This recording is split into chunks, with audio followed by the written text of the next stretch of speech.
Undead Mecha. Hey, fanfic family. So glad to see you here again to continue this incredible adventure. As always, kindly remember, this story is 100% fiction, so don't go looking for dimensional portals in your closet. All rights to this fantastic novel belong to the original author. We're just your humble narrators of epic tales. Are you enjoying the fanfic? Show it by subscribing to our YouTube channel and dropping us a like. And if you're impatient for more exclusive content, our Patreon is your happy place. Chapter 26, Taking Advantage. However, even with the most clever tricks, the cost was enormous. Even a simple magic circle cost nearly 10,000 gold coins in magic metal, and monster blood was equally expensive. Others might have had this idea before, and even considered deploying a large-scale army. However, its only fatal flaw was the lack of mental power to drive it. Without mental power, everything else was useless. Keri had considered doing without magic metal, but the magic repulsion was a real problem. After the formation was complete, infusing it with the monster blood Tudoza had reserved, it produced no magic at all. This experimental result left Keri feeling extremely frustrated. It seemed that for now, he would still need magic metal to construct the magic circle. Magic circle materials could be purchased in Monster City, but Keri and Tudoza only had a few tens of thousands of gold coins. At this stage, it was still in the experimental stage, and large-scale deployment would be impossible until sufficient funds were available. The two returned to Monster City with an unusually ostentatious air.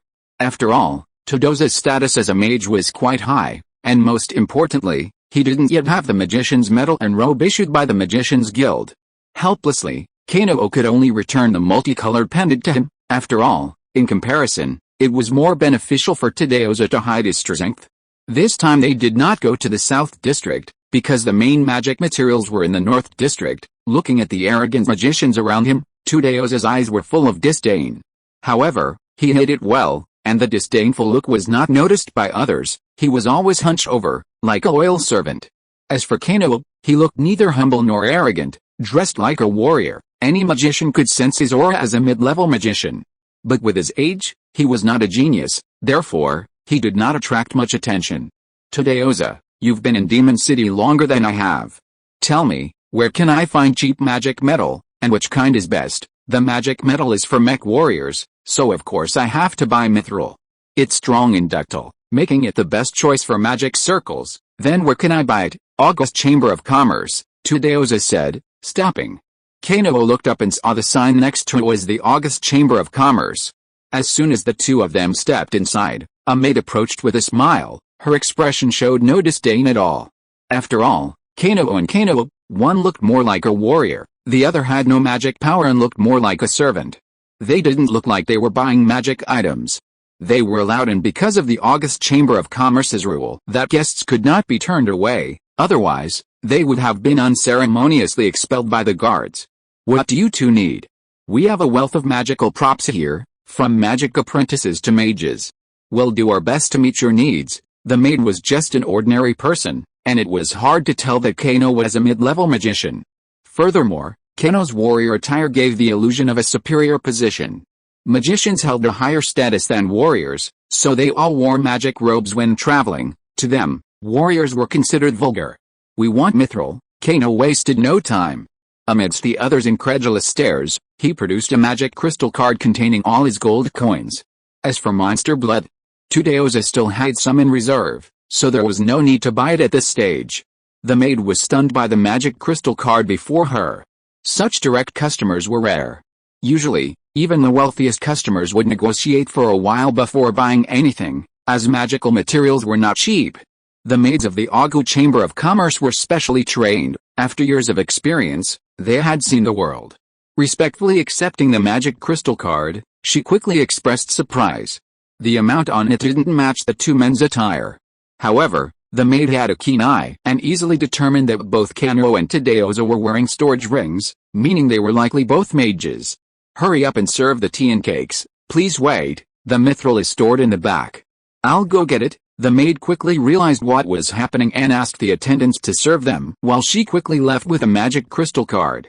She felt that the thought of tens of thousands of gold coins all at once, all for mithril, was a bit odd, and she needed to report it to her superiors. Kano and Tadeoza didn't show the slightest sign of concern. They couldn't believe that the esteemed Agu Chamber of Commerce would embezzle tens of thousands of gold coins from them. While merchants often struggle to profit, the scale of the profit also matters. A few tens of thousands of gold coins wouldn't be considered a significant amount by the Agu Chamber of Commerce. Kano and Tadeoza's casual demeanor made the other maids realize they were special. Had they known, they would have been the ones to entertain them. "Hey, Kenolite, what are you doing here?" a startled voice echoed, and Kino glanced over, only to spot a familiar figure, Lanya Robert, the woman he'd broken off his engagement with. But Lanya Robert was accompanied by a towering warrior whose aura reached the level of a swordsman, emanating fire magic, also reaching the level of a high-level magician. A master of both magic and body. Kino showed a hint of surprise, having encountered a master. While he didn't care about the other person's strength, judging by the appearance of his family, he suspected they were from a significant family. Tadeoza naturally noticed the young man as well, but didn't show any surprise. Instead, there was a hint of disdain in his gaze, as if he knew the young man's background. "Master Duoshi, you are here. Please come in. Our steward has been waiting for a long time. What you want is ready." When several maids saw the young man, they immediately came over enthusiastically. But the young man called Duoshi stared at Kano and said coldly, "So you are Kenolite? What a rubbish. From now on, don't let me see you again, otherwise, I will let you know what pain is." "Lanya, let's go. It's really a bummer to meet this rubbish. If we didn't have to transport family supplies, I would have stayed and played with him." "Okay, Duoshi, don't bother with him for my sake. Kano, be obedient and leave here quickly. I'm doing this for your own good. Don't show up in front of me again." The two left, one in front and the other behind, following the maid. Kano looked indifferent, but Tadeoza was holding back his smile. "Who's this guy? He looks so powerful." "He's Duoshi Mipuden, the eldest son of the Mipuden family, the sixth largest family in the magic empire. Their main business is magic cores and magic metals. Don't be fooled by his dual cultivation of magic and body. He's actually a worthless piece of shit. Against you, HMPH, Tadeoza seemed to look down on Duoshi Mipuden, his tone filled with disdain. After all, with his prowess in single combat with magical beasts, a match for this high-ranking magician should be a piece of cake. He primarily deals in magic cores and magic metals, which seems to be what we're short of. From what he just said, it seems he wants to use supplies.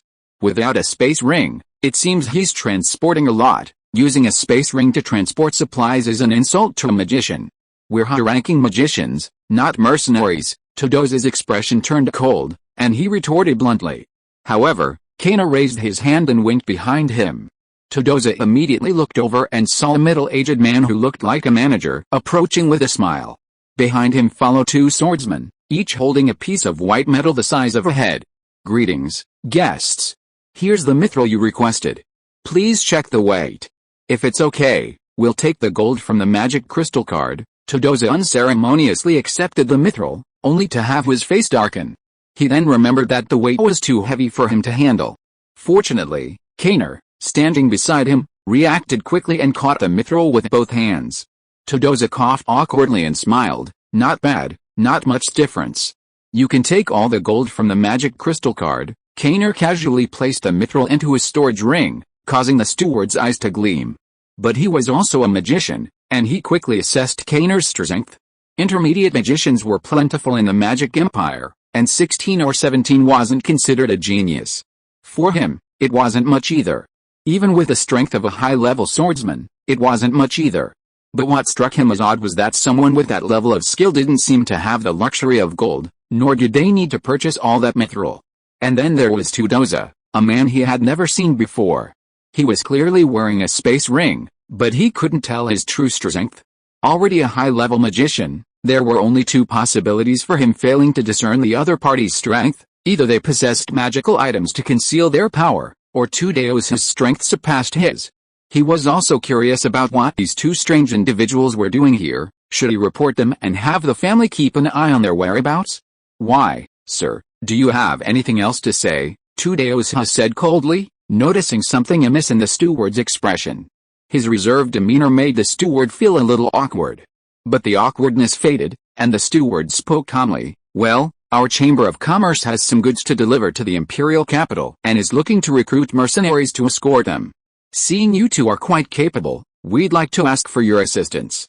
If the goods arrive safely, you'll receive 500 gold coins, and this time, we're working with a Mepudin family, so safety is absolutely not a concern. Sorry, we're not in a position to do that. Without waiting for Tudeosha to speak, Kino flatly refused.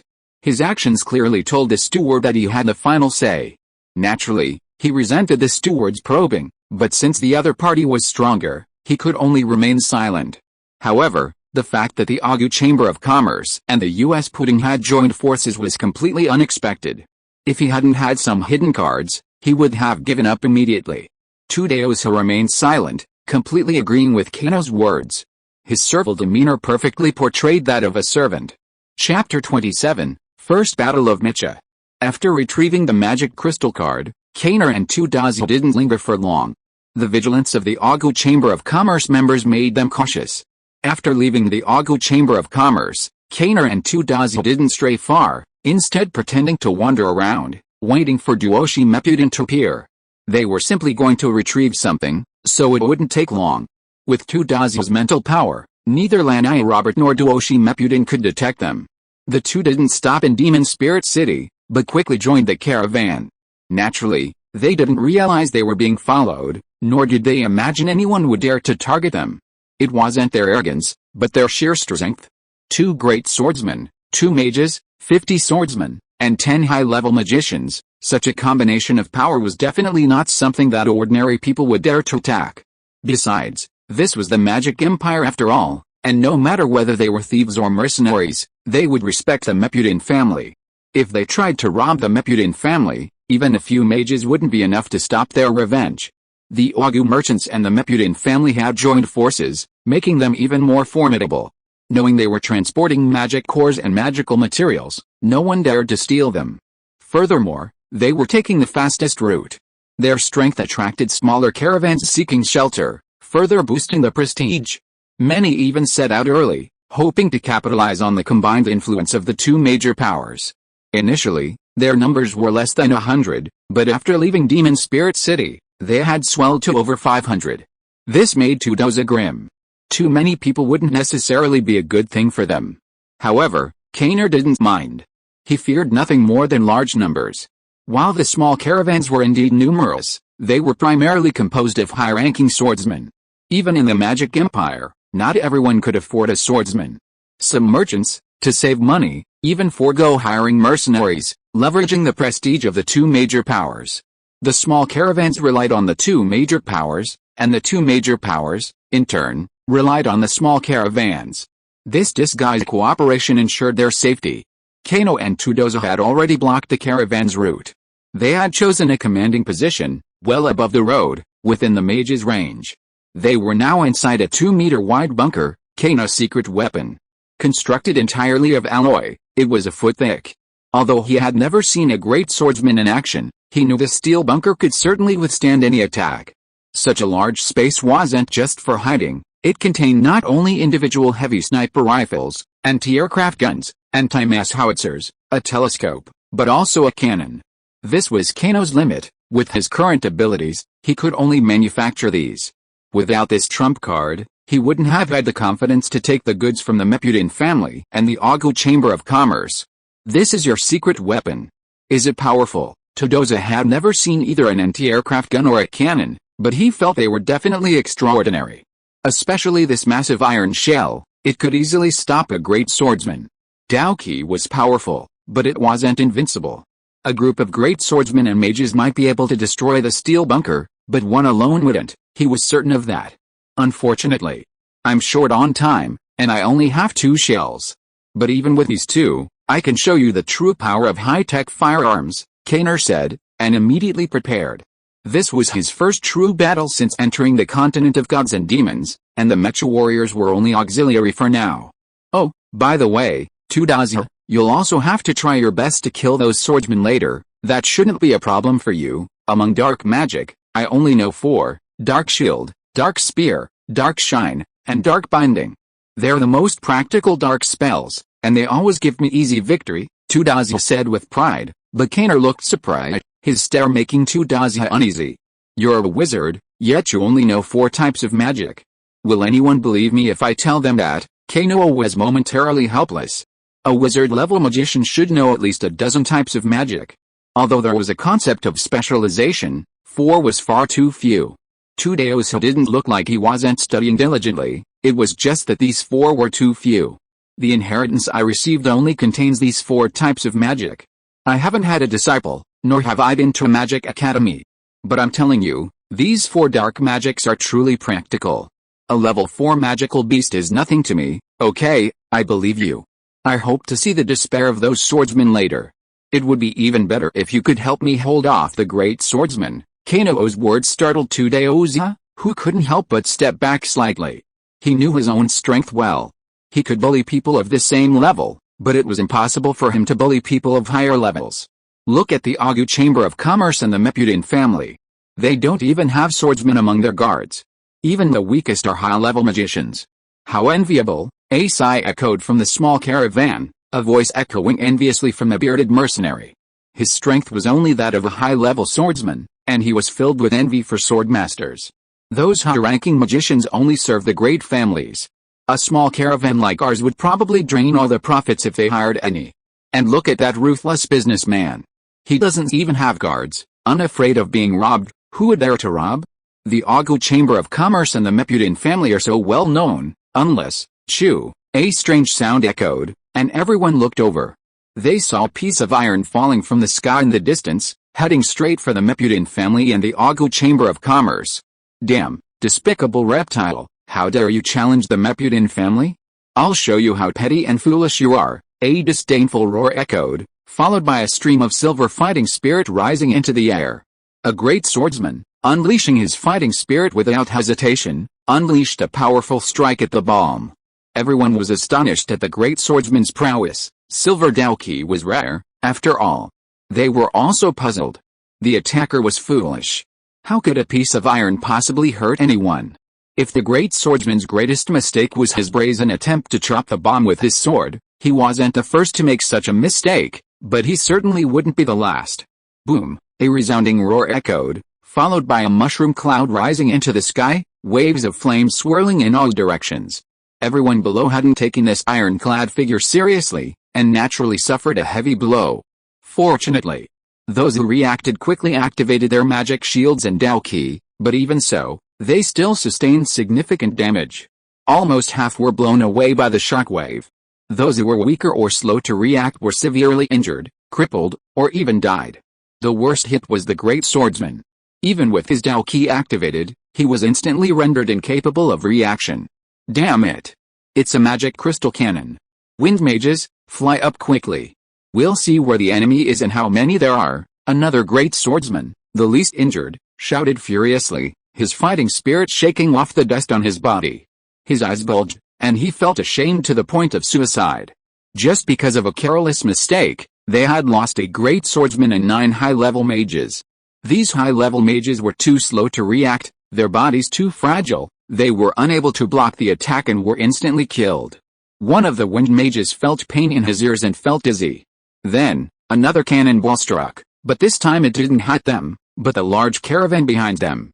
The mercenaries and merchants, stunned by the bomb, were instantly terrified. However, they had been too focused and, due to their generally low strength, hadn't reacted immediately. This shell definitely made the situation worse. With a resounding boom, hundreds of people were blown away. This time, as the primary target, a small number of them were killed instantly. Aside from the swordsmen, these people were ordinary people, lacking magic shields or fighting spirit. The only thing that could withstand the bombardment was their bodies and shields. 2 shells fired, and there was no movement.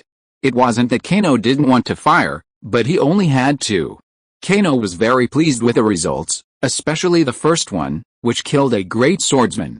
Such foolish great swordsmen are rare. Tudaosa, standing by, was completely stunned. He saw the effects of the 2 bombs through his perspective device. Their power was definitely comparable to a full-strength attack from a mage. His mouth widened, but he couldn't utter a word. He stared at Kano intently, as if he had seen a god. The wind mage quickly cast a shield on himself, then chanted a spell, and 2 wings appeared behind him. With a flap, He quickly rose into the air. But the next moment, his face paled as he was struck by anti-aircraft fire. His shields were completely ineffective, and his body was blown into a bloody mess, falling to the ground. This result made the other mage, who was about to cast a spell and ascend, pale. He quickly added 3 or 4 shields and looked around in horror. That was a mage. A mage, in an instant, he was reduced to shreds. However, this attack also exposed Kaner's location. Before the great sword master could rush over, the muffled sound of mortars rang out. Boom, boom, boom. The mech warrior's external mortars launched all attacks, striking down at all targets below from above. Explosions and screams echoed everywhere. While the mortar attack was not powerful, it depended on who could block it. A swordsman would be no problem, but a swordsman would be in trouble. And at this moment, the majority of the people below were swordsmen. If you are listening to this novel on a channel other than Fanfic World, it means it was downloaded and re-uploaded without effort. We warmly invite you to visit our channel, Fanfic World. There you will find the original version of this story and many other novels of various genres. We look forward to seeing you dive into a world of incredible novels. Chapter 28, Immortal Mecha. Girizo, you protect the young master. Everyone else, follow me and charge forward to kill those damned attackers. I'll show them that I, Batru, am not so easily defeated. Even then, Batru remained frantic. With a roar, he charged forward, as did the swordsman. For them, honor was paramount. The roar drowned out everything, but the creaking mortar fire continued. The mech warriors on the commanding heights pounded everyone below with swift speed. Upon first sighting the mech warriors, Batru was stunned. His first impression was that they were magic puppets. But when did magic puppets employ small magic cannons? He thought the mortars were small magic cannons, and a surge of excitement washed over him, as if he had discovered something. He had spotted the iron bunker in the distance, clearly the protagonist within. He simply didn't know what that strange object was for. As he approached, the 7 mech warriors immediately stood up, raising their sniper rifles and firing without hesitation at the swordsman. After the surprise attack, only about 30 swordsmen were left charging forward. While a significant number, it was still a manageable number for Kano. 7 armor-piercing rounds were fired, and 4 swordsmen were unable to dodge. Hit in the vitals, they collapsed to the ground, unable to rise again. Batru's pupils shrank, but without hesitation, he charged directly towards the steel bunker. Kano sneered at the sight of the swordsmen gathered together. It was true that the mercenaries of the Divine Demon Continent tended to gather together when fighting, but against Kano, that was a mistake. The howitzer aimed and fired, glancing past Batru's body. However, this time, Batru learned his lesson and didn't use his fighting spirit to deflect the grenade. The grenade struck the swordsman's nest, causing screams. While not killing any of them, it drained a significant amount of their fighting spirit. The swordsmen roared in anger and rushed towards the mecha warriors at top speed. For them, only by killing these mecha warriors could they survive. However, in order to cope with this situation, Kano had already adjusted the ammunition of his sniper rifle. Moreover, each mecha warrior was equipped with 10 armor-piercing bullets. There were more than 30 people here, and if the shots were accurate, 5 armor-piercing bullets per mecha warrior could take care of them all. Kano held a heavy sniper rifle, and he didn't take Batru, who was rushing towards him, seriously. He could hide in this turtle shell for a short time without any problem. Aiming at the swordsman in the distance, Kano pulled the trigger. Those swordsmen had never thought that Kano would have the time to sneak up on them. Every one of them was killed instantly. Seeing Kano's powerful display, Tudeoza on the side was about to attack. However, Kano waved him off. Wait, now is not the time. Wait until the great swordsman has exhausted his fighting spirit, then you can attack him. Swordsmen had lost their meaning to Kano. He was not afraid unless they fought head-on. Bang! With a resounding bang and sparks, Batru struck the steel bunker with his sword. To his surprise, his attack merely dented it. Seeing the dent, Kano was horrified. This was the might of a great swordsman, even a foot-thick steel bunker could dent. Kano was surprised, but Batru, standing outside, was stunned. His original plan was to split the turtle's shell with one strike, then capture and kill Kano. But now, despite his best efforts, he couldn't even crack the shell, considering he'd just unleashed 100% force. If the first strike hadn't succeeded, the chances of a second strike breaking through were slim. But if the shell couldn't be broken, then Bataru's face grimaced, but Kenoa wasn't idle. He aimed a shot at a swordsman and fired. The swordsman was lucky enough to dodge the attack, but due to leg injury, he was still killed. In the blink of an eye, 10 swordsmen on Bataru's side died, and at this time, those swordsmen finally faced off against the Mecha warriors. The heavy swords, full of fighting spirit, chopped down, leaving only a knife mark on the Mecha warrior's body. For the Mecha warrior, it was not fatal at all. However, the Mecha warrior raised his shield and blocked the attack instantly, then he changed his right hand to a longsword and slashed it. The swordsman blocked the attack with his heavy sword, but saw the Mecha warrior raised his shield, then the spikes shot out and directly pierced the swordsman into a hornet's nest. The swordsman's attacks could not kill the Mecha warriors, but were killed by the Mecha warriors instead, especially after a Mecha warrior cut off a mercenary's long sword. All the swordsmen's faces changed. Despite this, they still did not flee. After a look of fear on their faces, they began to dodge sneak attacks. They knew nothing about Mecha warriors, to the extent that they had no idea how to destroy Mecha warriors. The great swordsman Bataru's attacks relentlessly struck the top of the steel bunker, repeatedly hitting the same spot. He kept hitting the same spot, which was becoming increasingly vulnerable, seemingly unable to hold out for much longer. Kenoa remained expressionless, continuing to fire his heavy sniper rifle at the swordsman. His strategy now was to wear down the enemy. Once Bataru's fighting spirit was depleted, he would dispatch 2 devours. Although Kenoa's sneak attacks had been countered, his deft control allowed him to severely injure and kill the swordsman. After killing 5 more, the remaining swordsmen, unable to bear the pressure, fled. By now, only a dozen of the 50 swordsmen remained. These Mecha warriors seemed indestructible, unable to even penetrate their defenses. If this continued, their deaths would be inevitable. Their loyalty to the Meppo family didn't mean they could die this way. Those who flee will die. Bataru spotted a swordsman fleeing from the corner of his eye and roared, charging forward with a phantom-like speed that astonished Kenoa. "Sir, please don't." The swordsman was terrified and about to beg for mercy, but Bataru struck out with his sword. The swordsman tried to block, and he was cut in two, sword and all. Blood splattered all over Bataru, but now he was even more excited, glaring at the surrounding swordsman with an icy gaze. "Anyone who escapes again, abandoning the family honor, will die." Bang, bang, bang, 8 gunshots rang out, and 4 more swordsmen fell to the ground. At this moment, in their terror, some completely abandoned their defense. Bataru, his eyes wide with anger, slashed at a Mecha warrior with his sword. He had to stop this, or if these magic puppets continued to kill him, his swordsmen would be wiped out. This time, the 2 families had suffered heavy losses. As the last remaining leader, he must win, otherwise, there would be no way to explain himself. However, with his strength, his chances of victory were slim. "Kill these magic puppets. I command you to kill them. If anything happens, I'll take full responsibility," Doshi Mipuden shouted, his tone filled with frenzy. This time, he was leading the team, and they had been ambushed. But what further infuriated him was that he hadn't even seen the attacker. If he didn't kill them, the responsibility he would bear would be enormous. He probably wouldn't even be able to inherit the family line. As Doshi Mipuden finished his shout, an armor-piercing round was launched. The mage immediately used his shield to block the attack, barely stopping it. Bataru's face changed drastically. With a single strike of his sword, he severed the magic puppet's shield and sent it flying. However, what he didn't expect was that the magic puppet slowly rose again, aiming its gun barrel at Doshi Mipuden and firing another armor-piercing round. This was just one magic puppet, the others were similar. Glancing out of the corner of his eye, he saw Doshi Mipuden preparing to load the magic core and magic metal into his space ring. This situation made Bataru grit his teeth.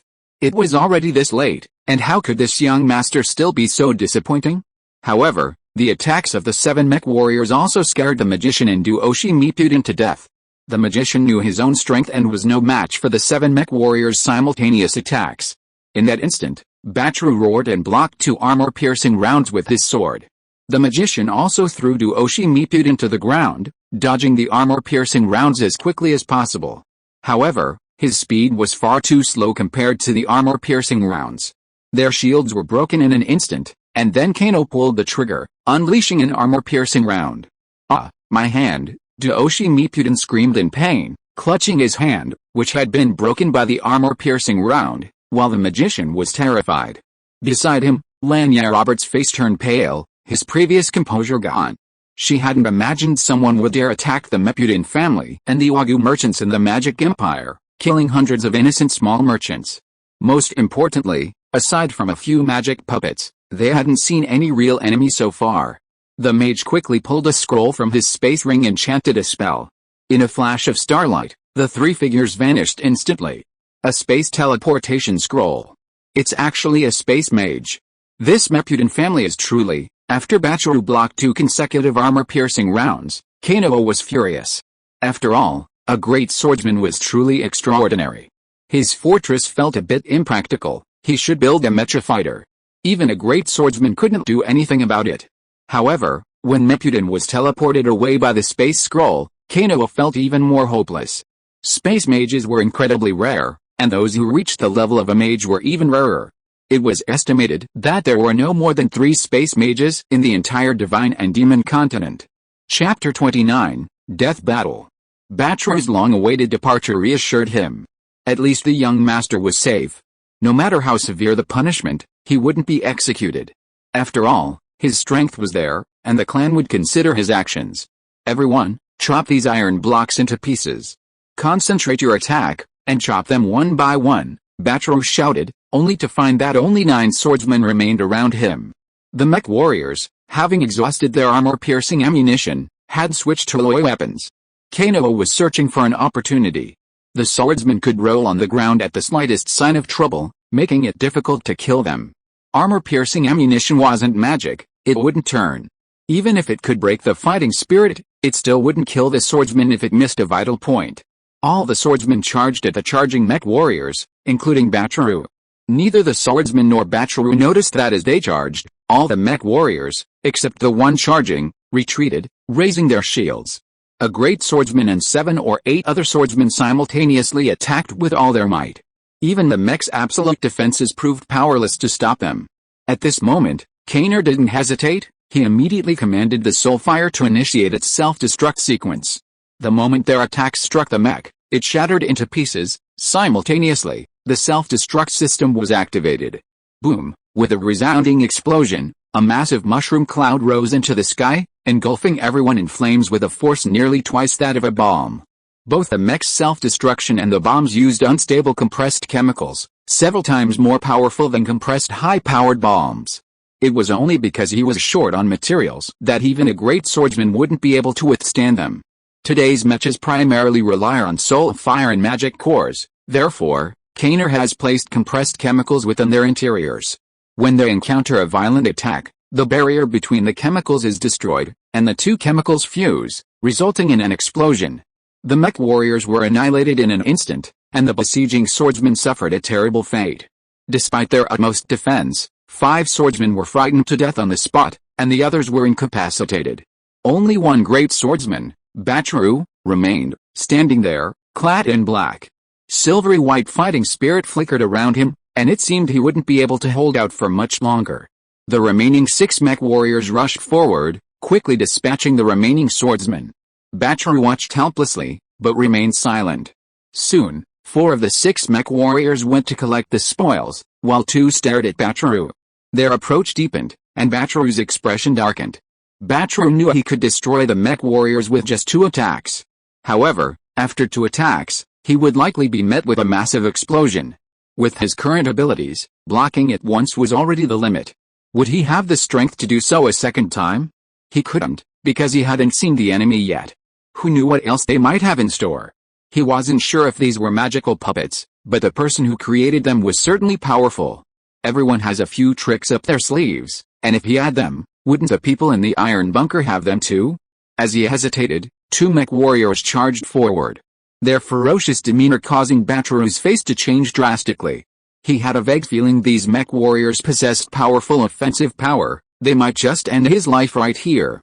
But even as he hesitated, the 2 mech warriors closed in on him, then suddenly self-destructed, transforming into 2 massive mushroom clouds. What are you doing? To kill a great swordsman, you've naturally self-destructed 2 mech warriors. What's so exciting? We haven't even killed him yet, damn. A great swordsman is carrying a magical defensive item. What a joke, Kano felt a wave of frustration. If self-destructing two mech warriors could have eliminated a great swordsman, he would have preferred it. After all, Bachar knew too much, and his death would have saved Kano a lot of trouble. As expected, before the aftershocks of the explosion had dissipated, a dark figure burst out from within. Then, it sprinted at top speed towards Demon City. "Why don't you let me take action? We're confident we can kill him," Tudeoza asked, puzzled, a hint of irritation etched in his voice. He was annoyed that Kaner had been making him wait the entire time. "You're my trump card, meant to be used in crucial moments. Besides, even if you take action, you might not be able to stop him. If he fights back, it'll be a real problem, and we've already let a lot of people escape. What's the harm in letting one more go? Besides, he knows our true strength, which could lower their defenses. And you know, my mech warrior needs another upgrade." "Alright, let's not dwell on this anymore.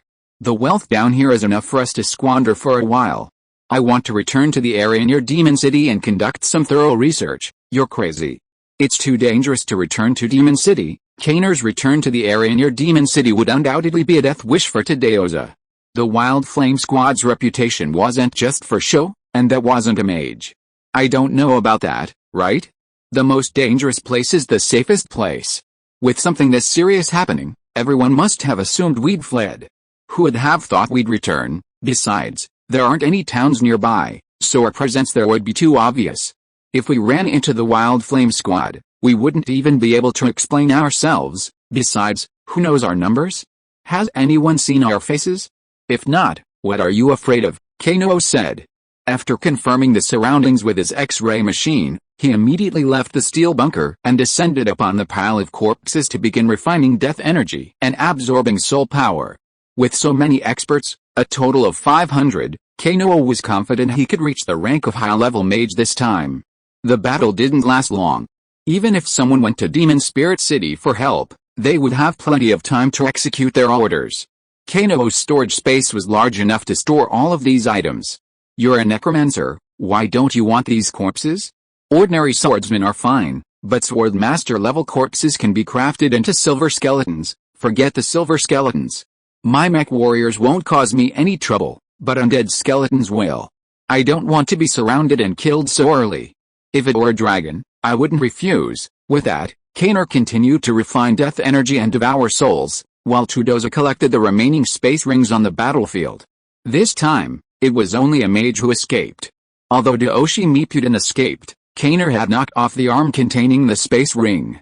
The few people ran so fast that they didn't notice this. They would probably be furious when they returned. After consuming all the souls and death energy, Kaner's strength immediately rose from intermediate mage to advanced mage, and he seemed to be about to break through to advanced swordsman. However, when he thought about his own frontal combat capabilities, he felt helpless. Advanced mage sounds intimidating, but it seems he can only use one soul fire. Having powerful mental strength but not being able to use magic was a real frustration for Kano. He piled all the corpses together and set them on fire. This way, it would be difficult for others to discover their cultivation system. There were no traces of magic left here, so even a magician wouldn't be able to detect it. For safety's sake, the two of them deliberately made a detour and returned to their blacksmith shop. This time, the harvest was huge, and Kano was already considering making a mecha. Of course, his goal wasn't an ordinary mecha. That wouldn't have much defensive power for a great swordsman. Moreover, the mainstream of the god and demon continent was magicians. As long as they were given enough time, they would summon powerful magic. Their ground attack capability was definitely beyond Kano's ability to withstand at that moment. Just an hour after Kano left, a group of magicians in fiery red robes arrived at the scene of the battle. By then, the corpses below had been almost completely burned, and nothing could be seen.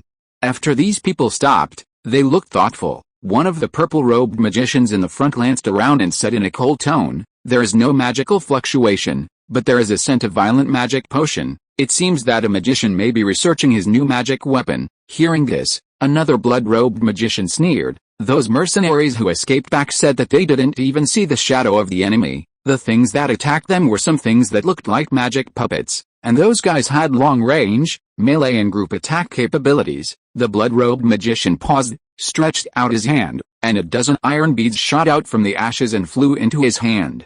They are not magic metals, but ordinary iron beads. Some of the people who came back also have them. This seems to be a means of group attack. The attack power is not strong, and even high-level swordsmen can block it. Dear blood, look at the magic guild emblems and family emblems on the ground. 1 magician and 10 magicians were killed, and 50 swordsmen also died. I really don't know who is responsible for such a crazy act. He is just a guy who is hiding his head and showing his tail. What's so scary about him? He actually dared to commit a crime in the territory of our Kuogayan team. He is simply seeking death, but there is one thing I don't understand. Why do they want to destroy the bodies? Logically speaking, there is no need to do so. The purple-robed magician sounded puzzled, but the blood-robed magician was stunned. Yes, judging from the situation, they didn't need to burn the bodies at all. Chapter 30, Speculation. Purple, you mean the necromancer? Aside from those damned filthy necromancers who refine death energy and devour souls, I can't imagine why they'd burn corpses. There's no need. If it's a necromancer, why didn't they remove the bones? There are over 50 sword masters here, and those are over 50 silver skeletons. The blood-robed mage looked puzzled, as did the purple-robed mage. No necromancer would pass up such a great opportunity. Necromancers were always hunted down and killed. Killing a swordmaster wasn't easy. This time, they actually attacked a caravan of 500 people, which made him doubt the necromancer's strength. It shouldn't be a necromancer. There's no scent of a necromancer casting magic here. Perhaps he doesn't need to use that new weapon at all. Then what's the level of that necromancer? Senior magician, wizard, mage, or saint? The guys who escaped back didn't see the people who attacked them. There could be only 1, 2, or a group. There are too many unknown factors in this matter, which make them confused and puzzled. They have been practicing for so long, and it seems that they have never seen such a situation before. The purple-robed magician pondered for a moment before calmly saying, "There's no doubt a magician is behind all this. Without the magician's control, those magic puppets wouldn't be able to move freely. Another point, there's a blacksmith helping out here. Furthermore, he's a skilled blacksmith, most likely a dwarven one. Investigate now. Find all the magicians not recognized by the Magicians Guild. Send troops to investigate the blacksmith shops, leaving no one unpunished. Go to the slave market and find out who has recently purchased the blacksmith slaves. Anyone who dares to disobey or resist will be killed." The purple-robed magician gave the order, and everyone dispersed. Each of them possessed a magic cloak, making flight a breeze. With the mercenaries' return, word of Kainer's deed spread throughout Demon Spirit City. The strange magic puppets, the secret weapons comparable to magic crystal cannons, attracted a large number of forces. Some discerning mercenaries discovered that neither the mecha warriors nor the weapons appeared to be made of magic metal. If these metals were discovered by some empires, their power could be greatly enhanced. So even though this was the Magic Empire's Demon City, it didn't stop them. Whether it was the Ice Empire, the Light Empire, or the Sword God Empire, they were all comparable to the Magic Empire. Even the dwarves and beastmen sent some troops, only the aloof elves ignored them. I envy you necromancers. You can advance so quickly simply by devouring souls. Please, open these space rings. Tudeos's envy was not without reason. Necromancers belong to the dark magic family, but they are a mutant form of darkness. The chance of mutation is 1%, meaning only one necromancer emerges in every 100 dark mages. However, due to the limitations of magic inheritance, their numbers are few and far between, but their power remains undeniable. The magician's ability to devour souls is both an advantage and the root cause of their calamity. Many necromancers simply cannot control their inner desires, resorting to any means necessary to devour them. When the necromancers were at their peak, even a single one could form an empire. Back then, humans were slaves, ruthlessly slaughtered. The more powerful a being, the less likely others would allow it to exist. If the necromancers had been allowed to flourish, the Empire of Light might not exist today. Todoza spoke, presenting a space ring to Kano. This realization startled Kano. Can't a space ring's recognition be undone by killing the owner? This belongs to Duoshi Mipuden, and he's not dead yet. What's my business? I'm not a saint. The necromancers have been largely obliterated, so many people don't know about them. The necromancer's soul fire can erase any magical imprint. Kano was stunned. He hadn't realized his soul fire had this purpose. He'd assumed it was only for awakening the skeleton warriors. It's a shame, he only knows soul fire. With that much combat power, He's probably inferior to even a low-level magician. After all, soul fire isn't offensive to the enemy. If it has this effect, are there any others? For a moment, Kano looked expectant. Being older has its advantages, knowing more is key. Maybe he even knows some necromancy. I saw this in an ancient tomb. I don't know anything else, Tisk, Kano said, frustrated. He controlled soul fire, wrapping the space ring around it. In just a moment, he had cleared the mark on it. Is the effect so good? Nonsense. That Daoshi may put in is just a high-level magician. Compared with you, his mental strength is not a little bit worse. It is easy to remove the magic mark on it. If you get a holy rank, no matter how powerful your soul fire is, it is impossible to break the mark without burning for half a month. Poor me, a high-level magician. I only know one soul fire. If I tell others, will anyone believe it? Isn't it said that the core of various magics is the magic circle? If I have a strong mental strength and a magic circle, can't I cast any magic? Lord Kano, I think you misunderstood. Magic circles are different from magic. Don't confuse magic scrolls and magic circles because of a few random guesses. Magic and magic scrolls are separate. They have their own properties. Magic circles are common, so they only require mental power. Tudeoza looked at Kano with a strange expression, as if he was looking at an idiot. But Kano really didn't know much, and most of it was theory. After releasing the contents from their space rings, the two were stunned. It was then they realized that Daoshi Mipuden possessed the lion's share. The combined assets of the Mipuden family, the Ogu Chamber of Commerce, and other caravans amounted to only a dozen or so magic cores, less than 100 pounds of magic metal, and several hundred bottles of monster blood. The remaining miscellaneous items, while valuable, were of little use to Kano. Yet, within Daoshi Mipuden's space ring lay a staggering 50 or 60 magic cores, over 1,000 pounds of magic metal, and over 100 magic gems. Such a vast collection was practically a miniature treasure trove. Daoshi Mipuden was undoubtedly not just doing this for fun, but was actually on a transportation mission himself. Unfortunately, Kano had been unlucky and spotted him.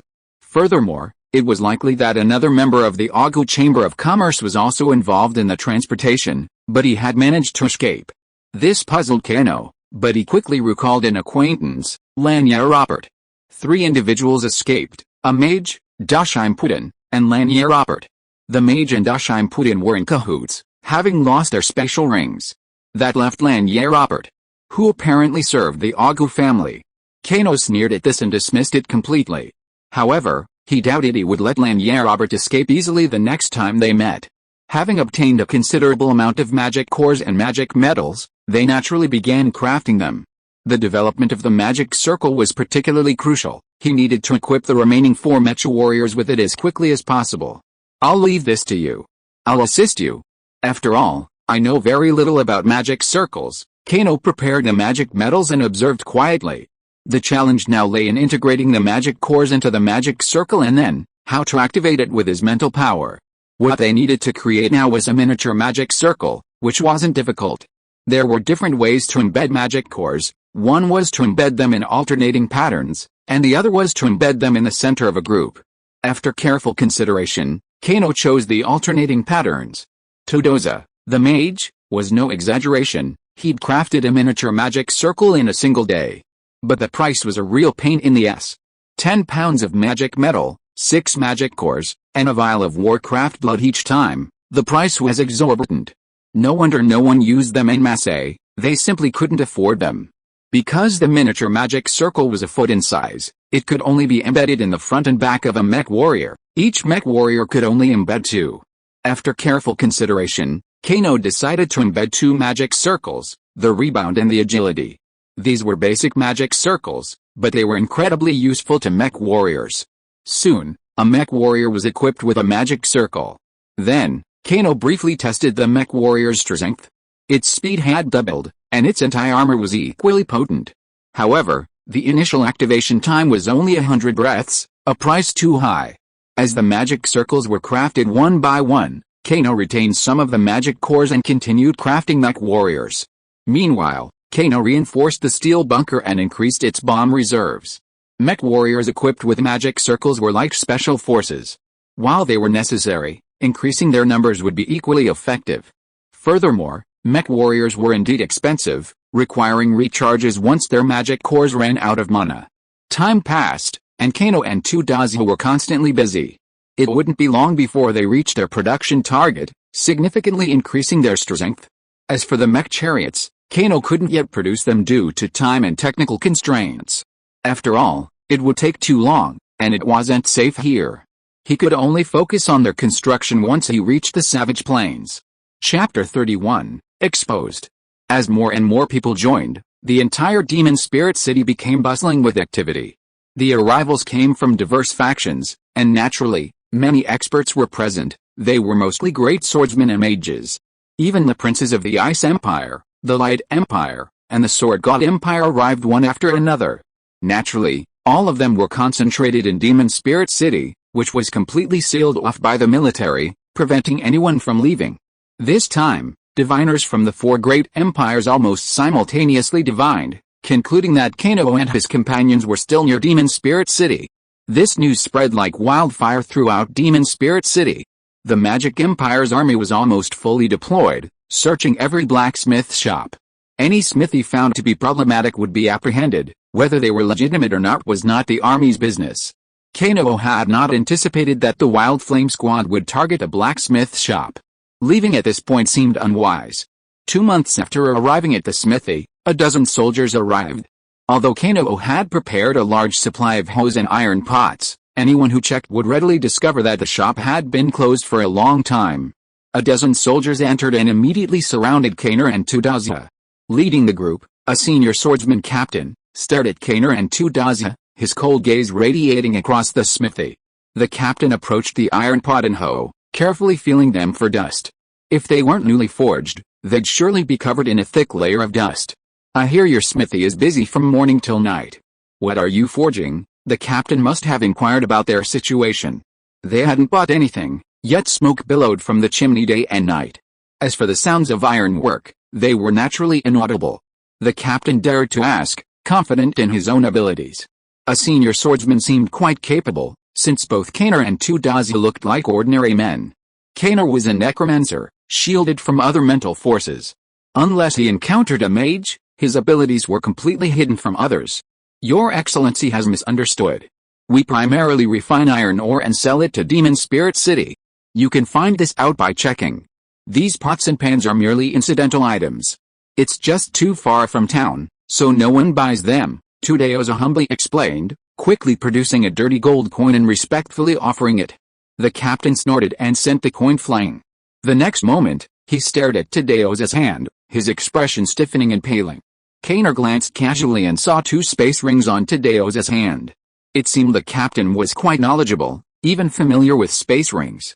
A magician, a blacksmith shop, and no sales, with constant smoke billowing out of it daily. They looked exactly like the person they were trying to capture.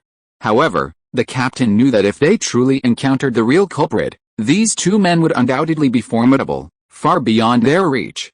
It doesn't look like there's anything here. Let's go. The Wild Flame Squad's mark has a time limit, so we must rush to another location, the captain said, turning to leave. But then a sharp sword pierced his chest. It was Kano who struck.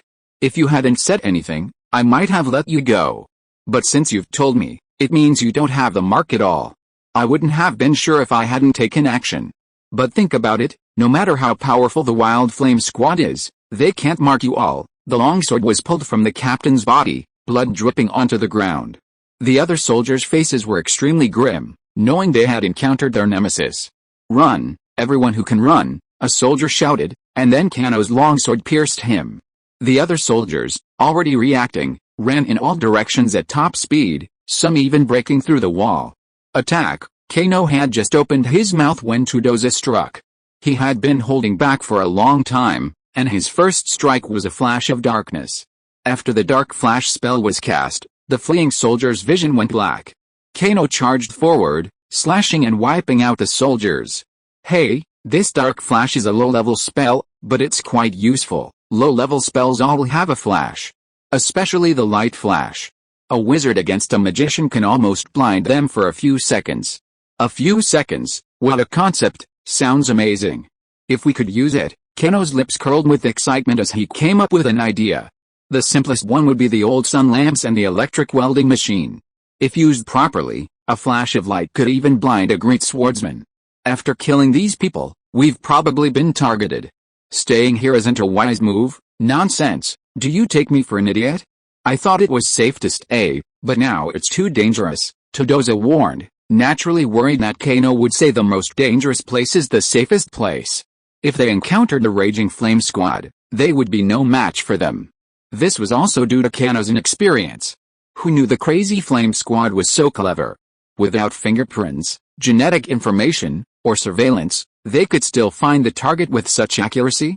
They were smart people, after all, and experienced people with nearly 100 years of experience.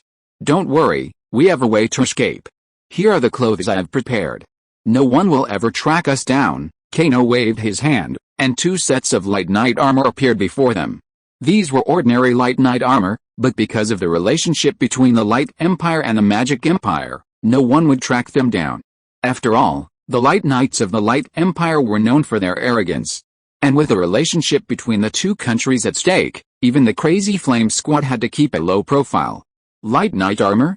That's too ostentatious. Why don't we get magician robes? Can't we just kill 2 magicians? I want to be arrogant, to walk around openly under their noses. As long as we don't actually run into anyone from the Light Empire, there won't be any problems.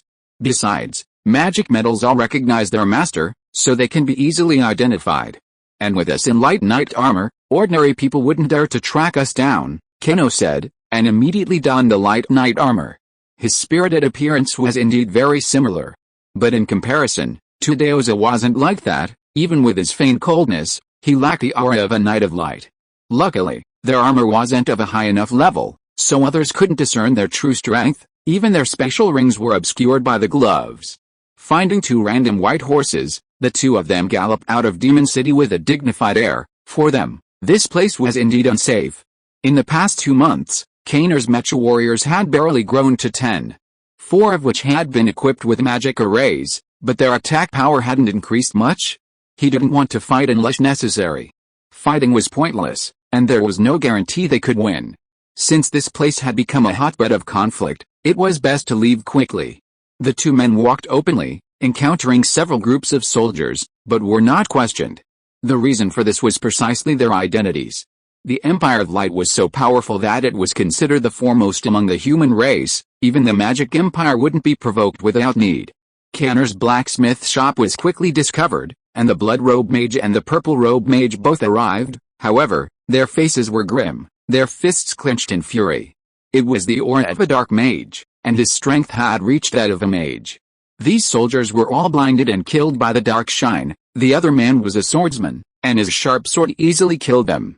This time, we didn't expect these 2 guys to be hiding around the Demon City. The blacksmith shop was their secret gathering place, but what about the necromancer?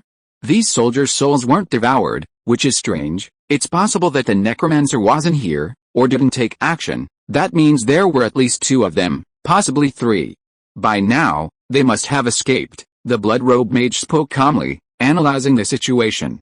The Wild Flame Squad's consecutive defeats had severely damaged their reputation. What's wrong, Z?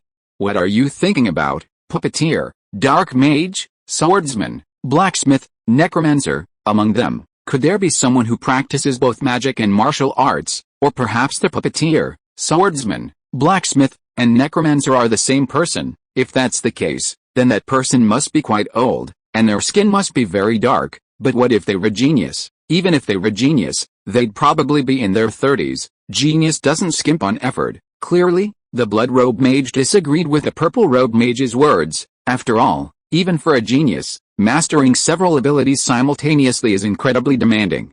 Especially those mecha warriors. They took the fragments back to study. An average person couldn't possibly build one. Even a dwarf would have to put in the effort. Therefore, they were certain the forgers must have been masters, and most likely dwarves. Besides, when the caravan was attacked, they hadn't noticed the other party's presence at all, so that person must be quite powerful, at least a mage. All these clues combined led them back into a misunderstanding. Perhaps their worst guess was that Kano was only 17 or 18 years old. If Todoza was also a dual practitioner of magic and martial arts, their search would have been even more difficult. Unfortunately, Tudoza was a pure mage, and even wearing armor was a burden for him. The Crazy Flame team's new discovery significantly narrowed the search area. However, they hadn't anticipated that Kano and Tudoza hadn't hidden, but were openly traveling on the road. Even if they were intercepted by soldiers from the Magic Empire and presented their ID cards, the soldiers wouldn't dare to harass them. Chapter 32, Broken Army. Kano and Tudoza rode quickly to the edge of Demon City, only to discover a military presence. Patrols formed into groups of 10, each led by a high-ranking swordsman. Some caravans approached and were driven back.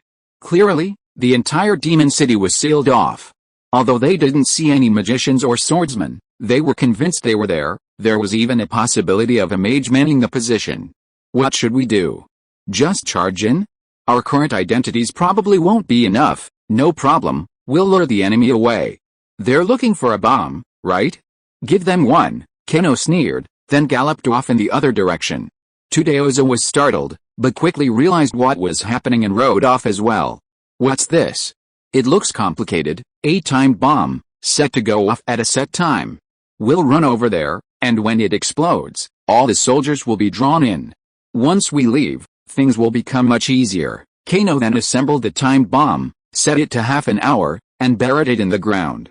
He had originally intended to find a wild boar, but the bomb was too heavy. If anything went wrong, it would be troublesome. After planting the bomb, the two of them immediately rushed in the other direction, slowing down as they approached the military patrol. As time ticked by, Tudoza's expression became increasingly nervous. After all, he didn't understand time bombs and bombs. If they didn't explode, they would be in trouble. Boom! The moment the timer ran out, a huge mushroom cloud rose into the sky in the distance. All the surrounding soldiers immediately looked over and rushed in the direction. The mushroom cloud looked very similar to the explosion of a magic cannon. It was very likely the target of the search. Seeing this, Kano and Tudoza immediately rode their horses across the defense zone. However, just as they were about to pass through, a group of soldiers blocked their way. Knights of Light, something big has happened over there. Why don't you go and take a look? The Holy Sea of Light was notorious for its meddling. Instead of going over, they rushed in the opposite direction, which puzzled the captain and naturally opened his mouth to ask questions. Tudoza was about to speak when Kano's face turned cold and he sternly rebuked, HMPH. When do we need your entanglement in the affairs of the Holy See? Get out of my way immediately, or we'll be rude. Kano's assertiveness infuriated everyone. The captain, though sullen, was noticeably relieved. The entire continent knew of the Knights of Light's dominance. He had only been testing them. If Kano and the others answered honestly, he would have suspected something was wrong. Alright, they must be in trouble. Let them pass. We'll hurry over to prevent anything from happening. Oh, by the way, I spotted you two servants up ahead. They seem to be in some trouble. Hurry, the captain suddenly spoke casually, causing Kano and Tudoza to pause. Suddenly, everyone sensed something was amiss. They're not Knights of Light, the captain roared, quickly drawing his weapon, but not to attack, but to block. What he didn't expect was that Kano's sword strike cleaved both the sword and the man in half. The captain was only a high-level swordsman, and his sword was ordinary, so naturally, he was no match for Kano's alloy weapon. Don't do it. Leave them to me. Tudoza was about to attack, but Kano stopped him. After all, their identities had already been exposed at the blacksmith's shop. If they tried again, they would surely be pursued by the Raging Flame Squad. The other soldiers were only mid-level swordsmen, making them a formidable opponent for Kano, especially on this open, flat ground. They couldn't even run far. After killing a few soldiers, the two men galloped away again, but before they had gone far, they spotted a camp ahead. Knights of Light, halt and be inspected immediately. Any resistance will be executed on the spot. There were over 1,000 soldiers ahead, shields and crossbows ready. It seemed they were taking precautions. Tudoza looked at Kano, only to find him dismounting and raising his hand, but in his hand was the token of a Knight of Light, clearly proving his identity. Don't misunderstand, we are the Knights of Light of the Church of Light. We have a mission, so we need to pass through. We do not wish to engage in conflict with you, please let us pass. At Kano's signal, Tudoza dismounted and approached. The leading officer remained calm as he watched the two approach, his hand gripping the hilt of his sword, motionless and silent. Kill. When the two sides were only 5 meters apart, the officer suddenly shouted. Then, hundreds of sharp arrows flew towards him. Todoza was about to attack, but a glance from Kano stopped him. Kano then unleashed a steel bunker, and the two men quickly entered. Ordinary bows and arrows were no match for the steel bunker. Swish, swish, swish, the sound of sharp arrows piercing the air continued, and the soldiers immediately rushed over, their faces filled with excitement, knowing they had found their nemesis. The next moment, all the Mecha warriors opened the door of the steel bunker and emerged, forming a line. They set up their mortars and launched the first wave of attacks, sending the enemy fleeing in panic. Mortars had little effect on swordsmen, as the random barrage of iron bullets had low attack power. Anyone with Dao Ki could easily block it. However, most of these soldiers were mid-level swordsmen. The mortar explosions and the barrage of iron balls sent screams of agony. Their formation, in particular, was incredibly strategic, making it highly effective against the mortar's massed attack. Perhaps their only advantage was their armor, which protected their chests from the enemy's vital points. To speed things up, Kano unleashed his mortars, and these soldiers immediately became prime targets, falling in mere moments. Charge! Charge! Kill these damned bastards, the captain roared, leading the remaining soldiers forward. With his speed, they reached Kano's steel fortress in the blink of an eye. However, after striking with his sword, he realized his own attack power was insufficient. The roaring howitzer shells once again inflicted heavy casualties. But in a short while, only about 200 soldiers were still alive, most of them were injured, and they hadn't even broken through the defenses of the steel bunker. After the Mecha warriors reacted, they immediately launched an attack. However, the weapons they used were not sniper rifles, but alloy knives. The attack on the steel bunker was nearing its end, and the attack at this time was not very effective. Kano rushed out of the steel bunker, holding an alloy knife and rushed forward. When the officer saw this, he immediately rushed forward impatiently. The previous fight was so frustrating. After fighting for a long time, he didn't even encounter anyone. Now he finally met one, and he didn't have any fighting spirit. Seeing his soldiers being hacked to death by the Mecha warriors one by one, the officer was almost crazy. He rushed directly towards Kano. The moment the two collided, Kano's alloy knife cut a wound on the officer's neck, but Kano's alloy knife was directly knocked away, leaving a wound on his hand. Master, you're rubbish. Bang! An armor-piercing bullet pierced the officer's chest. A look of resentment washed over the officer, but he fell helplessly. The attacker had been Todoza, and he didn't want to waste any time. The captain's dead. Run! One of the soldiers, upon seeing the officer's demise, frantically rushed towards the explosion. The others, their morale crushed, fled in all directions. Get out quick!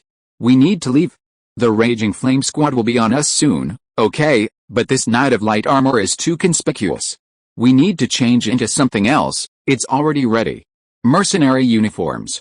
Run as fast as you can. After donning their mercenary uniforms, the two men galloped off on horseback. Neither magicians nor swordsmen could outrun horses, and if they were chasing in the wrong direction, they wouldn't be able to catch up.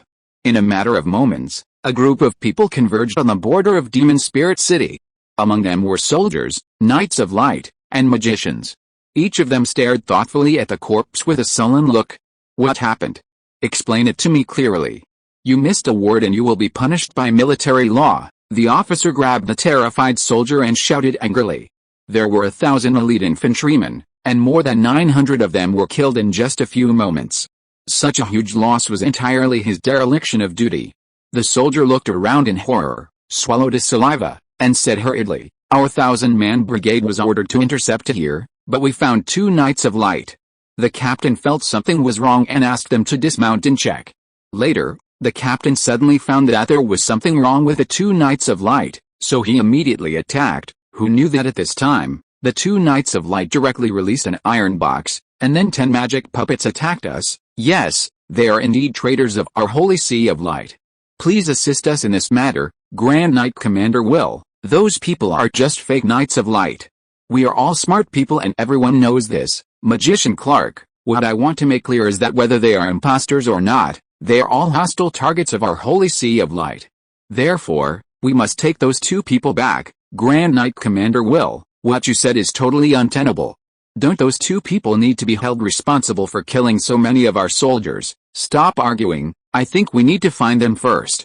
As for what is on them, it is not for you to decide. Neither the Grand Knight of the Holy Sea of Light nor the Grand Mage of the Magic Empire could make a decision. This matter was simply too big. Chapter 33, Kamikaze Mercenaries. Kano and his companions galloped onward, not stopping for a moment. Once they neared a town, he was ready to head straight in. Are you crazy? Going into town isn't a good idea for us. Running wild in the open right now is dangerous. We need to find a town. There are many mercenary groups nearby, so joining one would provide us with cover. They were so obvious that the members of the Kuwagite squad probably already knew their general professions. Especially since Tudoza was a magician, he couldn't pretend to be anything. His two previous exposures were definitely related to Tudoza. Kano's words made Tudoza feel justified. Running wild in the open now made them too obvious. Even if they encountered any masters, they wouldn't listen to their explanations. This town was located east of Demon Spirit City, a long way from the Savage Plains, but a straight path would be the fastest way. Kano had originally wanted to stay in the Magic Empire to learn its magic and magic circles, but his current circumstances forced him to travel to more remote areas. While studying, he also needed to settle down as much as possible, otherwise, he wouldn't be able to experiment with his mecha tanks and mecha fighters. Shortly after entering the town, a mercenary approached them. He looked at Kano and asked with a smile, "Brother, do you enjoy adventure? Join our Kamikaze mercenaries. We are the elite and geniuses of the continent of gods and demons. Sooner or later, our Kamikaze mercenaries will become famous there." Tudoza, listening from the sidelines, smiled slightly. Becoming famous in the continent of gods and demons sounded impossible, but with Kano joining, it wasn't a difficult task. Kano alone, if he went wild, could become famous there. The mercenary looked no more than 15 or 16 years old, with dark skin. He gesticulated excitedly as he spoke. It was obvious that he had read too many chivalric novels and, unwilling to stay at home, had chosen to venture out. "Great, we're also looking for a mercenary group to join. How big is your group, and how many people are there?" Although our Kamikaze mercenary group is newly registered and small, we all share the heart of a strong and adventurous warrior. We currently have an outstanding high-level thief, a powerful shield bearer, a beautiful archer, and the fastest swordsman. Oh, by the way, what are your professions? I'm a swordsman, I'm a poisoner. Kano's swordsman identity needs no explanation, his attire speaks volumes. As for Tudoza, the poisoner role suits him perfectly. Dark mages all have a certain understanding of poisons. More precisely, poisoners offer a way out for those without magical or martial talent. They simply need to create poisons, no self-cultivation required. The poisons used by the most powerful poisoners are colorless, odorless, and incredibly toxic. Even a mage or great swordsman could be killed if they were unintentionally caught in their path. Of course, this isn't always the case, and oftentimes, even highly potent poisons are difficult to use effectively, as both fighting spirit and magic shields can easily block them. Still, this poison master could be used to scare people, especially for mercenaries. A poison master could be quite useful. Especially against monsters, a poison master could often prove surprisingly effective. You're a poison master, that's great.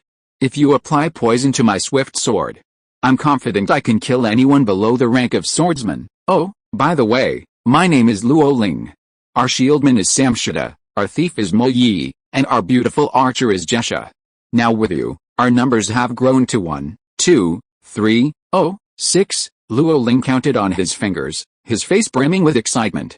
6 people seemed like the smallest mercenary group, even the larger ones often numbered at least 10,000 or 20,000. Come with me. The others are at the tavern.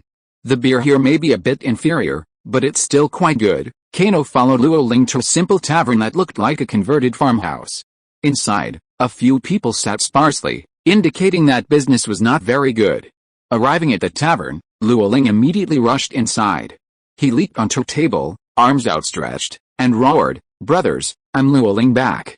Look at the 2 new teammates I've brought with you, Kano, a high-level swordsman, and Tudoza, a noble poisoner." 3 eyes suddenly turned to him, and Kano and Tudoza looked at each other. This very sight made Kano feel uneasy. If this was a mercenary group, then the real ones could be described as divine. The shieldman, Samshida, was indeed broad-shouldered and well-built, nearly 2 meters tall. His excessive hair gave him the appearance of a middle-aged man. The thief, Moyi had a shifty look. Like Tadeoza, he looked more like a tomb robber. The archer, Jesha, had a delicate face and delicate features, giving him an indescribable feeling. However, her skills were not high, barely reaching the level of a high-level archer. With a mercenary group like this, any random level 3 monster could easily wipe them out. Even if Moyi or Samshita were trapped by 5 of them, they looked more like just filler. Kano thought so, and the 3 on the other side weren't much different, especially the archer, Jesha, who kept pouting. Kano's appearance didn't suggest he was a master, and Tadeoza's shabby appearance suggested his poisoner profession was just for intimidation. It seemed Kano and the others knew Luo Ling's true identity. It was unclear how they were tricked into coming here. Sensing the awkwardness between them, Luo Ling coughed. He then approached Jessica and the other 2 and calmly said, "I know you're unhappy with me, but I'm willing to accept defeat. Since you've lost, you must obey me. Rest assured, under my wise leadership, our kamikaze mercenary group will undoubtedly become the most formidable mercenary organization. I'm quitting. That old man's appearance is too unbearable. I can't stand it." The thief Moyi suddenly interrupted Luo Ling. Before Luo Ling could offer any words of advice, Tadeoza spoke up, "You're a true thief. Your physique and complexion are well suited for nighttime operations." Moyi stood only 5 feet tall, with extremely dark skin. His skinny figure made him incredibly difficult to detect at night. However, anyone could hear Tadeoza's words were sarcastic, and for a teenager, this was naturally unbearable. "And Jing, I'm the captain, Tadeoza. You just joined and you don't know that Moyi has some all or cat blood. What's more, it's a mutant bloodline. He can see clearly the slightest movement within 1,000 yards, and he sees night as day. Although Samshita looks dull, he has a special physique. His body has no sense of pain, and therefore his skin and flesh are thick, and his recovery ability is terrifying, as long as he keeps eating.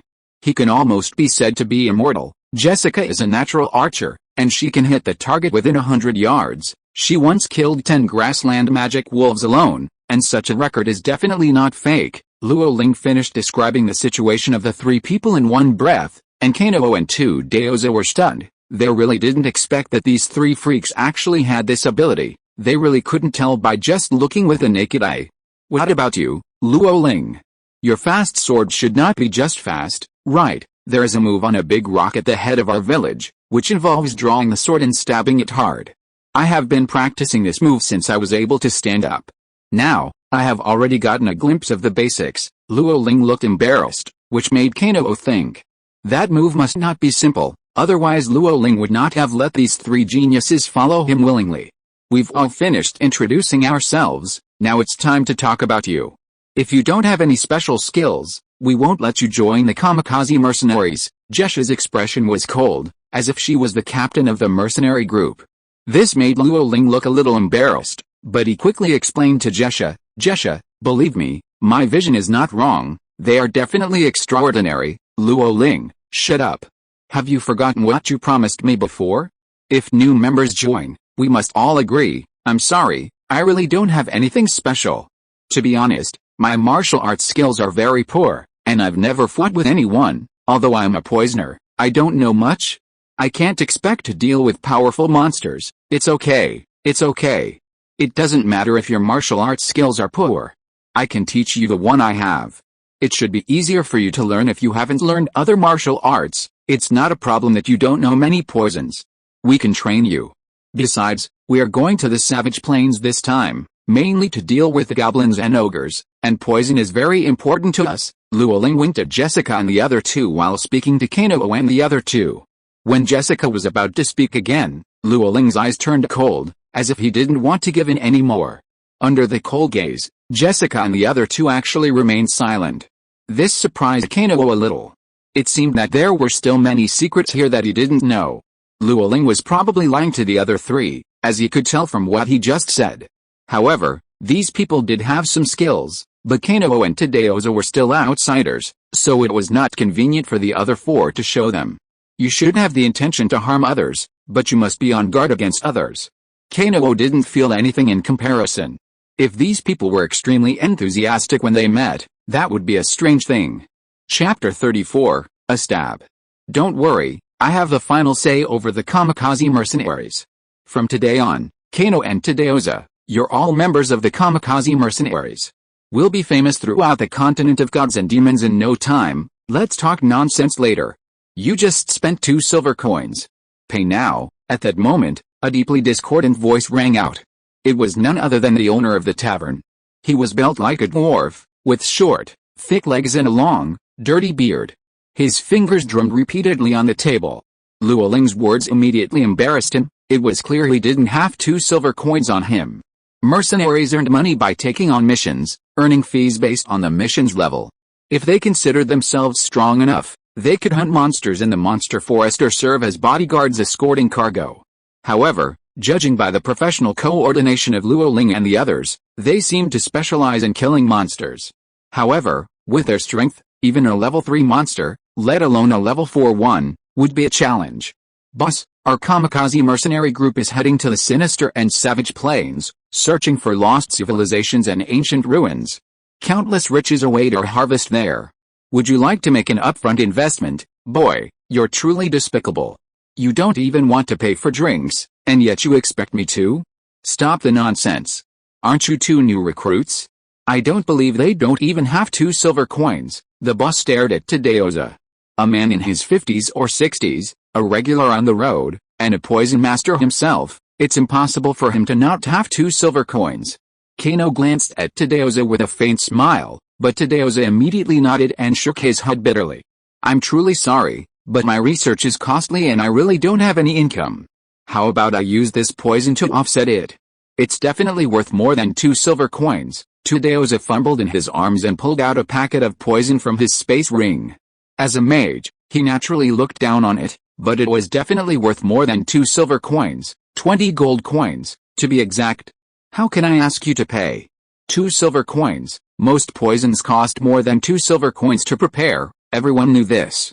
Luo Ling was quick, snatching the poison from Tadeoza's hand and immediately throwing the 2 silver coins in front of the boss. The boss looked annoyed and cursed him. "Asshole." He turned and went back into the inner room, clearly not wanting to deal with these people. "Luo Ling, didn't you say your silver coins were already glowing? What did you just say? You think it was a trick? If it was a trick, please give me a bunch of gold coins, thank you." Jessica and Moyi started to tease, while Sam Shida laughed non-stop. Luo Ling seemed accustomed to this. He took a quick look at the poison and quickly showed satisfaction. Clearly, he thought his 2 silver coins were worth it, which showed that he knew his stuff. "Don't worry, as the captain, I won't take your things for nothing. I'll teach you my technique now. Once you master it, even an ordinary person can kill a junior swordsman with a single blow." Luo Ling's confident tone puzzled Kano. He felt that this wasn't groundless. Perhaps Luo Ling truly possessed some skills. Tadeoza also piqued his interest. He wanted to see the ultimate move of a 15-year-old advanced swordsman. According to Luo Ling's theory, a single strike from him should be enough to kill a master swordsman. As Luo Ling arrived outside the tavern, the 2 men perked up. Luo Ling, now assuming an extremely serious expression, closed his eyes and took a deep breath. In that instant, they both sensed a shift in the aura surrounding him, though they tried to explain it, unable to articulate it. Their gazes fixed, there. At that moment, both Kano and Tadeoza were lost in thought. They closed their eyes, each imagining the previous strike. "How is that? My move is magical, isn't it? Doesn't it feel impossible to dodge?" Luo Ling excitedly spoke, only to see the 2 men completely grasp it. His face lit with surprise, and he whispered to Jessica and the other 2 as they emerged from the tavern, "See? They've realized something just like you. I'm right, they're not ordinary people either. You know, I'm a genius discoverer, and I'm sure a powerful group of followers will follow me in the future. Come on, Luo Ling, I've told you so many times not to show that move to others. If you run into someone with ulterior motives, you're doomed." "Dear Jessica, I believe in my luck. I'm destined to reach the saint level. You can just be my deputy leader." "Yes, it's indeed a magical move," Tadeoza said, his eyes gleaming. Even as a mage, he benefited greatly from it. Although he couldn't articulate the specifics, he could sense that he had gained immensely. At this moment, Kano was still comprehending, clearly seeing more. Tadeoza had no idea. Everyone's ability to comprehend things varied. The same epiphany might take someone a moment, while others an hour. The longer the comprehension, the greater the benefits. Furthermore, although Kano was a warrior, he had never learned swordsmanship before, so he was very receptive to the new techniques he encountered. Oh, by the way, I haven't asked you yet, what did you do before? We were guards for a small family, but that family fell into decline. We received some severance pay and wandered the land, where we've been ever since. Tudazia spoke, a touch of sadness in his expression. Though not a word he said was true, the emotion was genuine. After so much wandering, anyone would want to settle down. Furthermore, Tudazia had been hunted down and threatened along the way. Even with the power of a mage, he had to live a life of seclusion. This was a grave insult to a noble mage, but digging up someone's ancestral grave was no small matter. It was no different from a necromancer's. This was also partly why Luoling was able to subjugate the three people behind him. Eating, drinking, and exploring together, keeping each other in good stead, seemed like a good idea. Don't tell me all three of them have comprehended it. Jesha took the longest to comprehend it, reaching 10 breaths, the other 2 9. You're pretty good, comprehending 11 breaths. It seems your talent surpasses Jesha's. The old man, Tadeoza, didn't look like a genius. What they didn't know was that Tadeoza was a mage, with a deep understanding of magic circles. If he had simply practiced dark magic, he might have been a mage by now. After all, each level above mage was incredibly difficult to reach. 90% of mages were stuck at the advanced mage level, another 90% at the mage level, and 80% of those were stuck at the elementary mage level. Moreover, cultivating magic is far more challenging than cultivating a warrior, requiring constant comprehension, research, and meditation. Many magicians can't endure extended periods of meditation. After all, the outside world is so beautiful. Guess how long it will take Kano to comprehend it? That's uncertain. Luoling looked at Kano, and even he found it strange. His previous comprehension took him half a day, but Kano seemed to take only a day or two. At this moment, Kano's mind was filled with a single image, a long sword piercing forward, seemingly fast yet also slow. There seemed to be a lot to this movement, and under this blade, any attack was restrained. The blade seemed to have no end in sight, piercing endlessly. Kano's soul seemed to follow the blade, piercing the air. Space ripped apart, his soul trembled, time seemed to stand still, leaving him feeling as if he were trapped in a mysterious realm. Suddenly, countless swords appeared in his mind, some swung, some slashed, some stabbed, some spun, all looking like sharp swords, seemingly extremely fast and yet also extremely slow. Kino understood that this was his true comprehension of that thrust, hence, he had evolved these other types of attacks, whose key characteristic was that the target could not dodge them. As he comprehended these sword techniques, the magic circles from the ruins reappeared in his mind. They flickered constantly, as if telling Kino some special message. Suddenly, Kano awoke from his comprehension. He looked at the 5 people around him and asked curiously, "What's wrong? Did I comprehend for a long time?" "Not too long, just an hour," Tadeoza said, winking at Kano. Meanwhile, Luoling, standing beside him, stared at Kano in disbelief, shocked. "Brother, I really wasn't wrong about you. An hour? That's a long time.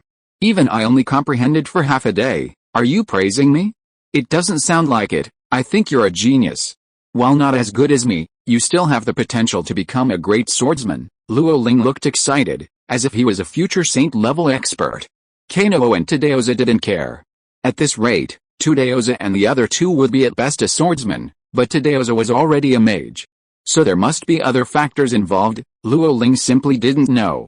However, Tadeoza was indeed surprised that Kano could comprehend it for an hour. Although he didn't know exactly what Kano had comprehended, he definitely understood a lot. Kano's rapid improvement in strength was naturally very beneficial to Tadeoza, there was no doubt about that.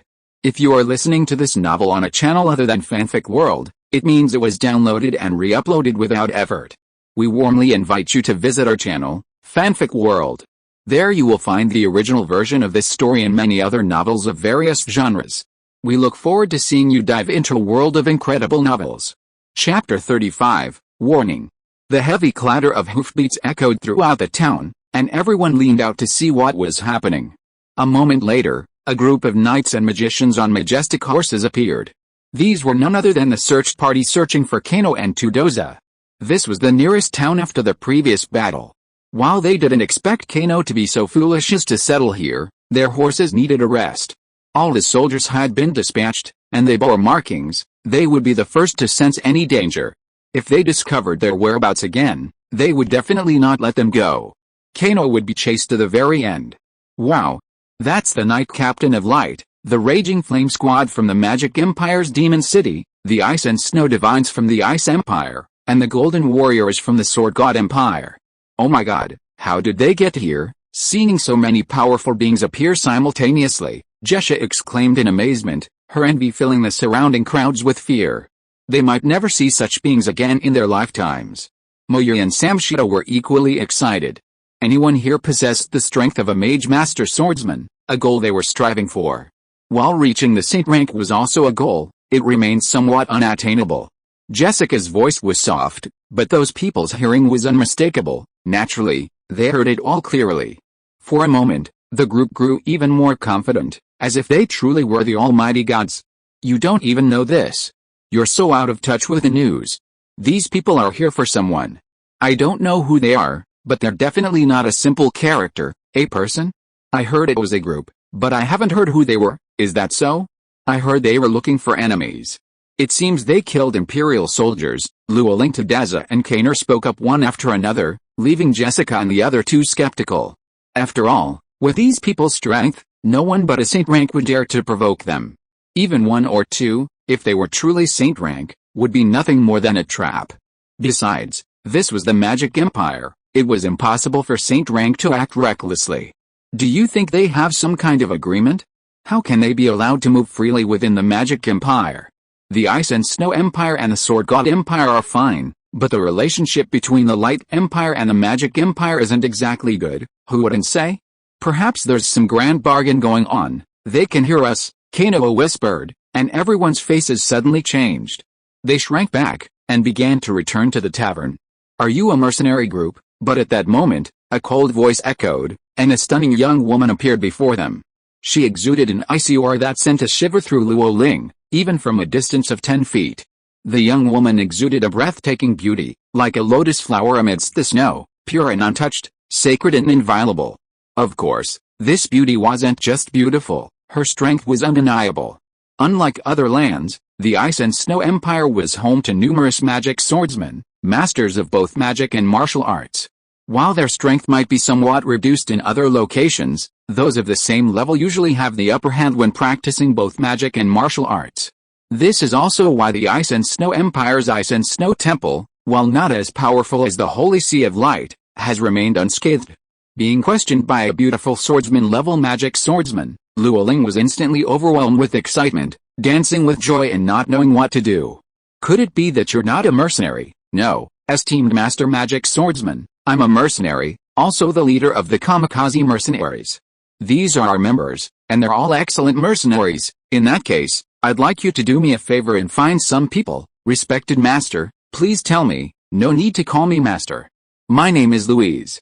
I need you to help me find a necromancer, a dark mage, a blacksmith, a swordsman, a puppeteer, or someone who possesses all of these skills. Do you understand? This, Luoling couldn't help but glance at Kano and the others, only to find that their expressions were grim. Whether it was a necromancer, a dark mage, a swordsman, or a puppeteer, they didn't seem like they could easily provoke them. Furthermore, these were masters who were looking for someone whose strength was unquestionable. If these skills were combined into 2 or 3 people, their strength would be even more undeniable. Facing such a master, 6 of them, mere high-ranking swordsmen, would likely be annihilated with a single wave of their hands. Only Kano and Tudozo had gloomy eyes, shrouded in surprise. They hadn't expected the other party to have calculated their identities so accurately. Perhaps the only thing they hadn't anticipated was that the very person they'd been searching for with such utmost difficulty was right before their very eyes, and that they'd also known they'd been exposed. Tudozo finally understood Kano's point. The most dangerous place is the safest place.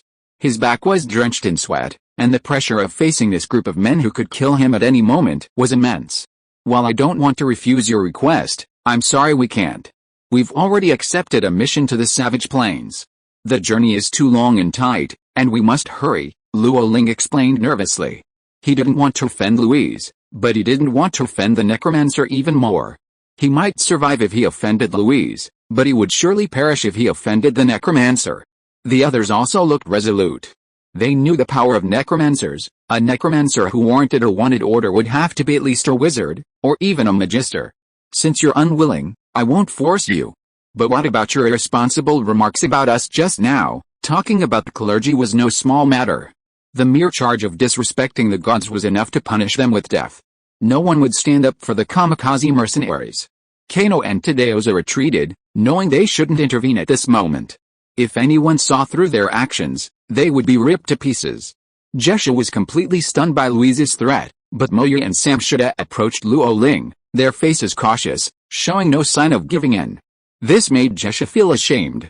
After all, she was also a member of the kamikaze mercenaries, and running away like that was a bit against her character.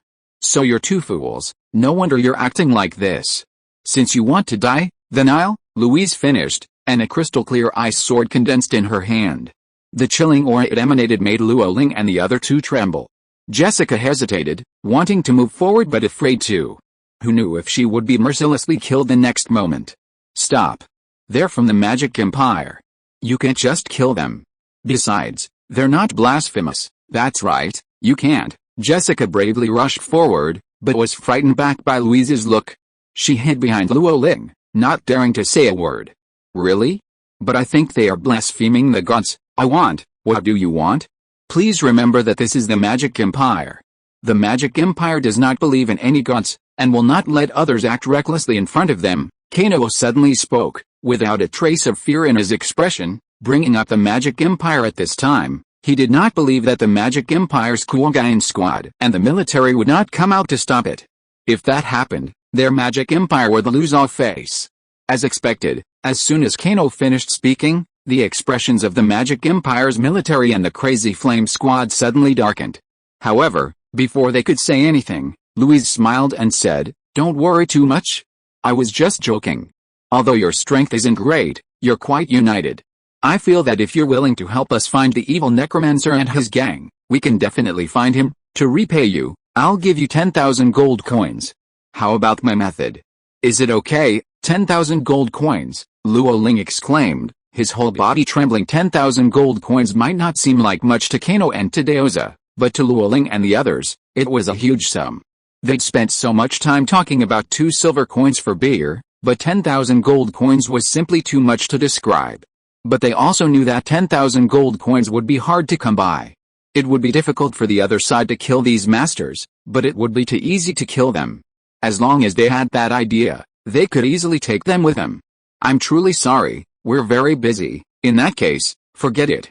However, I want to inform you that martial law is in effect around here. If it's not absolutely necessary, don't leave town. If you're accidentally injured, there's no way to regret it. Thank you, sir, for the reminder. Faced with such a threat, Luo Ling didn't resent it.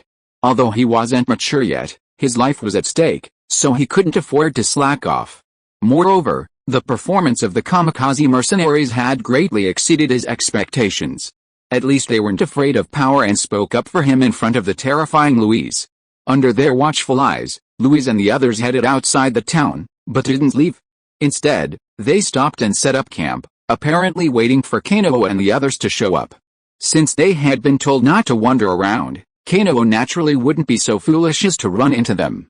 The others had almost the same opinion, to stay in town for a while and wait until things calmed down before leaving. After all, they weren't in a hurry. Chapter 36, Poaching. With almost no discussion, everyone unanimously decided to stay in the town for a while, with Jesse solely covering their expenses for the next few days. The mercenary group's entire property was placed in Jesse's care, though of course, it wasn't much at all. To sustain the group for a longer period, Jesse had to be frugal. Apparently, because of Luo Ling's outstanding performance, Louise had noticed them. Whenever she had nothing else to do, she would come up to them and stare at them intently. This naturally attracted the attention of others, and to everyone's surprise, the Knight Commander also took a moment to observe them. Luo Ling had a habit of daily practice with his group. One was to help them identify problems together, the other was to show off their prowess. It had to be said that this time, the show was a success. Both Louise and the Grand Knight Commander were connoisseurs of value. Their discerning eyes could easily discern the difference between Luo Ling and the others. What a profound realm. It's like a sudden enlightenment. I just wonder who you learned this from. Louise's face was full of smiles, not as cold as yesterday. There was a hint of wonder in her expression, which instantly excited Luo Ling. It was an honor for him to be praised by a master like Louise. The same was true for Jessica and the other two. Although they were already advanced swordsmen, they were still a long way from becoming sword masters. With bad luck, they might not even be able to break through. Kainer and Tudaza were silent. They hadn't shown much just now. They naturally didn't want to cause trouble. Being noticed by the master in front of them was not a good thing. This was taught to me by an old martial artist from our village. He taught me for a full 10 years. Unfortunately, he passed away a while ago, so I've been out training. Old martial artist, I can tell you're no ordinary man. Your passing is truly a tragedy for humanity. Are you interested in joining the Ice and Snow Temple? I feel like you're destined to be with us. The word destined made Luo Ling shudder, a terror that frightened him. He had never imagined he would be chosen by the Ice and Snow Temple. Wasn't the Ice and Snow Temple a place that teemed with magic swordsmen? If you're willing to join the Ice and Snow Temple, I can also promise to perform a miracle for you. While I can't make you a magician, I can certainly make you a magic swordsman. Another incredibly tempting trap was thrown, leaving Luo Ling speechless with shock. To turn himself into a magic swordsman, what a concept. Even without thinking, the price would be immense. It also proved his worth. Needless to say, this had a lot to do with his stab. And it wasn't just Kano and Tadeoza who had such foresight. I am the Grand Knight Commander of the Holy Sea of Light. I also invite you to join our Holy See. I can offer you a baptism, which is even better than becoming a magic swordsman. What Luo Ling couldn't have imagined was that the Knight Commander of the Holy Sea of Light actually extended an olive branch to him, and it was a baptism. Baptism was no small feat, it was a conferment of status and position by the Holy Sea of Light. Typically, only the Holy Sea's most loyal and gifted guardian knights and the king could receive baptism. The benefits of baptism included doubling one's original aptitude, fundamentally resolving the problem of cultivation. Currently, in the entire Light Empire, no more than 10 people have been baptized. Even a fool could understand the significance of this. Another huge pie fell upon Luo Ling, exhilarating him. However, he soon realized that his choice was difficult. If he chose the Ice and Snow Temple, he would undoubtedly offend the Holy Sea of Light, and if he chose neither, he would offend both the human race and the divine demon continent. He knew that the enemy was after his stab. Beyond that one move, he was worthless. He knew the outcome there, nothing but stabs every day. Such a bitter life would be worse than death, but if he refused, he would likely die immediately. Sir, take a look at me. I possess the cat man's gift of the daylight eye, allowing me to see clearly both by day and by night. I also possess Luo Ling's technique, sir. My name is Samshida. I am painless. I am a steel fortress, capable of withstanding any attack, sir. I am an archer, and I have also mastered Luo Ling's stab. I would love to join the Ice and Snow Temple. I beg your help. With such a golden opportunity before them, Jesse and the other two naturally wouldn't let it slip. For them, joining either the Ice and Snow Temple or the Church of Light would be a leap to heaven. The betrayal of Jesse and the other two made Luo Ling pale. He hadn't expected that a mere offer from a major power would allow them to walk away. My apologies, my lords. My dream is to travel the entire continent of gods and demons and become an adventurous mercenary. Your offer is indeed tempting, but please forgive my ambition. To everyone's surprise, Luo Ling refused. Even Kainer hadn't anticipated this. Any intelligent person would have guessed that Luo Ling would choose one of the two options, but he chose neither. He had undoubtedly offended two major powers in a row. To the Holy Sea of Light and the Ice and Snow Temple, this was a provocation and an insult.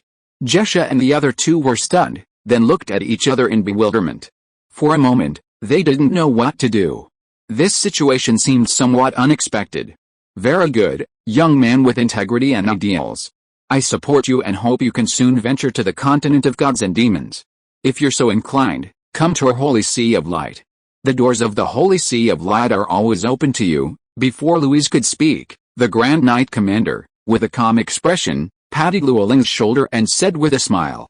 Such generosity moved Luo Ling. If it weren't for Louise beside him, he would have immediately surrendered. Very good, I hope your dreams come true, too. Louise also praised him, then turned and left.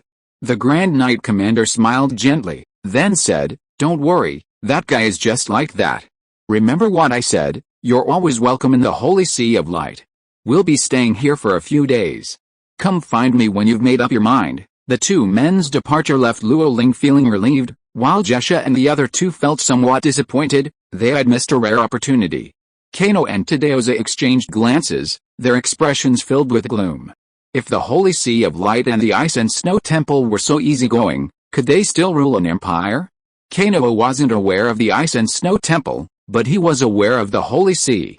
The Kingdom of Morin, being close to the Empire of Light, had some understanding of the Holy Sea. Those people were hypocrites, one thing on the surface, another in secret. They claimed mercy, but they were merciless when it came to killing. Both the arbitration chamber and the ascetics were armed forces. Their motto was to exterminate all aliens. And this Grand Knight Commander seemed to be a member of the arbitration chamber. Luo Ling's refusal was a complete disrespect to the Holy Sea. Louis of the Ice and Snow Temple wouldn't likely take any action, but the Holy Sea couldn't be certain. Any swordsman could kill them. At that point, Kano wouldn't need to reveal his strength. The consequences of that were likely too much for him to bear.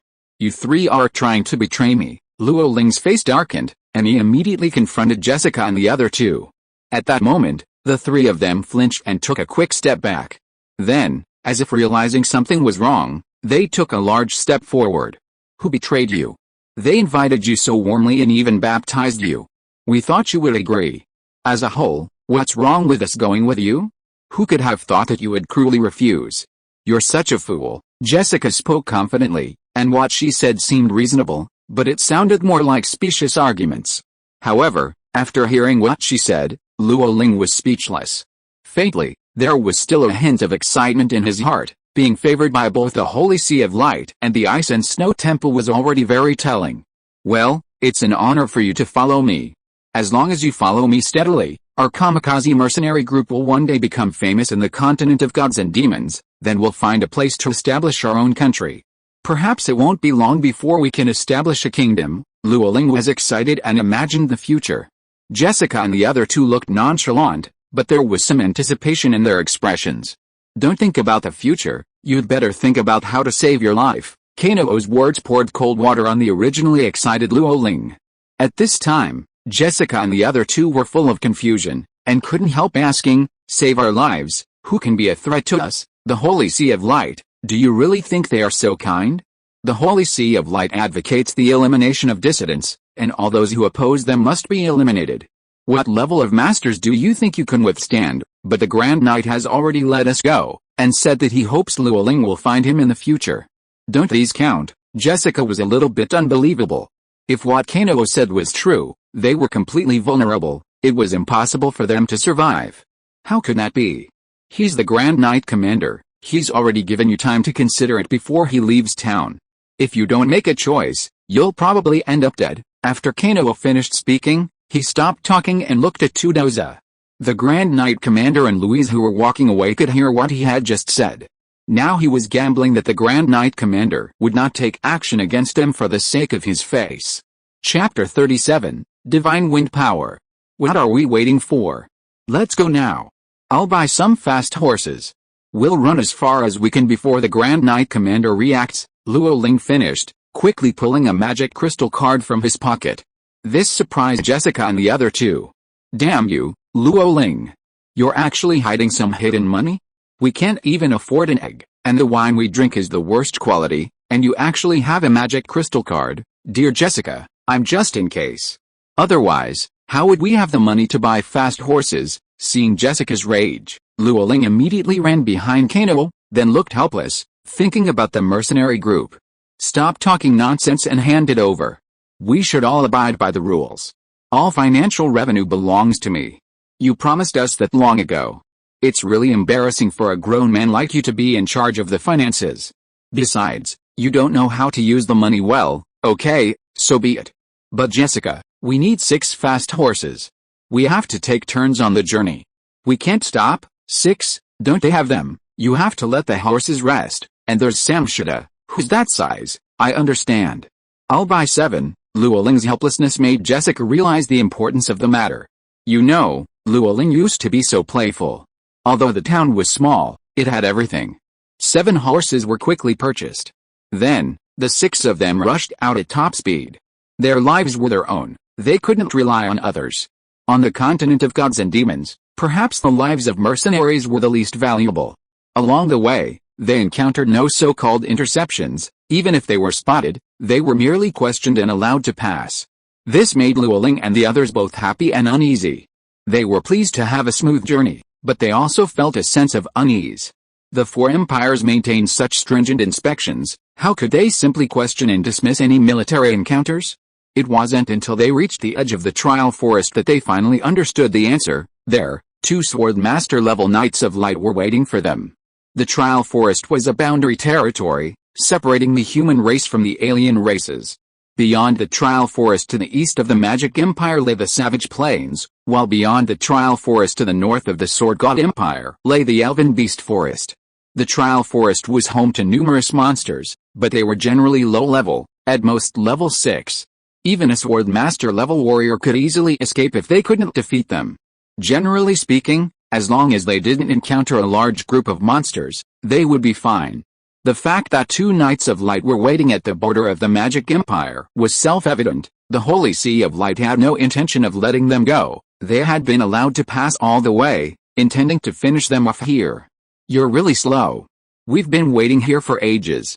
I advise you all to commit suicide, because we still need to return to report. One of the Knights of Light spoke with unwavering confidence, as if life meant nothing to him. Luo Ling's face darkened to the point of utter dismay. 2 swordsmen versus 5 high-ranking swordsmen seemed a foregone conclusion. As for Tadeoza, he was naturally excluded. With the power of the Holy Sea of Light, it was impossible for them not to have discovered that Tadeoza was a poison master. Are you the only two? Luo Ling asked cautiously, glancing around. Hearing this, the 2 Knights of Light couldn't help but laugh. Mickey, listen. It seems the 2 of us aren't strong enough. Kenolite, our Grand Knight Commander, wasn't thoughtful enough. If they flee separately, it will be very difficult for us to kill them. You 6 humble beings, remember our names. Maddie and Kenolite, we'll send you on your way now. With that, they drew their heavy swords, a pale blue fighting spirit erupting, as if they were determined to end the battle quickly. If they truly fled now, they would surely be killed one by one. The enemy's strength was evident, and since they were waiting here, they must have some information. Tadeoza looked at Kano, but saw that he remained calm. Clearly, he had no intention of revealing his strength. Samshita, follow Kano and attack Kenolite. I'll deal with Maddie with the others. Samshita was undoubtedly the most formidable defender among the kamikaze mercenaries. His single-handed power could hold off Moi, Jesha, and Tadeoza. After all, they were facing swordsmen, and holding off for a while might save their lives. Your name is Kano, a nice one. You look like a noble, don't you? Maddie's expression was casual, as he ignored Kano and Samshita. A swordsman facing 2 high-ranking swordsmen couldn't do anything without defeating him. Maddie, on the other hand, was filled with disdain. Aside from the archer Jesha, who posed a slight threat, the others were truly unworthy of concern. Armed with shield and hammer, Samshita charged forward without hesitation. With a roar, he charged forward. Life held no value to him, a dull-witted man. But just as he charged, Kenolite struck him back 4 or 5 steps. Samshita remained silent, charging forward, shield in hand. Not bad, only 4 or 5 steps back. If you were a swordsman, I'd be powerless against you. Kenolite smiled faintly, then struck again. The force of the blow etched a noticeable mark on Samshita's shield, sending him reeling back 7 or 8 steps. 2 more blows would likely destroy it. Samshita, you deal with that Maddie. I'll take care of this guy, Kino said seriously, standing in front of Samshita. From his observation, he'd noticed Kenolite wasn't particularly formidable. At least, he wouldn't have much trouble dealing with him. Besides the speed of his comprehension from Luo Ling, Kano also possessed the 9 extreme hammer. Whether it was a hammer or a longsword, there wasn't much difference in their use. You want to take on me alone? Kenolite laughed heartily, his expression filled with disdain. The gap between a swordsman and a swordsman was vast. He had never heard anyone say it could be bridged. However, the dim-witted Samshita seemed to truly trust Kano and left without a pause.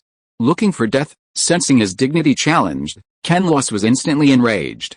In a flash, he appeared before Kano and swung his sword fiercely, intending to cleave Kano in 2. However, Kano remained calm in the face of this attack. With a swift thrust of his sword, he aimed for Kano's throat.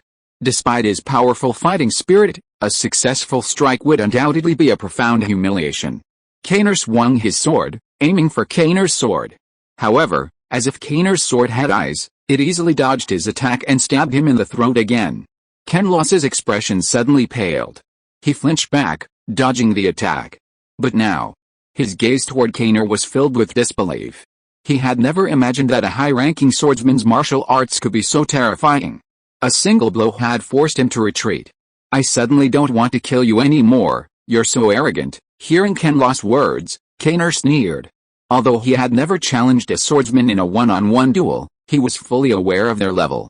Even if he couldn't defeat them, he could still defend himself.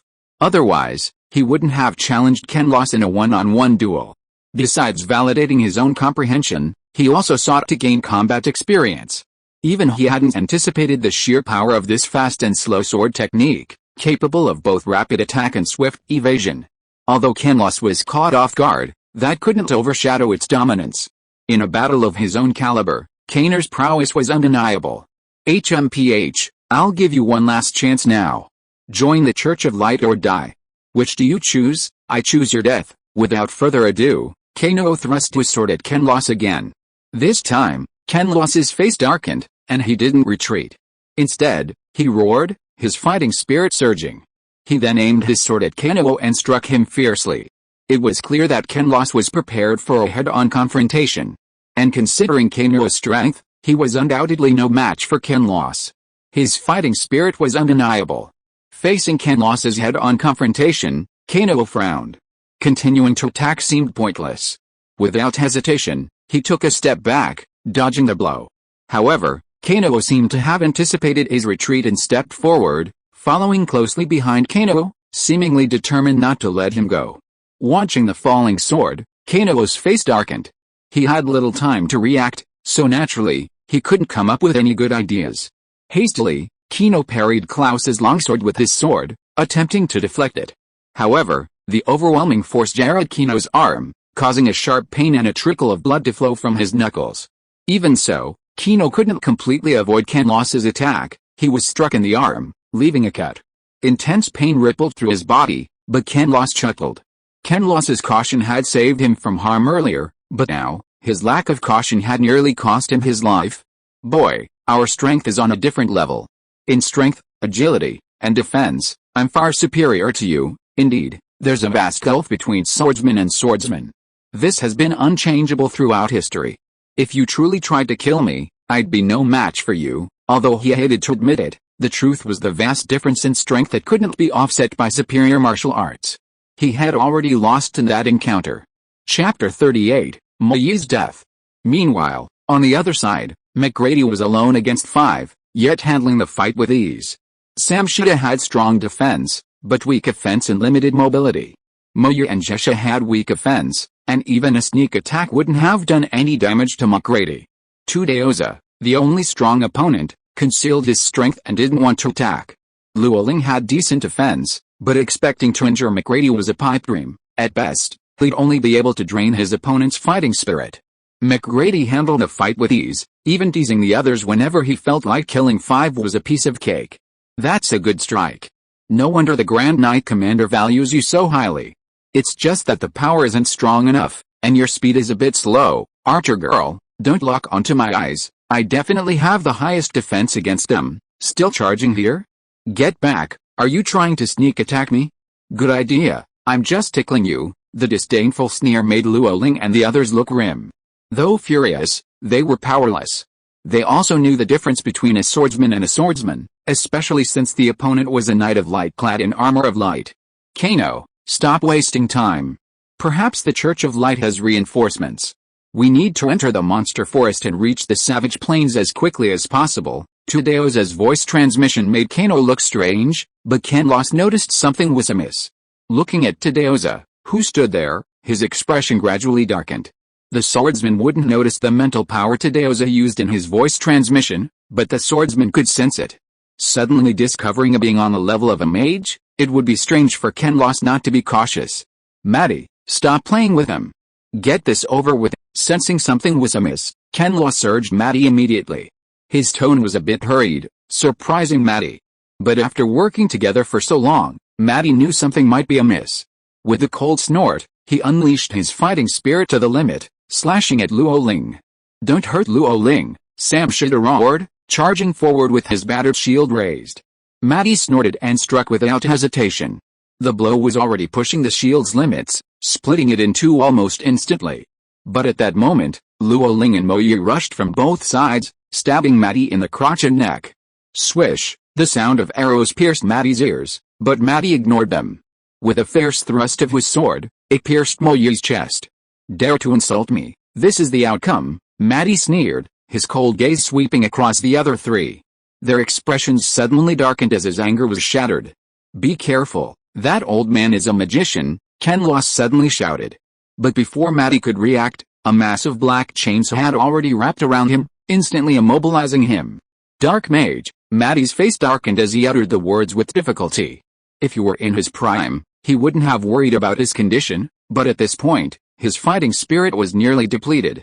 Tadaoza, on the other hand, had always been full of energy. A sudden attack like this wouldn't simply defeat him. As for Luo Ling and the others, their faces were filled with disbelief. They hadn't imagined Tadaoza could be a dark mage. A mage, not a swordsman. Kenolite's face was the most grievous, because the title of dark mage was incredibly frightening to him. It wasn't that the dark mage was particularly powerful, but that he was their nearest target.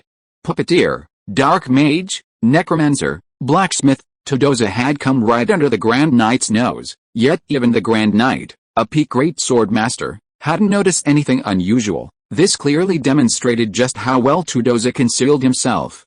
The presence of the dark mage meant the presence of a necromancer nearby.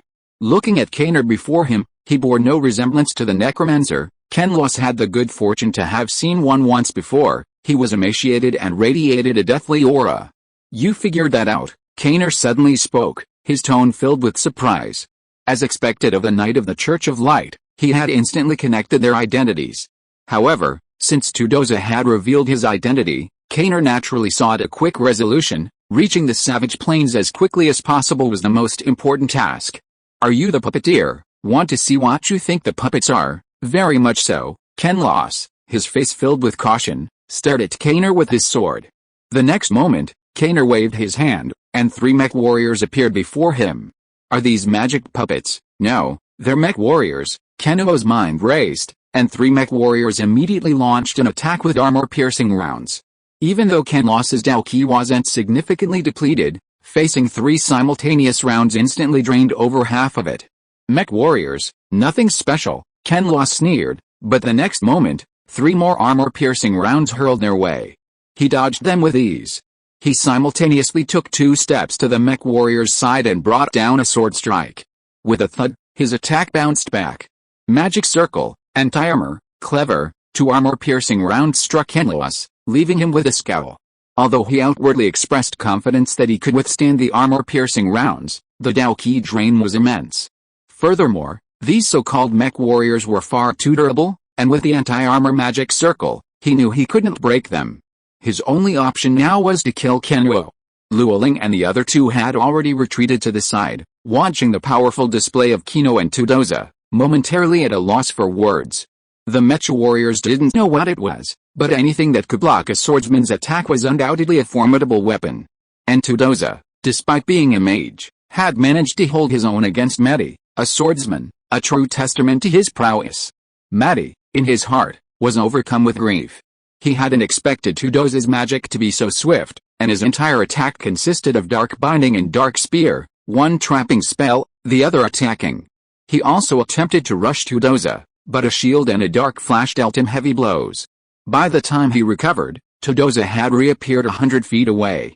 The constant dark binding had drained his fighting spirit. At this rate, he wouldn't be able to hold out much longer. "Kano, stop trying.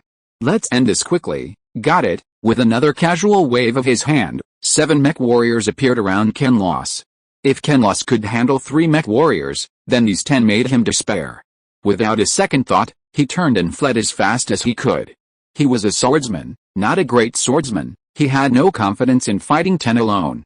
10 armor-piercing rounds pierced Kenolite's defenses almost instantly. 10 more followed. And Kenolite dodged 7 with a roll. However, The remaining 3 proved fatal, striking him and opening 3 massive wounds. Further escape was clearly unrealistic. Kenolite, however, bravely turned and rushed towards Kenolite, his face filled with determination, as if he wanted to die with him. Idiot, Keno wouldn't charge in for a showdown. He disdained such a heroic act. Only a fool would disregard his own life. If he could avoid the risk, Keno wouldn't charge in. Bang, bang, bang, the final round of bullets was undoubtedly the final blow. Kenolite had been arrogant for over 30 years, but in the end, he died like this. Perhaps he never imagined his death would be this way. Maddie, constantly restrained, looked extremely grim. With Kenolite's death, all eyes were on him. Given the current situation, it was natural that he was doomed. Despicable. Come fight me if you dare. I'll give you one hand, let's have a fair fight. Despicable. You 2 swordsmen come to attack us, that's not despicable. If you can't win, then fight us fair. That's the Knight of Light, Tudoza, stop wasting time with him. There's no point in wasting time with such trash. He killed Moyi. Kill him. The 10 Mecha warriors opened fire again, this time with unerring accuracy. Maddie offered no resistance and was instantly killed. The next moment, however, Keno arrived before Kenolite. A ball of flame rose from his hand, its chilling aura palpable even to Luoling and the others. A vast amount of death energy had been absorbed from the corpse, naturally absorbing its soul power as well. To Keno's surprise, the Knight of Light's soul power seemed even more refined, approaching the level of a great swordsman. The first thing that came to Keno's mind was the power of faith. Only the power of faith could be so pure. This made Keno consider the Church of Light. After all, his current strength increase was too slow. If he were to devour ordinary soul power, it would take who knows how long. He chose the Savage Plains because it was once a battlefield between gods and demons. Countless bodies have died here, and historical records call it the land of death and the paradise of necromancers. Because of its barren land and the diverse races, it is a place where humans cannot intervene. Although humans are willing to exterminate other races, the balance is not easily broken. Neither the orcs nor the elves are minor races. Furthermore, humans theoretically keep them here for their own benefit. The orcs serve as a buffer zone for demon attacks, while the elves are allies of humans. When either race is threatened, humans must not only not add insult to injury, but must also provide assistance. Chapter 39, End of Love. You're a damned necromancer, Luoling stared at Keno in disbelief, as if he'd seen a ghost. Everyone on the divine demon continent harbored a deep-seated hatred for necromancers, a hatred cultivated from childhood that was indelible.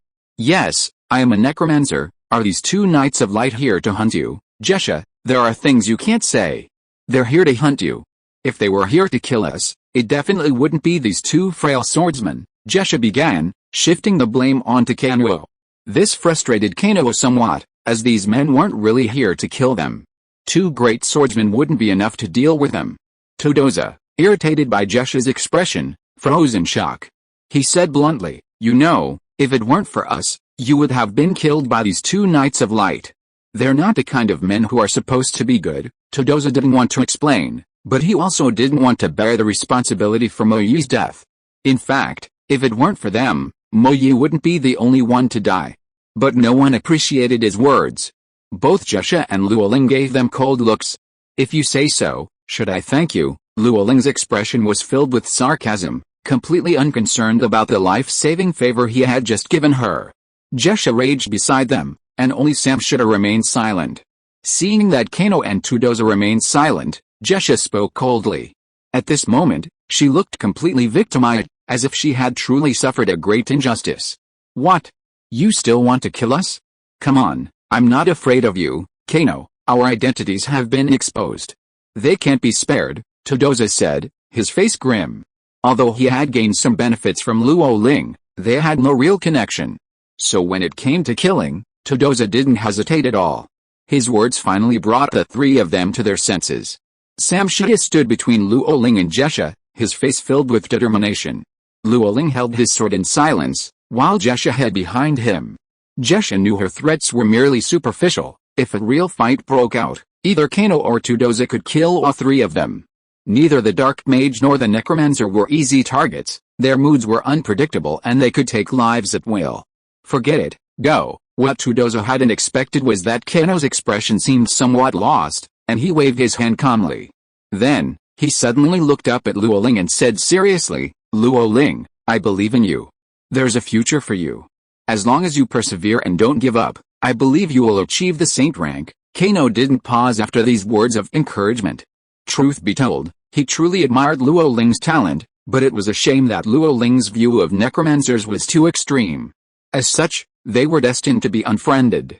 Some people in this world are simply necessary, the darlings of heaven and earth, capable of escaping danger, no matter how perilous. Kano was like that, as was Luo Ling. It was precisely for this reason that Kano didn't insist on killing Luo Ling. It wouldn't have been morally or logically justified, and killing Luo Ling would have been too much for Kano to overcome. As for Jessica and Samshita, he had already released Luo Ling, so sparing two more wouldn't matter. Perhaps they would inform the Holy Sea of Light, but Kano didn't care. The distance was too great. A round trip would be enough for Kano to reach the Savage Plains. Once there, the sky was high and free, neither the Holy Sea of Light nor the Magic Empire could reach him. Kano didn't waste any more time, commanding the mech warriors to clear the way, and they swiftly crossed the trial forest. To avoid surprise attacks from the monsters, Kano used his X-ray scope. No matter where the monsters hid, they would remain within his range. Kano wasn't just passing through the trial forest, he wanted to find more monsters above level 4 and collect their magic cores. After all, purchasing magic cores would be difficult once he reached the Savage Plains. Both the magic array and the mecha warriors require magic cores. The mecha chariot spell build later might also require them, so getting more now is understandable. Besides, with 10 mecha warriors and 2 Deo stationed there, dealing with level 4 or 5 monsters is no problem. If they're truly defeated, they can always flee. A massive figure appeared in the X-ray machine, a 10-foot-tall monster. Its pig-like form suggested it was an Earth-type monster, the pitfall boar.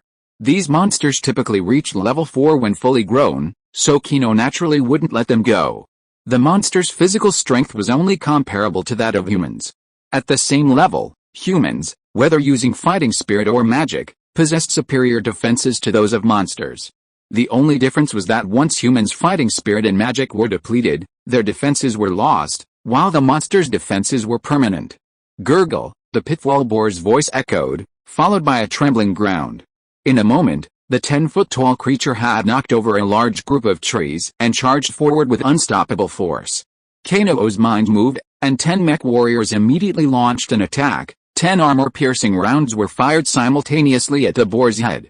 The next moment, the miserable boar fell to the ground, dead without even a scream. Its defenses were no match for the armor-piercing rounds. Kano commanded the mech warriors to split the boar's skull with a single sword strike, extracting a khaki-colored magic core. Though only a 4th level one, it was better than nothing. Kano would not let go of the remaining corpse. Neither the death energy nor the soul power could be wasted. After devouring it, Kano felt that the beast's death energy and soul power seemed extremely pure, not comparable to a great swordsman's, but not much behind. On closer inspection, however, it seemed only natural. Each of these 4th-level beasts had lived for a century or two. Their foundations were so strong that a great swordsman could not even begin to compare. At this point, Kano couldn't help but think of the elves. Those creatures had lived for hundreds or even thousands of years, so logically, their souls should be even more powerful. However, considering the elf strength, Kano temporarily gave up the idea. Perhaps he would have to wait until he developed his mecha warship before he could trouble the elves. Kano's movements along the way were quite noisy, attracting many magical beasts, including a pack of over 200 windwolves. These creatures were fearless and ferocious by nature, but they had the misfortune of encountering Kano and encountering a large turtle shell. The windwolves' wind blades were formidable. With over 200 of them, even a great swordsman wouldn't dare to confront them head-on. However, to the wolves' frustration, their attacks were completely ineffective against the steel bunkers. No matter how sharp their teeth or how agile they were useless against the mecha warriors. From beginning to end, it was a completely one-sided massacre, and Kano's only loss was the loss of an arm to one of the mecha warriors. It was just a metal arm. A simple arm could be added. For Kano, this wasn't a loss at all. From 200 wind wolves, he harvested over a dozen magic cores. This was because most of them were level 3 or below, lacking magic cores. Kano also encountered many of the remaining scattered beasts. The most formidable was a dark attributed earth bear, At peak level 6, its power rivaled that of a great swordsman. Upon encountering this dark earth bear, Todoza was thrilled. Capturing such a powerful beast would naturally enhance his strength. It's not easy for a magician to encounter the right beast. The dark earth bear is a variant of the earth bear. Its dark and earth attributed talents comparable to those of dragons. Todoza naturally couldn't let such a great opportunity slip by. He practically grasped Kano tightly, his eyes gleaming, and said only one thing. No matter what, we must capture this dark earth bear. To some extent, Kano owed Todoza a debt, so without a second thought, he ordered 10 mecha warriors to attack with all their might. No shots were allowed to hit vital parts. Excessive bleeding would cause the dark earth bear to lose its combat effectiveness. As for the final wound, it could completely recover on its own after recognizing its master. However, the dark earth bear's defensive capabilities were far beyond Kano's expectations. Even armor-piercing bullets only left shallow wounds on the dark earth bear's body. Expecting such wounds to bleed excessively and reduce its combat effectiveness was simply impossible. With no other options left, Kano could only send 10 mecha warriors into close combat, but it didn't take long for Kano to regret it. The earth bear was known for its strength. Even great sword masters didn't dare to take its attacks head-on. Kano's mecha warriors had strong defenses, but that didn't mean they couldn't be broken. The earth bear's power impressed Kano, who destroyed the mech warriors in just 3 or 4 strikes. In this situation, Kano gritted his teeth and blew up 2 of his mech warriors, severely injuring the dark earth bear. Kano did this, firstly, because he had no other options, and secondly, because he wanted to do a favor. On the surface, he had crippled 2 mech warriors. Todoza was thrilled from beginning to end, his face pale from the excessive consumption of magic power. However, he ultimately placed the dark earth bear into the magic circle, completing the process of recognition. With a flickering 6-star magic circle, the dark earth bear was placed in Todoza's pet space. He couldn't contain his excitement, watching Kano dance with joy. Everything went much more smoothly, and they soon reached the savage plains. Looking at the endless expanse of rocks and weeds, Kano showed no reluctance, but rather a look of excitement. Chapter 40, Grand Plans. We've reached the savage plains. What do we do next? Find a safe place to mass-produce mech warriors and mech chariots. Mass-produce mech warriors. Todoza's face was filled with disbelief. He hadn't imagined mech warriors could be mass-produced. If so, it was a bit too terrifying. You probably don't know, mech warriors are mass-produced. It's just that their quality is a bit lower, but definitely not that much worse. Alloys don't need to be refined 100 times. Kano's vision was naturally high-tech, casting mech warrior parts with molten iron. Otherwise, forging each part piece by piece would take hundreds or even thousands of years. The swordsmen and great swordsmen were so powerful, so they could only rely on quantity over quality. With thousands or even tens of thousands of mech warriors, there was no need to worry about just 1 or 2 great swordsmen. Kano also needed to research mech chariots and transforming mechas, and he also needed to develop small mech fighters, which also needed to be mass-produced. After numerous battles, the gods' and demons' continent's air force had severely shrunk. Of the elves, only the flower elves could fly, of the beasts, only the birds could fly, and of the human race, only the griffins remained. The combined flying armies of all races numbered no more than 10,000. If Kano could mass-produce mecha fighters, he could easily seize control of the air. Moreover, from the air, whether in ground strikes or bombing raids, he could exert absolute suppression. If he could mass-produce small, transforming mecha warriors, even better. Kano chose mecha chariots, primarily designed for underground travel, because, aside from the ground dragons, no other race on the gods and demons continent could travel underground. While these ideas were promising, implementation proved difficult because he hadn't yet mastered the mecha's core power system. Using soul fire and magic cores to control mecha warriors was the simplest and most straightforward method of control, so simple that they were simply mecha warriors, devoid of intelligence and the potential for transformation. After all, the soul fire was vastly superior to a computer program. Furthermore, his previous mecha construction efforts had primarily been based on research from others. Here, there was no experience to draw upon. So, what kind of location do you want to choose? Do you have any ideal conditions or restrictions? Todoza had been in a really good mood lately, and he also wanted to find a safe place for Kano. After all, it was a matter of his own safety. It has to be secluded and open, ideally on an ancient battlefield. It has to be underground, and the underground space must be substantial. Mass production of mecha warriors was noisy, and Keno didn't want to cause trouble right from the start. It would be best if no one knew about it for a few years, otherwise the Knights of Light would be in trouble. Being on an ancient battlefield would naturally bring him numerous advantages. It would rapidly improve his strength while also allowing him to better study necromancy. The reason for choosing an underground location was that it was easily defendable and difficult to attack. If the enemy proved unable to defend themselves, they could simply blow up the tunnel. As for the size of the underground space, they could dig it themselves, but that would be too time-consuming. Having it already there from the beginning would be far superior. Todoza was lost in thought for a moment, then his eyes suddenly lit up. Looking at Keri, he said seriously, I know of an ancient mine tunnel beneath a valley. It was once ruled by demons, and countless people of other races died mining it. The tunnels are well connected, making it a truly desirable location. However, it seems to be occupied by a necromancer.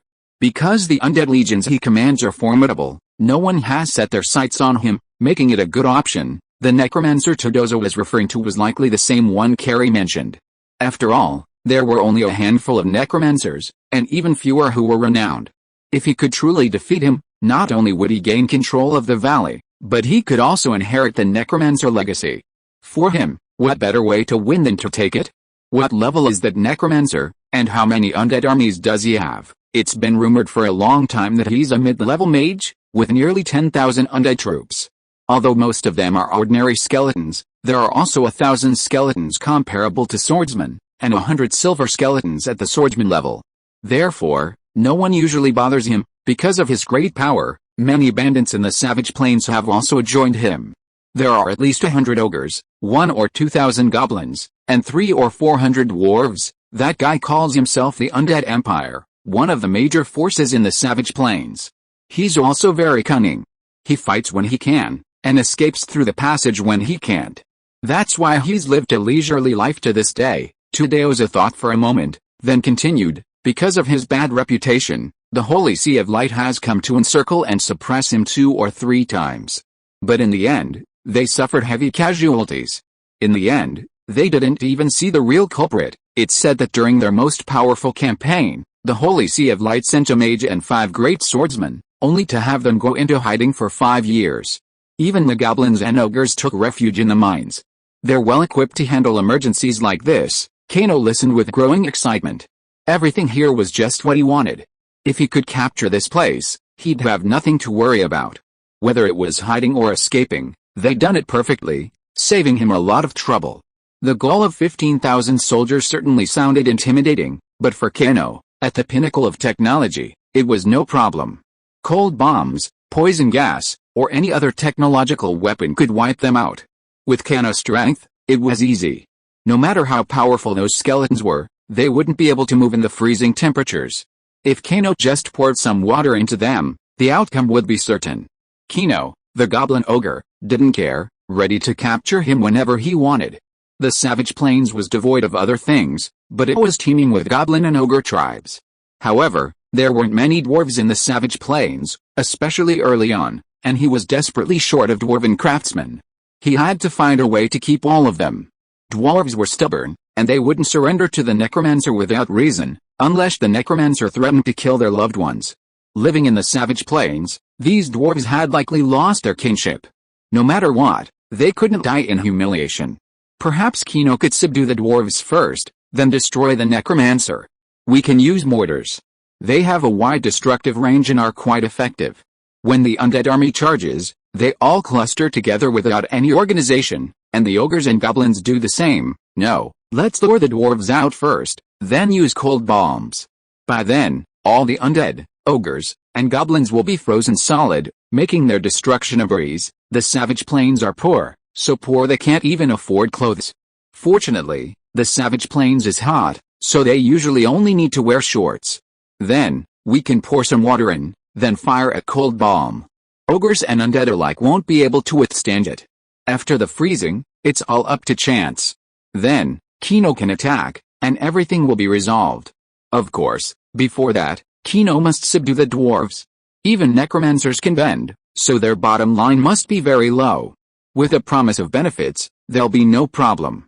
Todoza, Go to the nearby dwarven tribes and ask them to recall their dwarves. Just tell them that the valley and the mines will soon be under new ownership, and let them witness some miracles." After saying this, Kaner gave Tudoza a general description of the cold bullet, and Tudoza's face was filled with disbelief. He had never imagined such a terrifying weapon existed. Dropping the temperature by dozens of degrees would surely freeze someone to death. After all, cold is also a form of attack, draining a significant amount of fighting spirit and magic power. The cold bullet Kaner described was practically indistinguishable from the forbidden spell Ice Storm. Such a terrifying treasure, requiring no magic power, no magic scrolls, could be created by ordinary people. The thought of it was terrifying. No wonder Kaner concealed it.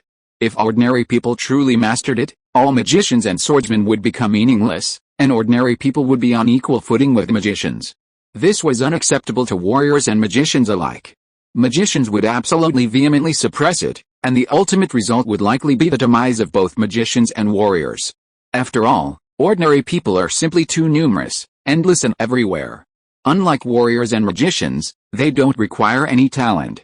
Because of their sheer numbers, their lives are of little value, even their death is no major event. Those in high positions will exploit this to satisfy their own selfish desires, bringing disaster upon the entire continent of gods and demons. It's for this very reason that Kano has kept the secret of gunpowder secret. Consider Earth's technological age. While it has brought humanity numerous conveniences, it hasn't even guaranteed basic health. Pollution is everywhere, wastewater and exhaust fumes are everywhere, plants and animals have mutated to the point of being unusable.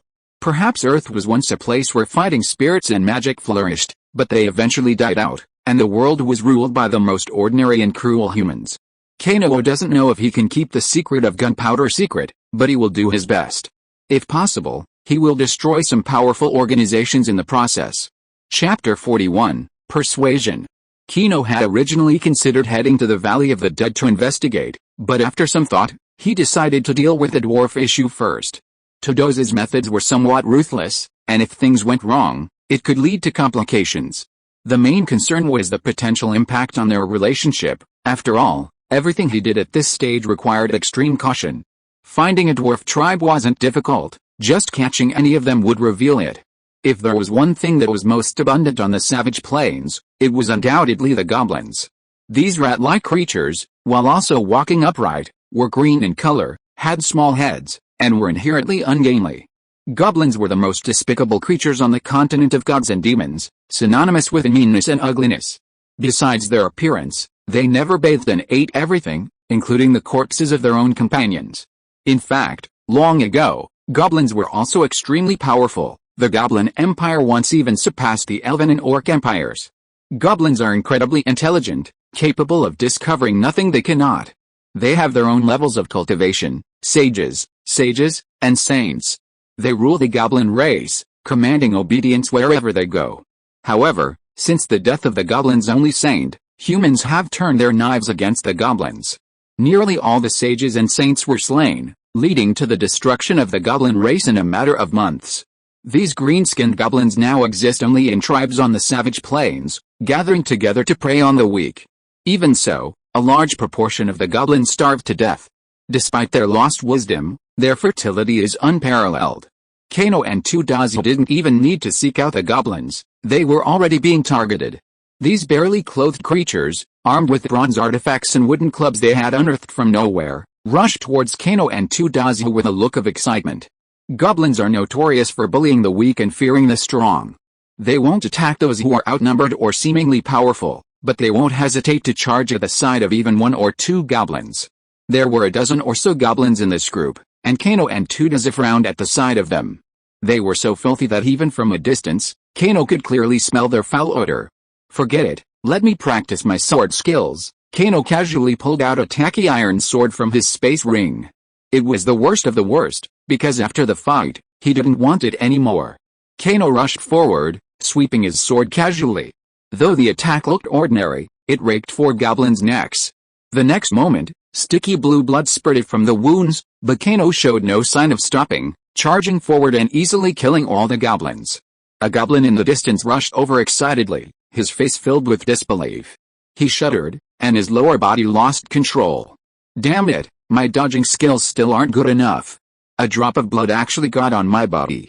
How disgusting. Keno's eyes filled with fury as he looked at the green blood on his shoulder. For a civilized person who values hygiene, the sight of green goo smeared on their bodies was simply unbearable. He pulled a piece of paper from his interspatial ring and wiped the goblin clean. Then, Keno looked at the stunned goblin and said with a smile, "Excuse me, how do I get to the dwarf tribe?" The goblin was slow to react. And Keno's gaze suddenly turned cold. The goblin shuddered and pointed towards the high hills in the distance. "Thank you, this sword is for you." Keno casually tossed away his iron sword, irritated by the green goo. However, the thrust of his sword struck the goblin, pinning it to the ground. Soul fire materialized in his hand, and Keno devoured the goblin's soul power and death energy. However, he was surprised to find that the goblin's soul power was comparable to that of an ordinary swordsman. You know, these goblins, while almost as powerful as ordinary humans, possessed a spiritual power comparable to that of a swordsman. This made Keno contemplate a massacre across the savage plains. After all, these goblins were numerous and fertile. Perhaps after a massive slaughter, he could even advance to the level of a mage. Death energy strengthens the body, and while he becomes a mage, his physical form is likely to improve, potentially reaching the level of a swordsman. A mage, a swordsman, and a dual mastery of magic and martial arts, coupled with the 9 extreme hammer and the fast and slow sword techniques, he would be a match for his peers. When they arrived at the dwarf tribe, they saw a barren landscape. The dwarf tribe seemed to number 700 or 800, making it a large tribe. However, almost everyone wore only one piece of clothing, barely enough to cover their modesty. Looking around, Keno couldn't see anything edible. They lay lazily on the ground, chomping on grass or tree roots. These creatures were dwarves, except for their smaller stature. If they were coated in green liquid, they would undoubtedly be goblins. These creatures were already utterly lazy, unwilling to work for food. If this continued, they would become a different kind of goblin. "Keno, are you sure you want to subdue these guys? I suddenly realized we should have prepared more food before we arrived." "Food isn't a problem. While there's no food on the savage plains, there are plenty of rabbits and deer.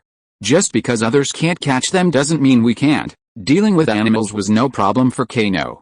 He could just get a loudspeaker and imitate the sounds of rutting animals. He could capture as many as he wanted. Besides, he only wanted the dwarves, and there weren't that many of them. A little food bought nearby would be enough to last him for a while. The two men arrived at the tribe's entrance, not even noticing the gatekeepers. They swaggered in, and the people around them watched them enter with droopy eyes, looking indifferent. This situation made Keno's mouth twitch. What was going on? This was too. "Where's your chief? Come out," Tudas roared, radiating his spiritual power. Under this powerful spiritual influence, the dwarves suddenly showed fear. One by one, they pulled out hoes and sticks from their thatched houses, and with anger, they seemed ready to fight. However, these dwarves simply surrounded Keno and Tudas, not intending to attack immediately. The main reason was that they were unsure of Keno and Tudas' strength, and they would not dare to destroy themselves if they were not careful. "I am the chief. What do you want from me?" An old voice came out, and the group made way. A dwarf with a white beard dragging on the ground walked in from the outside of the crowd. Although his face was very weathered, he looked very energetic. His calm demeanor was that of a true dwarf. "Excuse me. My two distinguished guests. It's always inconvenient for an old man. My name is Ankiran, and I'm the chief of the dwarves of the Savage Plains. I don't know what brings you here, but we will never refuse anything we can do." Chief Ankiran acted polite, but Tudas was not polite at all.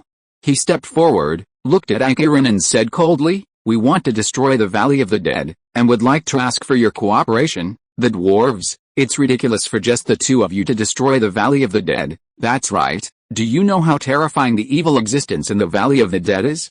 The two of you are not even worthy of carrying the devil's shoes. Don't think you can do whatever you want just because you have some strength. The power of the Valley of the Dead is beyond your imagination. If you want to die, don't take our dwarves with you." "Quiet," Ankiran shouted loudly, listening to the noise around him. However, His Majesty was indeed very useful. With just 2 words, everyone quieted down. Ankiran looked at Tudas with a cloudy gaze, his expression filled with resignation. After a moment, he spoke calmly, "We dwarves simply wish to live peacefully on the savage plains and do not wish to be involved in your conflicts. Therefore, I can only offer my apologies. I'm sorry, But I'm afraid you need to express this apology to your people. Because of your weakness, your people have been enslaved by evil. They live in idleness, losing their dwarven pride. They live with no clothes to wear and no food to eat, living like goblins. Keno, who had remained silent until then, suddenly spoke with an icy tone. As soon as he spoke, the surrounding dwarves all stepped forward in anger, old and weak, all grasping their clubs. At the command of their leader, Ankiran, they would charge without hesitation. Dwarves were dwarves, their nature remained unchanged. Isn't that right? That's what dwarves are like. Dwarves should be like this, never oppressed, all with their own masters. Perhaps you don't understand our strength, and I don't blame you for that. But I can assure you that your decision today can change your destiny. Follow me and dominate the savage plains. Although I'm ambitious, my ambition is tempered by kindness. No matter what, I won't treat you unfairly. What if we say no? A moment later, Ankiran spoke calmly again. His no was loud, but not as firm as at the beginning. It seemed he had relented, but he simply didn't trust Keno. If you don't agree, I'll kill you all. Dear Chief Ankiran, please don't kill everyone. I don't have the power to do that. The reason I didn't attack you is because I need you, the dwarves, right now. Otherwise, Keno's expression was grim, his tone threatening. Ankiran had already been willing to surrender, but he just needed a shot in the arm.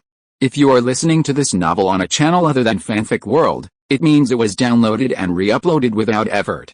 We warmly invite you to visit our channel, Fanfic World. There you will find the original version of this story and many other novels of various genres. We look forward to seeing you dive into a world of incredible novels. Chapter 42, Valley of the Dead. So what do we need to do? Call all of you dwarves back and forge me a weapon. Once you've crafted it, throw it into the mines beneath the Valley of the Dead. This is dangerous. I need to consider the interests of my entire tribe. Chief Ankiran's face was filled with deep thought. His caution was necessary. Without knowing Keno's strength, he had no confidence in dealing with the evil within the Valley of the Dead.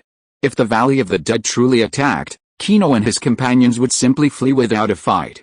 But their dwarven tribe would likely suffer a great disaster. Chief Ankiran, I believe you must understand that to gain you must pay. I can tell you with certainty that I am fully confident in destroying the Valley of the Dead and replacing everything within. However, you dwarves must demonstrate sincerity. Otherwise, how can we be together peacefully? Dwarves without blood are not what I want. Keno's words were eloquent, causing Chief Ankiran to ponder deeply. He understood that the other party wanted them to demonstrate their loyalty, but this was a gamble. If they miscalculated, their dwarves would be doomed. In that case, he would be the dwarf sinner. Chief Ankiran, please make your decision quickly, Keno urged. He didn't want to give anyone the chance to deliberate. While careful consideration offered a more favorable outcome, he preferred to act on his first instinct. But Chief Ankiran remained silent. The elderly, weak, and sick around him stared intently at Keno. They had experienced many such threats over the years. If it weren't for their survival, they would have killed them all. The only thing that worried Chief Ankiran was that these two men vowed to destroy the Undead Canyon, but their actual strength wasn't great. It didn't seem like they were joking, though. Chief Ankiran, my time is limited, you're just taking a gamble now, no need to think so carefully. Keno closed his eyes, his tone growing colder. If the other party still couldn't respond, he might have to resort to some scheming. If all these dwarves were killed, who knew if the dwarves in the mines would go mad? Telling them it was the Undead Canyon that was behind this would seem to have a better effect. Okay, I agree. I'll recall the Undead Canyon dwarves now. But I hope you'll ensure our dwarves' safety. Please. Ankiran's eyes were filled with pleading, clearly unwilling to become the dwarven scapegoat. With so many lives under his control, he couldn't afford even the slightest bit of negligence. It was understandable, and Keno understood. The only difference was their status. Otherwise, Keno wouldn't have forced these old, weak, and infirm into submission. Keno and the other two left with the dwarves because they wanted to stop the ogres and goblins. He already had a good plan for this. Although Keno was not afraid of the heavy troops of the Undead Canyon, he could not confront them head-on with his current strength. It would be best to wait until the cold bombs were produced before forcing an attack.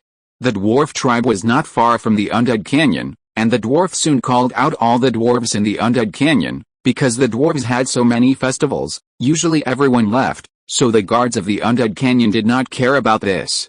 After confirming that everyone was present, Kano and Tudoza immediately put on the armor of the Knight of Light and observed the Undead Canyon from afar. The goblins could not see them, but the ogres were no problem.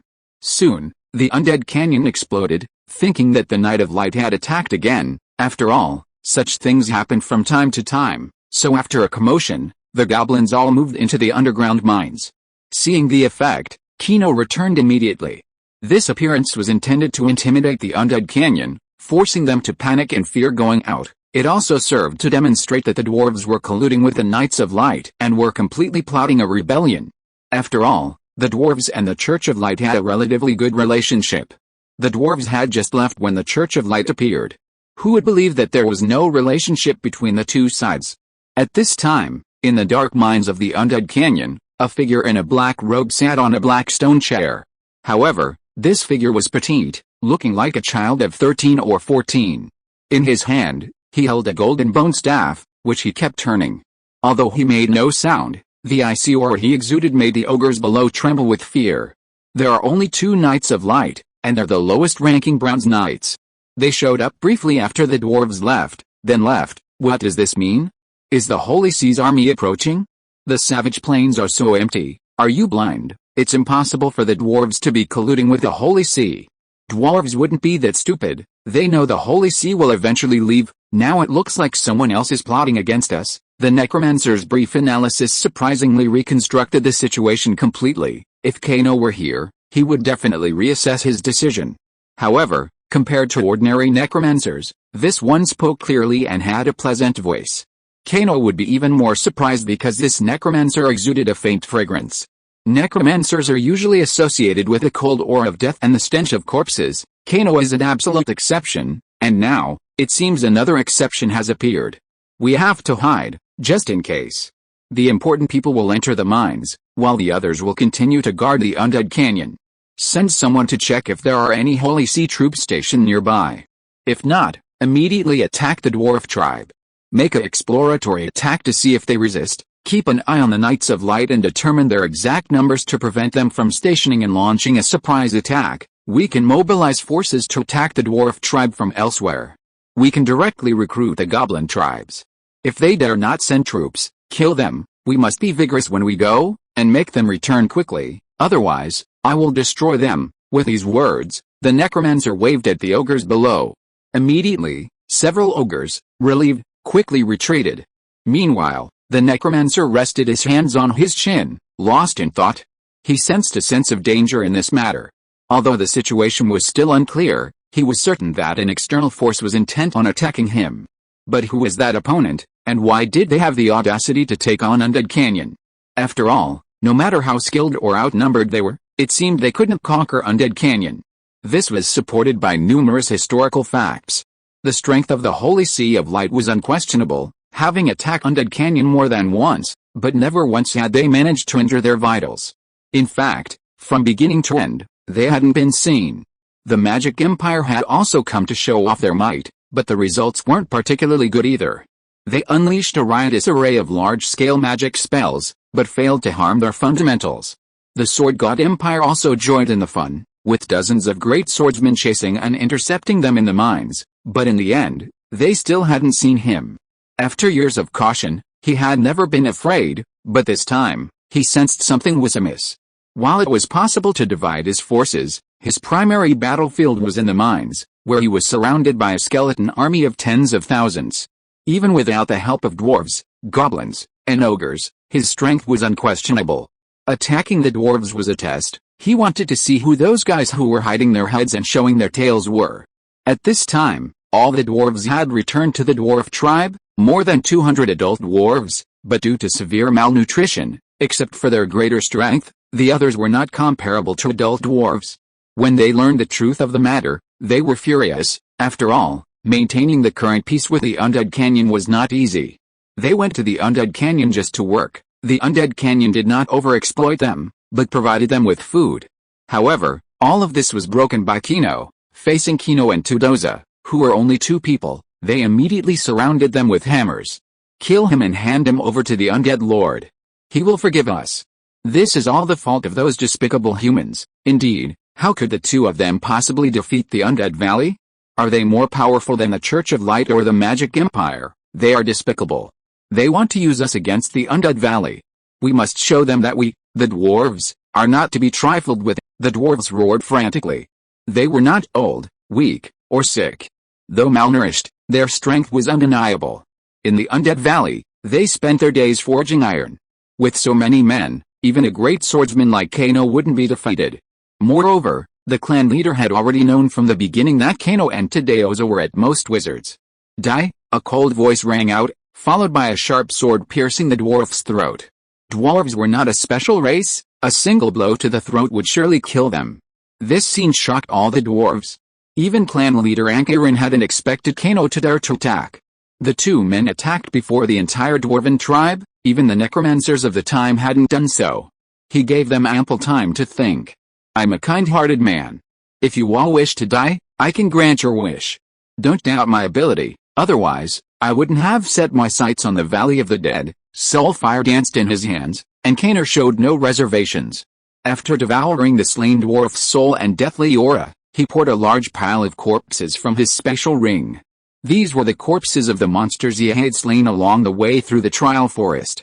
Knowing the barrenness of the savage plains, Kano had prepared them. Giving the dwarves a few days to feed on would be sufficient. Chapter 43, Strong Suppression. Choose, surrender or die. You have worn out my patience. I can guarantee your future, but that will depend on your choice. If you wish to continue lingering like this, I have no objection. I can only, on behalf of your dwarven race, teach you a lesson. Kano's piercing gaze made all the dwarves bow their heads. He had been so amicable just a moment ago, then suddenly so aggressive, leaving them unsure. They had initially thought Kano was begging them, but now it seemed like an absolute threat. In such a situation, Kano was so aggressive he could kill. All it took was a leader for these people to attack and kill Kano on the spot. However, it seemed that Chief Ankirin had no intention of charging forward, so the others remained silent. Representing the dwarven race, what do you have to offer to represent the dwarven race? Kano's expression was grim, and he thrust his sword forward. Without a second thought, he pierced the throat of the dwarf who had spoken. I'll be frank with you all. I'm just short of helpers. And it's only initially, I won't need them later. If you're truly too cowardly, I'll help you wake up. Kano's tone was filled with disdain, yet it infuriated all the dwarves. Dwarf leader Ankirin didn't even need to speak, all the dwarves charged forward in fury. Kano's face was grim, a hint of disdain etched on his lips. He swung his sword relentlessly, slashing at the dwarves one after another. The dwarves were numerous, but their strength was low. For Kano, even a high-level swordsman faced with him was doomed. Raise, drop, follow. Kano uttered these three words repeatedly, each one a life. And except for the third follow, his attacks were limited to rising and falling. Wait, everyone, stop. But just as Kano had slain over 20 dwarves, Ankirin suddenly shouted, his gaze filled with disbelief. And within that disbelief, Kano saw a glimmer of longing, as if he had witnessed something special. What's the name of the sword technique you just used, and who taught it to you? Watching Ankirin's trembling body, Kano paused in thought. His 9 extreme hammer seemed to hold special significance. Could it be the sacred skill of these dwarves? Although uncertain, Kano wanted to take a gamble. If he could easily defeat these people, it seemed like a good outcome. Honestly, Kano simply wanted to intimidate them and force them to recover. Killing them outright would be a loss. I used a hammer technique called the 9 extreme hammer. The one who taught me this martial art was a dwarven master named Keri. Keri, Master Keri from Cheyenne City. Oh my god, our dwarves finally have hope. Tell me, where is Keri? Chief Ankirin trembled with excitement, clinging to Kano with no intention of letting go. His eyes shone, as if he had seen a beautiful woman stripping naked. This alone confirmed Kano's suspicions. Keri's status was indeed extraordinary. He had likely been sent to the savage plains for these dwarves. But Keri was now likely nothing more than a skeleton. If he revealed the truth to Ankirin, he would likely fight him to the death. I'm sorry, my master was killed by thieves while trying to protect me. But who are you, and how do you know about my master and the 9 extreme hammer? Kano questioned, then stared intently at the others. But in his heart, he was calculating how to convince these dwarves to submit to him. On the continent of gods and demons, gratitude was paramount. Sometimes, for the greater good, the death of one or two was no problem at all. What? Chief Keri is dead? How could he accept you, the human, as his apprentice? My master is your chief, and he never told me anything. What evidence do you have? Show me. He did say he'd come to the Savage Plains, but he only said he was bringing me to destroy the Valley of the Dead. Destroying the Valley of the Dead shows the chief truly has our best interests at heart. Although custom dictates that the position of chief of the dwarf tribe should belong to you, you're not a dwarf, so we can only grant you the status of an elder. You don't have the final say on some matters concerning the dwarfs. However, we've agreed to assist you in the attack on the Valley of the Dead. It's not because we fear you, but out of respect for Chief Keri. While Keno didn't care about the mere status of an elder, things had already gone as planned, and he held a high position among the dwarves. At least the dwarves wouldn't attack him. The dramatic outcome: Keri was murdered, but Keri had profited greatly from his actions. Who knows if Keri's spirit in heaven would be enraged again. The rest was easy. With the help of the dwarves, Keno drew all the weapon parts and handed them over to the dwarves' forging. The dwarves, whether old or young, were all skilled blacksmiths, so their speed was naturally exceptional. The dwarves settled on this hilltop because of the iron mines there. Actually, this was just a remnant of an iron mine connected to the iron mine in the Valley of the Dead. The dwarves' passion for forging gave them a natural talent for finding ore. They searched the entire Savage Plains, only to find this single mine. The Savage Plains were truly barren. Not only was it impossible to grow crops, but they also lacked ore. Another surprising piece of news: the ore beneath the Valley of the Dead hadn't been mined. It seemed to connect to other mining areas, but deep underground. Even with the dwarves' time, mining there was impossible. After all, the deeper they went, the more difficult it became, especially with no ventilation. Just in case, Keno had prepared several artillery shells and mortars, ready to be used in the event of a group attack. The chemical materials needed for cold bombs were no problem for Keno. He could easily create them without any chemical experiments. However, as the dwarven tribe bustled with activity, hordes of goblins slowly gathered. Instead of attacking, they surrounded the dwarven tribe. This situation unnerved the dwarves. Clearly, the demon in the Valley of the Dead had become suspicious of them. It was likely that the undead army would descend at night. Watching the swarming goblins, Keno frowned. To him, these goblins were like annoying flies, harmless, but disgusting. It must be said that the Valley of the Dead's summoning power was truly remarkable. In just 5 days, over 10,000 goblins had gathered. The stench of the goblins was so overwhelming it rivaled that of a biological weapon. Damn, these ugly, filthy things. It's a damn, stinking mess, Todoza said, shielding himself with a shield. The odor was too unbearable, and he couldn't stand it. By now, he had already cast numerous shields. His mana was depleted, making him extremely irritated. Clearly, the Valley of the Dead is planning to mobilize the goblins to stink us out. I have to say that the evil ruler of the Valley of the Dead was quite good. At least he left us with our bodies intact, Keno teased, but choked as he opened his mouth. Honestly, even when life on Earth was tough, he had never experienced such a stench. If Keno were to take control of the Savage Plains, the first thing he would do would be to make all the goblins bathe, or else, they would all be killed. Compared to Keno and Todoza, Chief Keri was much more tolerant. He coughed slightly and casually said, "Their scent is very pure, and you'll just have to get used to it. You'll see later, it's not hard to get used to this environment. Getting used to it might be difficult. I don't like getting used to others, I always make them get used to me." Keno suppressed the urge to kill the goblins and turned back to the tribe. It looked like the goblins weren't planning to attack anytime soon, and Keno wasn't planning to attack them either. Despite the massive disparity in numbers, the dwarves were still able to completely crush the 10,000 besieging goblins.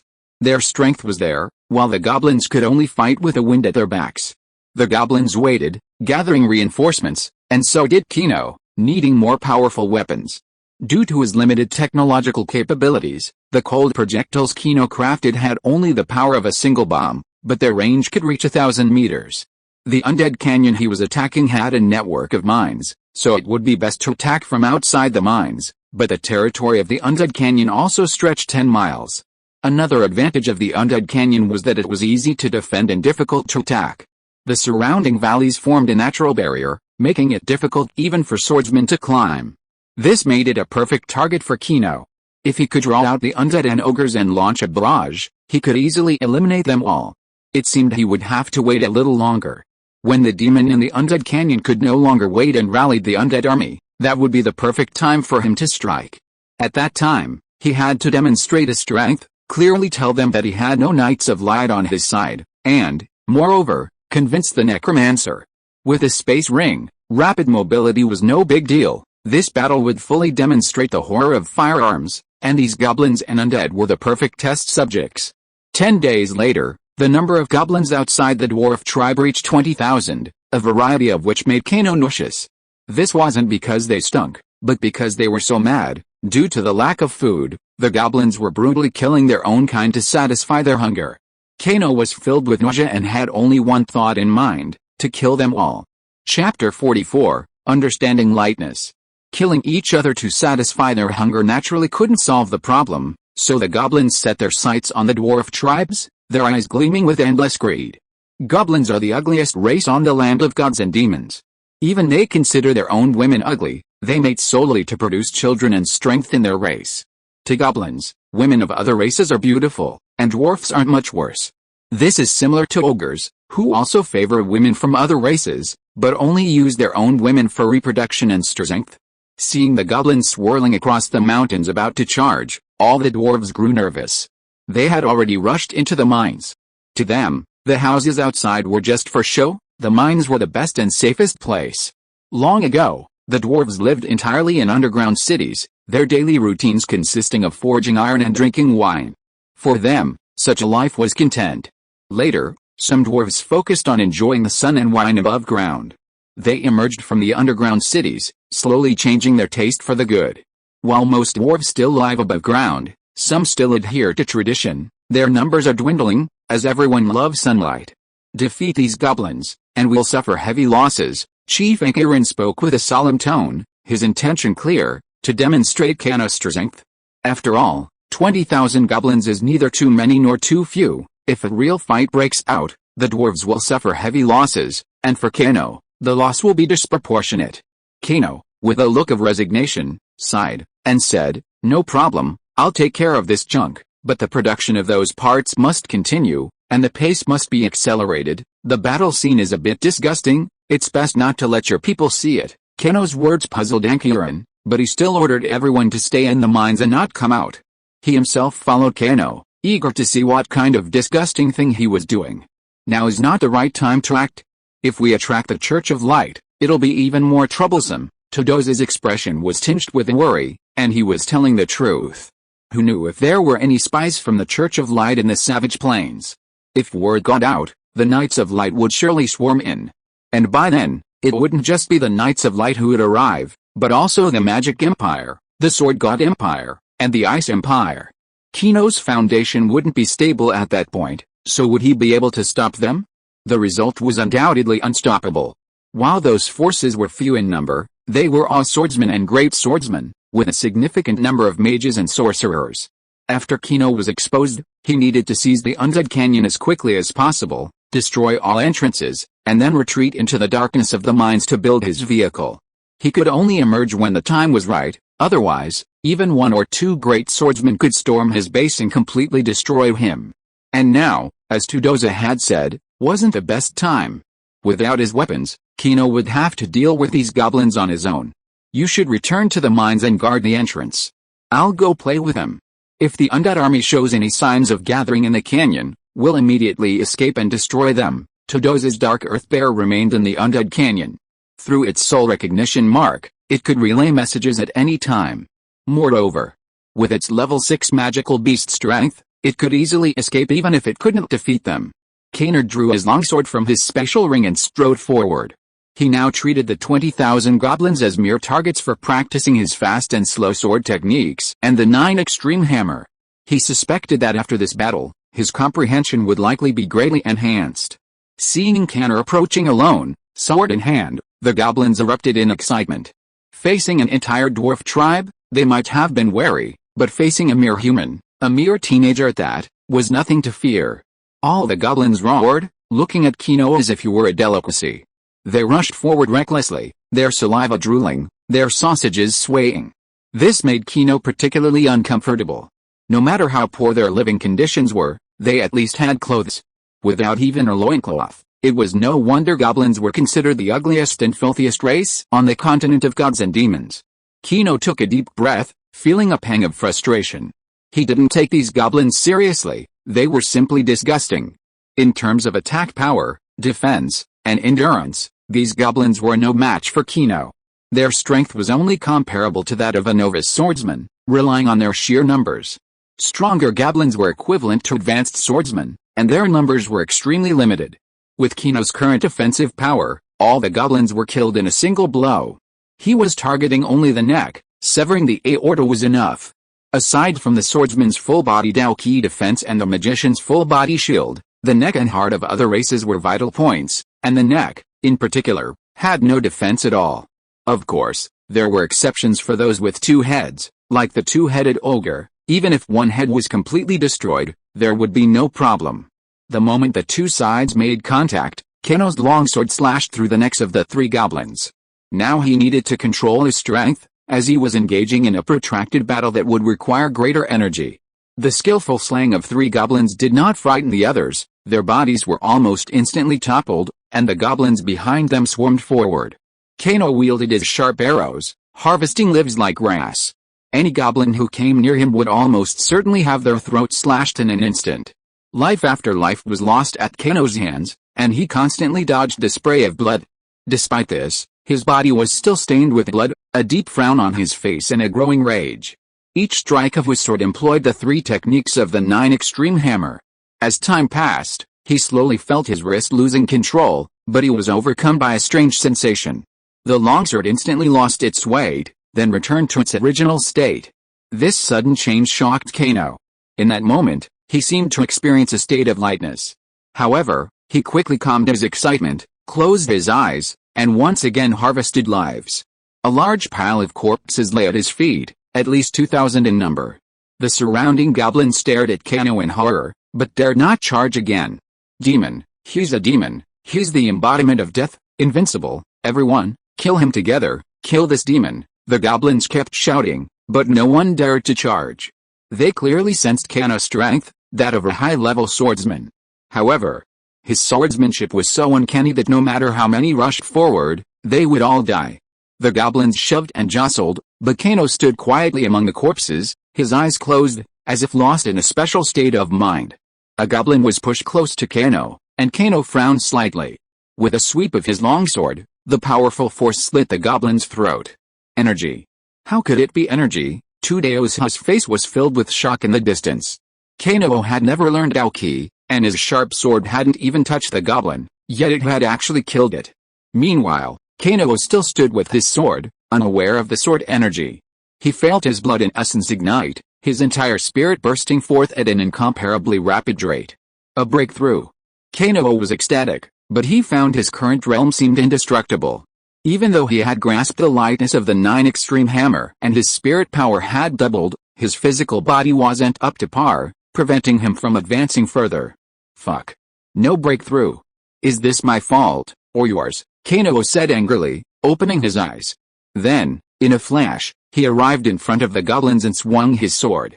A wave of sword energy swept out, and 7 or 8 gathered goblins were cut in two without a trace of hesitation. Hey, this is sword energy. But how can I, a cultivator of the physical body, cultivate sword energy? Could it be that the 9 extreme hammer can cultivate sword energy? Sword energy is not Dao-ki. Its purpose is pure attack, sharp and swift. Sword energy can attach to weapons or be released from the body on its own, making it a special type of Dao-ki. However, it cannot form a protective Dao-ki shield like Dao-ki. Although it hasn't advanced, the sword energy is still a pleasant surprise. Moreover, at this moment, he has truly grasped the lightness of the 9 extreme hammer, which is a huge improvement. Let's try the sword energy and see how long it lasts. Keno's lips curled with excitement, and he rushed forward again. His longsword swept across, and the sword energy was rampant. In just a few moments, 100 or 200 people felled. The surrounding goblins were completely terrified. They looked at Keno as if they were seeing a peerless god of war. His unparalleled and unmatched aura made them retreat in fear. Everyone, come together and kill him. We still have nearly 20,000 of us. A single spit from each of us could drown him. That's right, everyone pick up rocks and throw them at him. 1 rock each, and we can bury him. That's right, throw rocks. This method was indeed very practical. It didn't require contact with Keri, and it allowed for continuous attacks. Whether using rocks to drain sword energy or physical strength, it seemed like a good option. All of the goblins immediately rushed to collect rocks. In the blink of an eye, the ground was empty. Keri looked at the goblins, their faces filled with grim laughter, and in a flash, he rushed over. Being pelted with rocks wouldn't be fun. Chapter 45, Bombarding the Valley of the Dead. Keri wouldn't let the goblins actually throw stones, so he charged into their midst. But the next moment, he regretted his decision. The goblins paid no heed to their companions, hurling stones wherever Keri went. The goblins screamed in agony. Considering their physical strength was still inferior to that of their human counterparts, it was impossible for them not to feel pain from the stones. There were so many stone-throwing goblins that some, unable to escape, were buried beneath the rocks. Naturally, Keri, the target, was no exception. Seeing Keri buried, the goblins erupted in excitement. They charged forward, weapons in hand, leaping from rock to rock. Their plan was simple: crush Keri with their weight, ideally, to crush him into pulp. As if fearing Keri's fate, the goblins charged forward frantically, crushing their companions beneath their feet. Corpses piled upon corpses, blood gushing everywhere. With a sudden burst of rubble, Keri climbed out of the pile of rocks, a fury in his eyes. To be honest, he wasn't injured, but he was covered in blood, a sticky mess that made his stomach churn. The sickening smell practically seeped into his soul. He doubted he'd ever forget what happened today. Damn goblins, I'll kill you all. Keri was truly furious. The sticky blood covering his body was almost more painful than killing him. His last bit of patience vanished in an instant. Tadeuza, use your magic. Kill them. I'm going to kill them all, Keri roared, then summoned mech warriors from his space ring. At his command, all the mech warriors transformed into longswords and charged forward. The mech warriors were lifeless, unconcerned with dirt.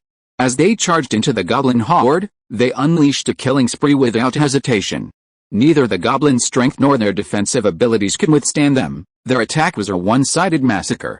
Watching the mech warriors slaughtering them like chopped vegetables, the goblins went mad. Just one Keri had already caused them unbearable pain, and now with 9 more magic golems, it was a death sentence for the goblins. Even more unbearable was the mech warriors' sturdy bodies, seemingly immortal. Their attacks had no effect at all. Keri shattered their last shred of hope, sending the goblins fleeing. However, Keri didn't go on a rampage, instead summoning soul fire to devour the soul power and death energy of the corpses. He was on the verge of a breakthrough. This might be his chance. If he could achieve it, dealing with the necromancer would be much easier. To his disappointment, he didn't achieve a breakthrough. Meanwhile, Chief Tadeuza Ankiran approached, his expression grim as he surveyed the corpses. Chief Ankiran, gather all the dwarves and follow me to the Valley of the Dead. This time, I will show you my might. Keri's expression was calm, causing Keri's expression to shift. Keri's single-handed battle against the goblins had astonished him. A mere high-ranking swordsman had single-handedly taken on 20,000 goblins, killing nearly 3,000. He was so impressed that no one would have believed it. But the facts were before him, and seeing them with his own eyes made it impossible for him to disbelieve. If this were Keri's trump card, he didn't believe it. A high-ranking swordsman was a high-ranking swordsman. He couldn't compare to a swordsman. Keri's confident demeanor suggested he had a backup plan. So, after a brief hesitation, he led his entire tribe in a mighty procession towards the Valley of the Dead. By the time they reached the Valley of the Dead, it was already night, and within the valley, the undead army and goblin ogres were gathering. Keri's group's impressive arrival naturally caught the attention of the Undead Valley. However, the Undead Valley paid no heed to a mere few hundred dwarves. For all else, the ogres could easily annihilate the dwarven tribe. A black-robed figure floated over the valley, causing Keri to frown. Generally speaking, mages other than wind mages couldn't fly. Only those who had reached the saint rank could do so. The other person could fly, so could he be a dual wielder of wind and undeath? If so, the chances of defeating him were slim. However, Keri noticed from the voluminous black robe that the figure seemed thin and only about 5 feet tall. He looked strange, and it was unclear what he was made of. Are you provoking the dwarves to seize the Undead Valley? A clear voice emanated from beneath the robe, startling Keri. A hoarse, cold voice wouldn't have surprised him, but why was it so crisp? Judging from her voice, The other person was not only a woman, but also relatively young. But if that were the case, she wouldn't need to be wearing a cloak. Could it be that, despite her voice, her face was already incredibly aged?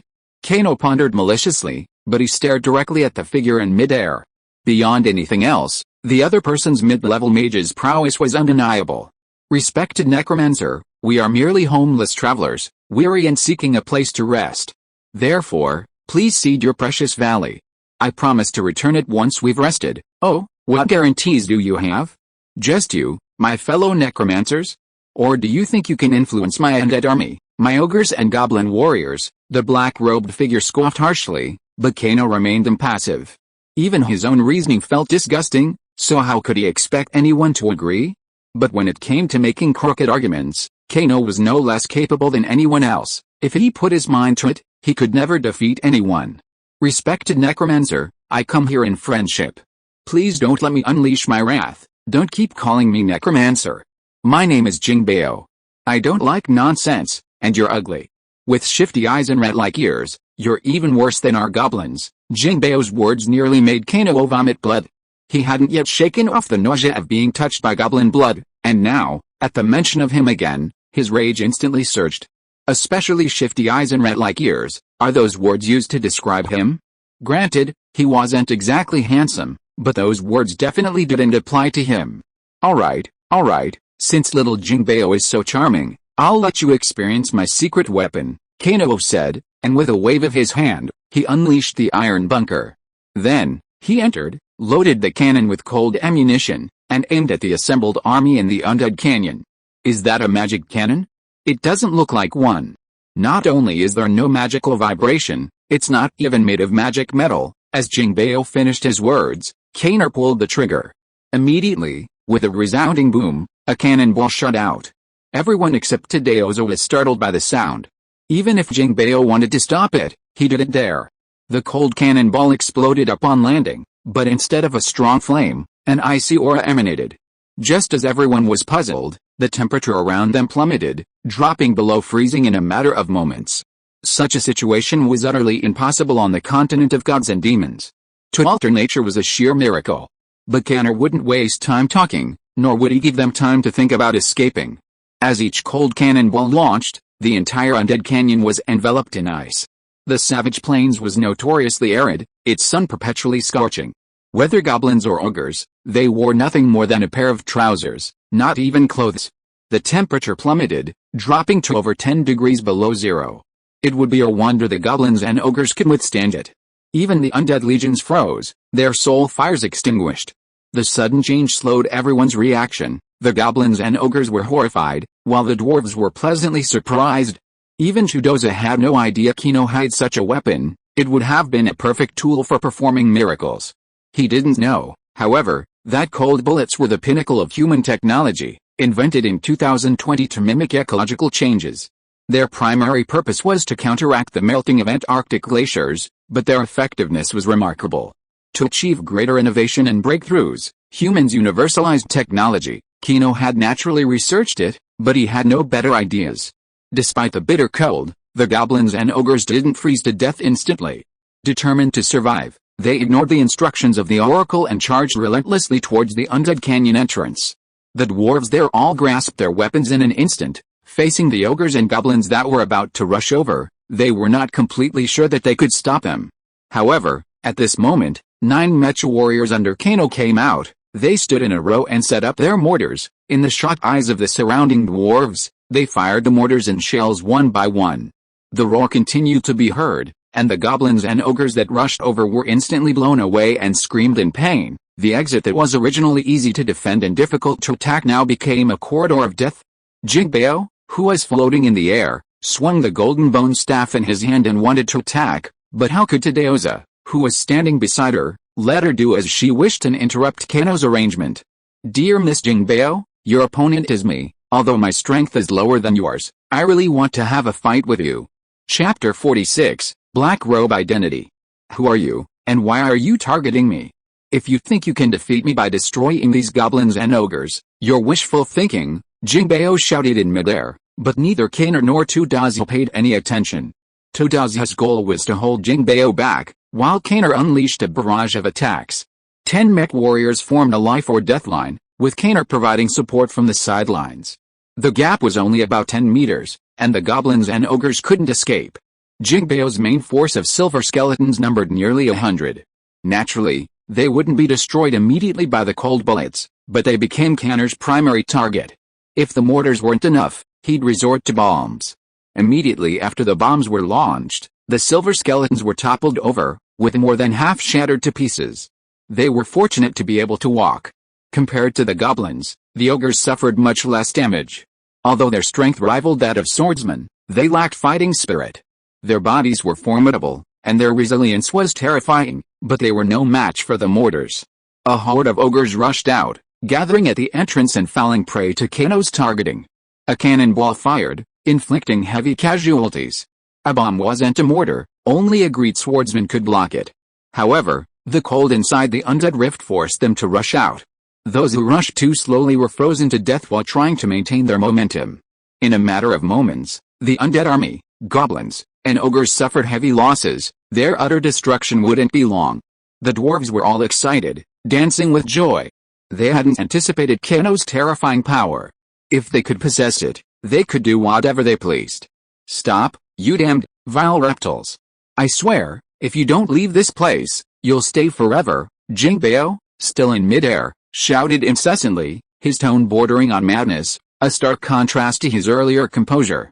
She had never imagined that Kano and the others possessed such uncanny abilities. Just a few of them standing there were able to completely destroy her army of over 10,000. The fight was a complete clash, with no close combat and zero casualties. She couldn't accept such an outcome.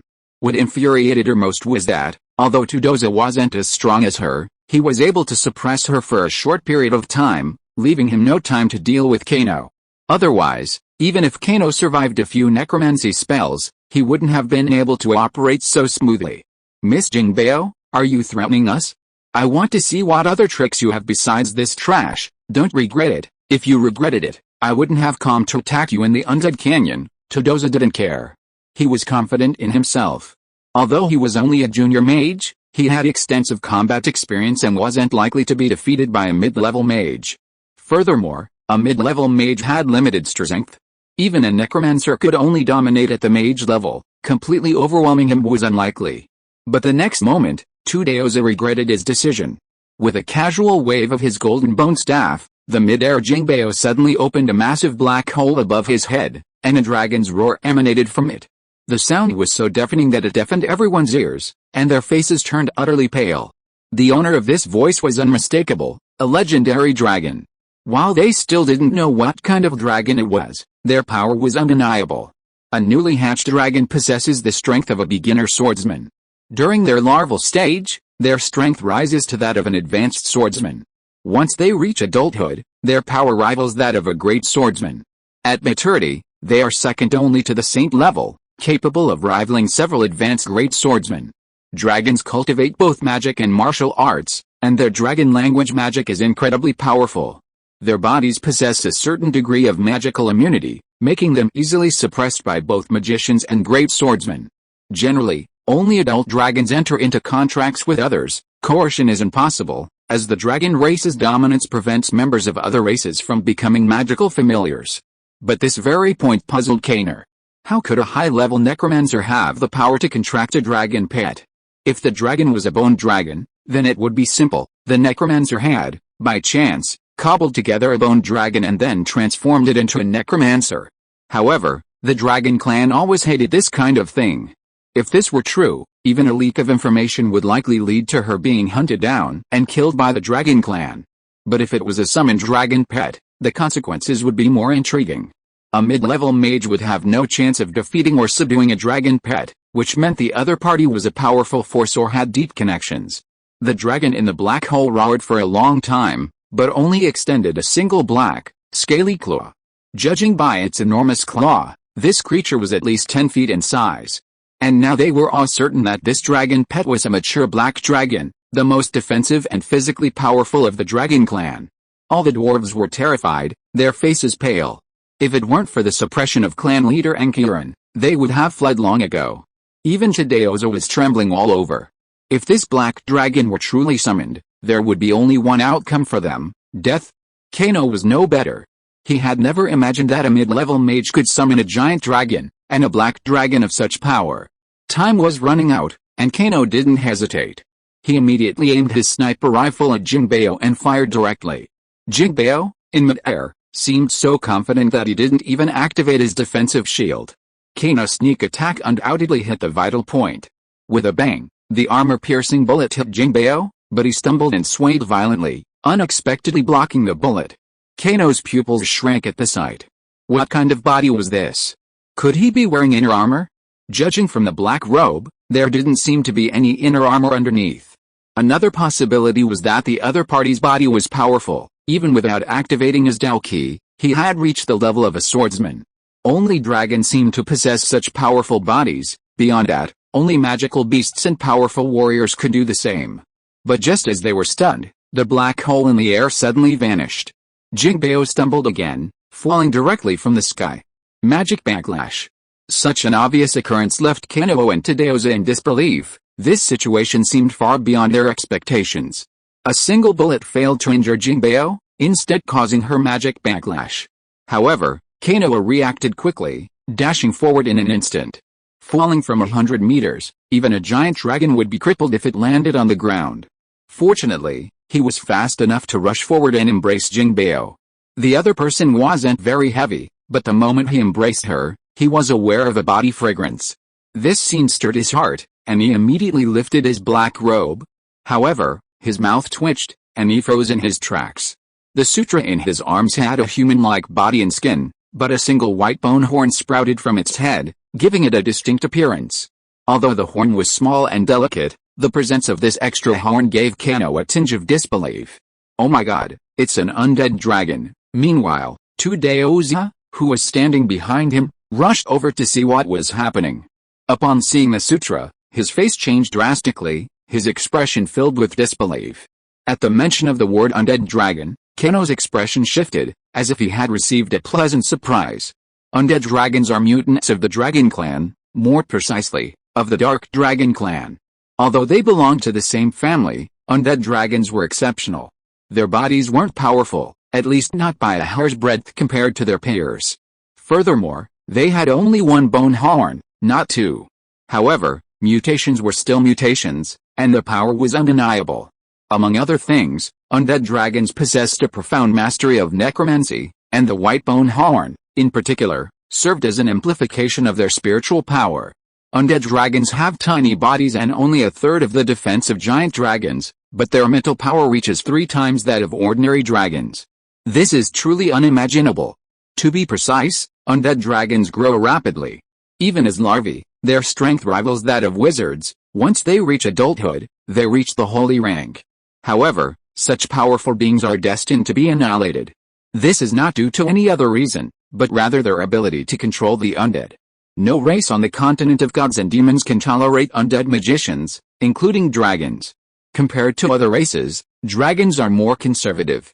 Although undead dragons are powerful and can enhance their race's strength, upon discovering their birth, they exile them to the wilderness, leaving them to fend for themselves, completely uncaring. Without the protection and guidance of dragons, even the most gifted undead dragons find it extremely difficult to grow. Without appropriate instruction, they can only comprehend their own undead magic, and at a very slow pace, achieving little in the way of progress. For these exiled undead dragons to survive was already a significant challenge. Growing up was even more challenging. However, once they did, they would undoubtedly be formidable. The sutra in Kano's hand was, to be more precise, still in its growth phase. The magic backlash wasn't due to his armor-piercing rounds, it was because she hadn't used summoning, but teleportation.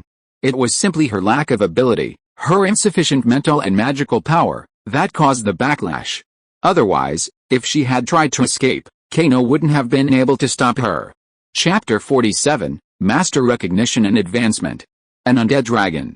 She's actually grown to this point. Not only has she controlled so many undead, but she's also ruled the Undead Valley for so long. Tadeoza's face lit up with disbelief, his eyes gleaming. With Jinbeo already severely injured, this was undoubtedly the perfect time to accept a master. Trusting Kano, he naturally wouldn't miss this opportunity.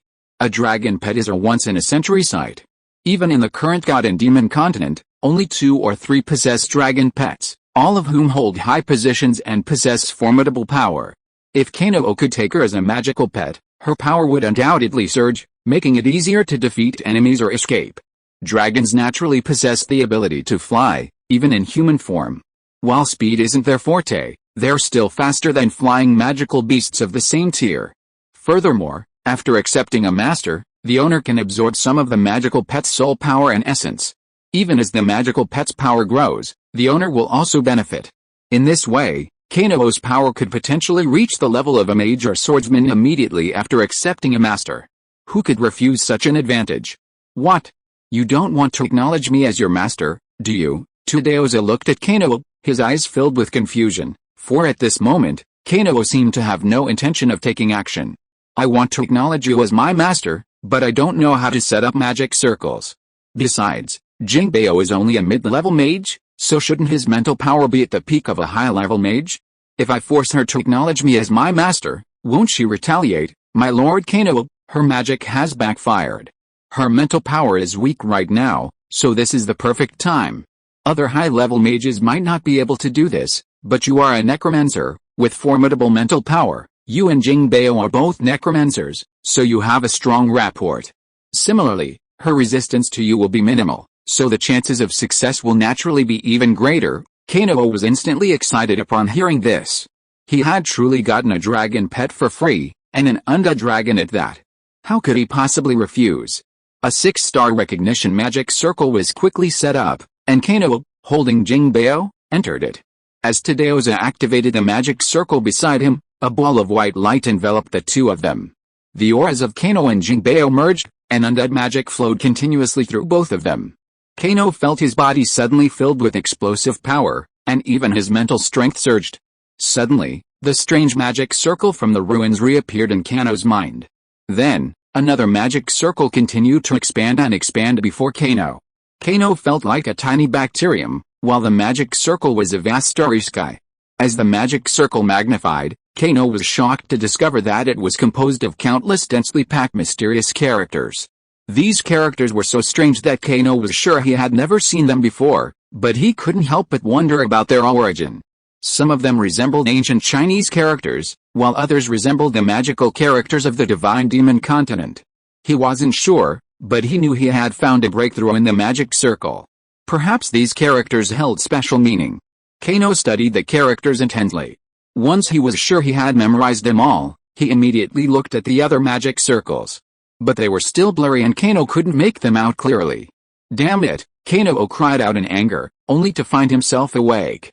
Next to him, Tudeoza's expression relaxed. And Jinbeo, who had woken up at some point, was now gazing at him coldly. This situation struck him as odd, as if something unusual had happened. Logically, Tudeoza shouldn't be like this. Could it be some kind of accident? But looking at Jinbeo's murderous gaze, it didn't seem likely. Kenolite, do you know how long you've been unconscious? Oh, I was unconscious. Kenolite's face was filled with disbelief, and he immediately checked his condition. But then, his face was filled with excitement. His physical form had vastly improved, reaching the level of a beginner swordsman. His mental power had skyrocketed, surpassing the level of a beginner mage and becoming comparable to an intermediate mage. He had just broken through, and was already comparable to an intermediate mage.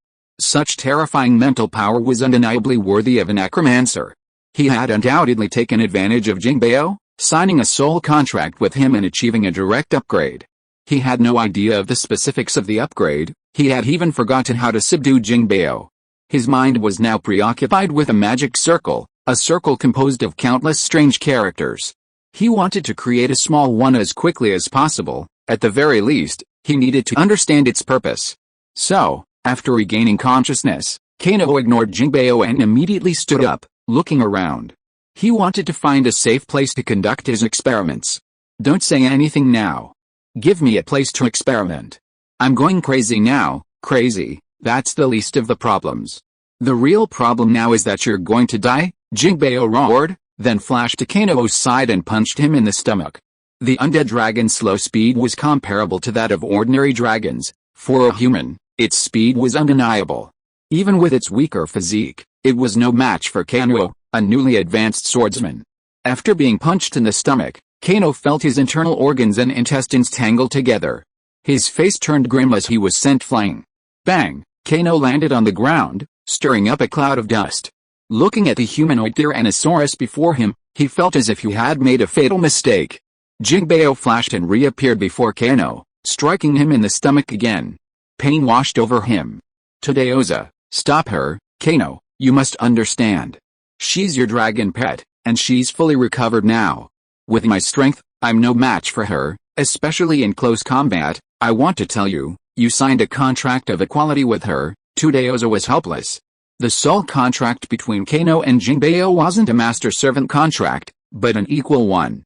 This was because equal contracts were relatively mild and had a higher chance of success. Otherwise, Jinbeo might have put up a desperate resistance, but with Kano's mental strength, he wouldn't have been able to hold out. The outcome would have been a mutual death.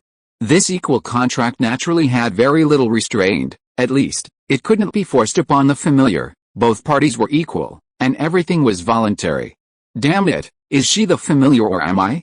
I feel like I'm the familiar. Kano was furious. This contract had put him at a disadvantage. He knew Tadeoza was doing this for his own good. But was a familiar he couldn't control still a familiar? If it were just an ordinary beast, a few favors would suffice, but Jinbeo was an undead dragon, a highly intelligent dragon. I've thought of that, but do you believe in love growing over time? If I can't control her now, what about later? A cold gaze swept over him, and Tadeoza immediately closed his eyes. He was no match for Jinbeo at this moment, and naturally didn't want to suffer any consequences. Kano, having reacted, stood up as quickly as possible. Looking at Jinbeo, who was about to charge, he shouted, "We signed a contract. You can't kill me, don't worry, I'm not going to kill you. Besides, I'll protect you forever. But that's going to happen after I cripple you, little girl. You're getting excited, aren't you? Don't think I can't beat you just because you're a dragon. A good man doesn't fight a woman. I'm giving you the benefit of the doubt. Oh, then why don't you just give in now?" Jinbeo's tone was icy, unconcerned with Kano's words. He then leaped forward and delivered another punch. Kano's face darkened at the sight, but he quickly dodged the attack, then smiled eerily and said, "How about we make a bet?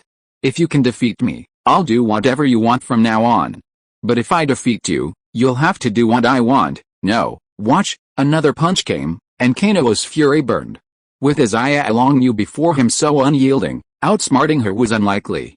Given this situation, it seemed the only option was to subdue him by force. Fortunately, this was the inner mines of the Valley of the Dead, and even if Jinbeo could fly, he wouldn't be able to get very high. "Tadeoza, you go out first and arrange for all the dwarves.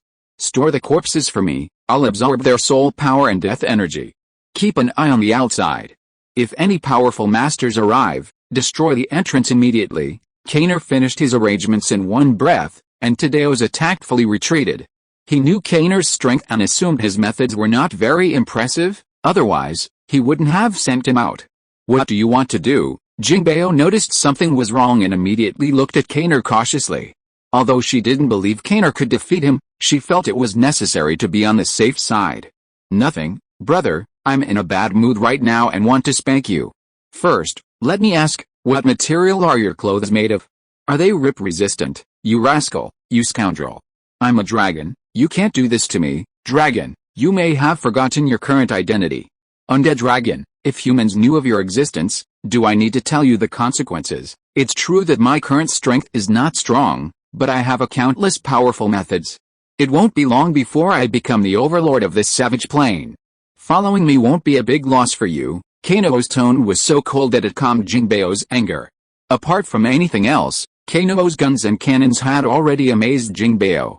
If there were something more powerful than those, dominating the savage plains would not be a problem. If that were the case, it would definitely be a good thing for her. She had been thinking about leaving this place for more than a day or two. Chapter 48, Fighting. "Alright, let's fight. If you win, I won't oppose you from now on. But if you lose, you must obey me." Jinbeo pondered for a moment, seeming to agree with what Kano said. She nodded in agreement, naturally confident in her own strength. This choice was helpless. After all, the equal contract had already been signed. She couldn't leave Kano, nor could she kill him. With her strength, she couldn't possibly violate the contract. Kano nodded slightly and was about to attack when Jinbei seemed to remember something and spoke again.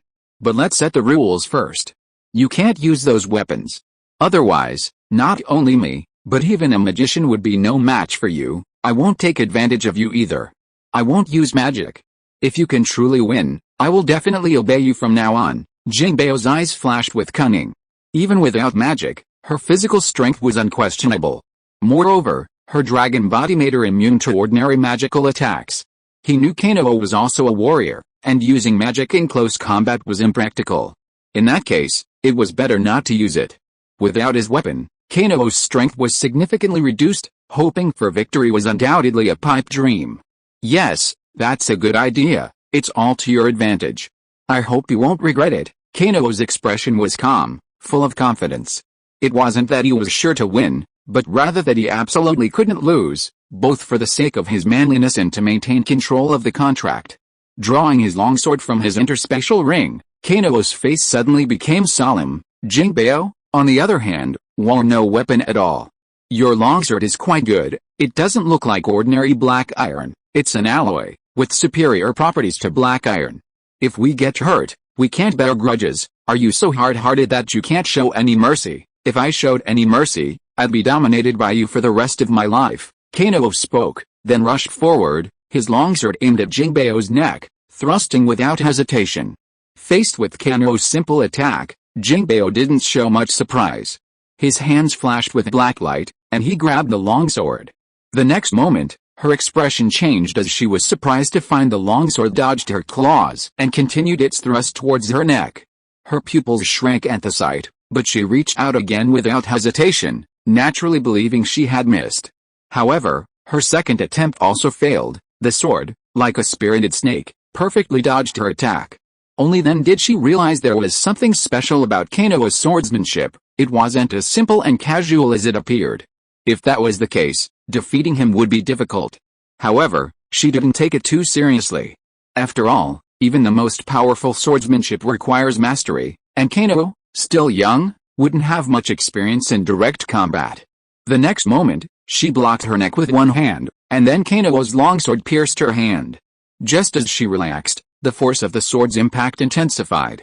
Her expression changed drastically, and she retreated 4 or 5 steps, a trickle of blood oozing from her hand.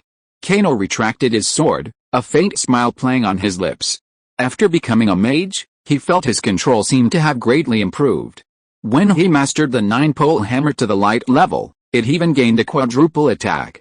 With his fast and slow sword techniques and the 9-pole hammer, Kano should have no trouble at the sword master level. However, facing a grand swordsman, he was still powerless.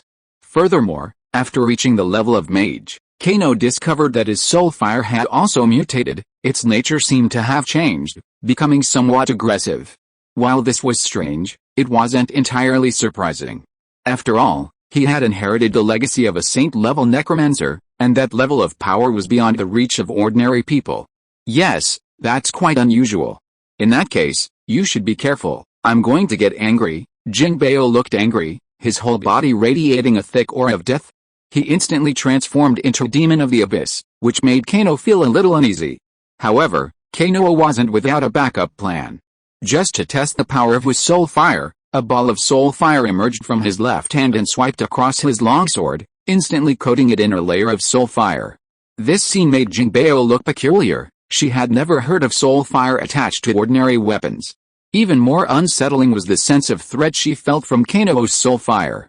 This threat seemed to counter all life, and it completely suppressed her own deathly aura. Is this a martial art or magic? Don't ask me, I don't know. I just had this idea suddenly, and I tried it out. Surprisingly, it worked quite well. Why don't you try it? Maybe it works. Seeing Jinbei's frown, Kano knew his method was beyond common comprehension. After all, Jinbei was also a master of the undead, so if he could pull it off, she wouldn't be surprised. With a flash of his form, Jinbei charged forward, and Kano followed suit, this time not with a direct thrust, but with a leaping slash through the air. A 3-foot-long black sword beam shot out from Jinbei's 5 fingers, its sinister aura so intense that it made Kano's pupils shrink. However, He didn't stop his attack, but continued to strike. As Jingbao's sword beam fell on Kano, its length instantly increased, aiming for Kano's chest and piercing it mercilessly. If Kano had continued to strike while attacking, he would have been severely injured. However, Jingbao had underestimated Kano's strength. He would not change his mind, not even if it meant great danger. The moment he fell, a thin layer of soul fire suddenly erupted from Kano's body. The moment it came into contact with a black sword beam, it slowly melted it. Kano's attack landed, but it deflected slightly, striking Jingbao's shoulder, cutting her skin half a foot long and half an inch deep. However, the death aura she exuded had no effect at all. The two men locked eyes, each gleaming with a hint of madness. Kano's chest had also been stabbed, and blood flowed continuously. However, the soul fire within Kano's chest pulsed continuously, and his wound healed at a visible rate. Little girl, you're crazy. Even at this point, you still haven't retreated. If my sword really strikes, your head will be in serious trouble. You're overthinking it. Jingbao, unconcerned, thrust his sword forward once more. Kano shuddered, feeling his heart only a hair's breadth from the blade's edge. If Jingbao had used just a little more force, he could have died. He had been soft-handed. After all, they weren't enemies. Truly injuring Jingbao would have done him no good. However, his softness didn't move Jingbao. Instead, he was met with another stab. Kano's face turned cold, and he lowered his sword. A wave of sword energy ripped through it, instantly slicing through a nearby rock. The incision was smooth, without a single pause. This caused Jingbao, standing by, to frown in disbelief. I know your dragon skulls are tough, and your horns are even tougher, but you're still in your growth phase, and my sword energy is more than enough to threaten you. It's just a sparring match. Why bother taking it so seriously? If you're not convinced, we can have another fight. It might be a waste of time, but I'm willing to do it. Kano's smile made Jingbao pause. She wasn't strong enough to be defeated, but she had indeed underestimated him. More importantly, Kano had shown mercy. Having lived in this place for so long, she naturally understood Kano's intentions. He simply wanted to impress her, but she was an undead dragon, an outlier. The chances of that happening were incredibly low. Alright, I admit defeat. But expecting me to obey from now on is impossible. We dragons will not bow to any race, not even the gods. Jingbao withdrew his sword, his face icy. Kano, however, was not disappointed at all, because Jingbao had yielded. This time, the effect was remarkable. With a good start, their relationship could slowly develop. Kano always believed that time could resolve all problems. Watching Jingbao leave, Kano breathed a sigh of relief. His back was soaked, and he wasn't afraid it was fake. If he were someone else's pet, he would do everything in his power to kill his opponent. He considered master-servant contracts and equal contracts restrictive. He wasn't one for easygoing submission. On the continent of gods and demons, this was normal. Therefore, after signing contracts, some magical beasts gradually became accustomed to it. They respected the strong and considered it their due. But on Earth, will there be such a situation? The strong are respected, that is just a slogan. The emperor takes turns, and it will be my turn next year, so why should I obey others? No matter how powerful others are, they are not unstoppable. The essential difference in thinking has made some things fixed, and this ideological reform is destined to be difficult to achieve. Unless Kino is crazy and takes out all the technology, otherwise, those ordinary people have no confidence at all. But that is impossible. If that is really the case, except for ordinary people, all other powerful races will be destroyed, whether they are elves, beasts, warriors, or magicians, they will probably all perish. Kino sighed slightly, but he had no time to waste. He quickly absorbed the soul power and death energy of those goblins, ogres and undead, which immediately increased Kino's overall strength a lot. If you are listening to this novel on a channel other than Fanfic World, it means it was downloaded and re-uploaded without effort. We warmly invite you to visit our channel, Fanfic World. There you will find the original version of this story and many other novels of various genres. We look forward to seeing you dive into a world of incredible novels. Chapter 49, Spirit Gathering Array. Tell the dwarves to go to maximum alert. Evacuate everyone to the mines and use your X-ray machine to monitor all movements. You will personally oversee everything. I need to research a magic circle. Don't disturb me, no matter how important it is. Jingbao, come with me. I'll show you something wonderful that will definitely exceed your imagination. Kano waved at Jinbei, surprising her for a moment, but she quickly caught on and followed. Tudeoza felt a little depressed, but he also knew the weight of his responsibility. He didn't let Jinbei stay outside because he was afraid she might cause trouble. The coercive power of the equal contract wasn't very strong. It depended entirely on the strength of the two individuals, but Kano was clearly at a disadvantage here. The two entered the depths of the mines and arrived at Jinbei's residence.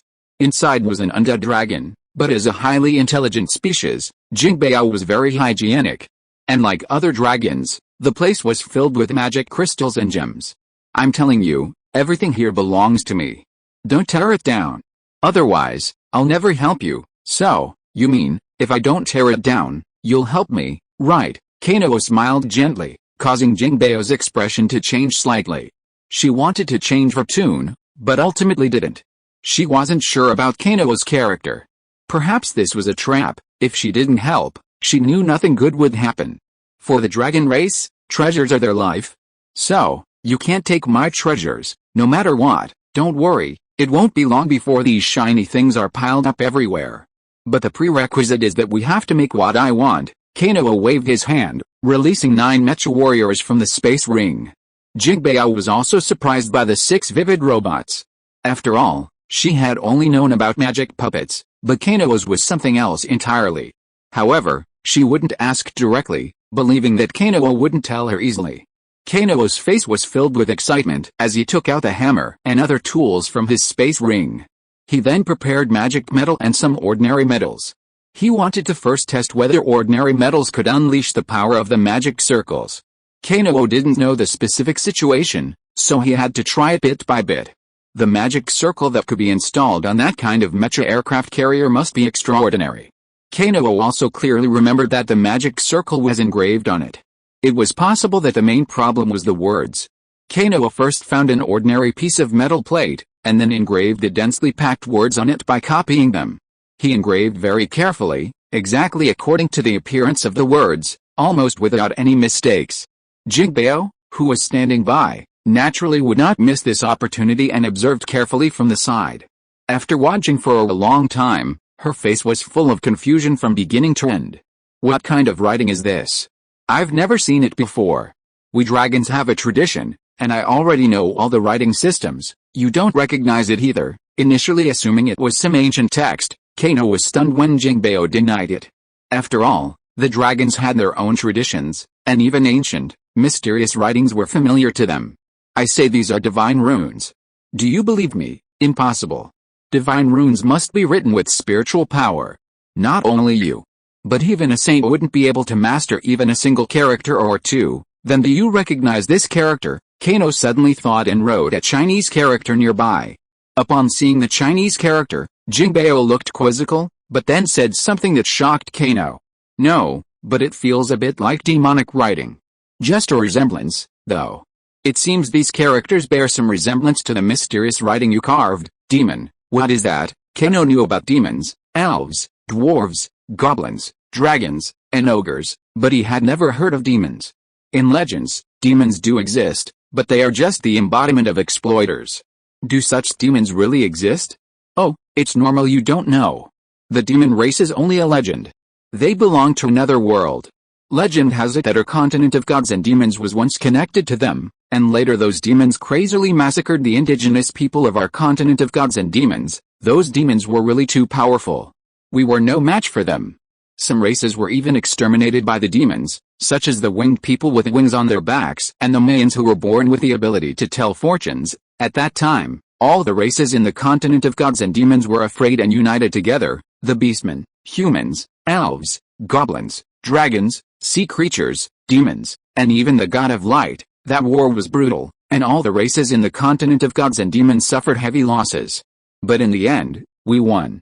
Not only did we win, we also invaded the demon world and fought a great battle there, destroying everything there. Then we all came back, but because of their own problems, each race developed differently. The fierce demons were driven into the abyss, the goblins and elves became powerful and then declined, and finally the human race ruled the continent of gods and demons. Jinbei spoke with a look of excitement. Although she had also heard about it from legends, she could still imagine the horror of that epic war. The demons were indeed powerful, relying on a single race to confront the entire continent of gods and demons. Kenoa wasn't sure of the size of the continent of gods and demons, but it was definitely 10 times larger than Earth. However, Jingbeo said that Chinese characters resembled demonic characters and bore some resemblance to those mysterious characters. Doesn't that mean that Earth was once the home of the demons? Was that epic war the cosmic cataclysm that preceded Earth?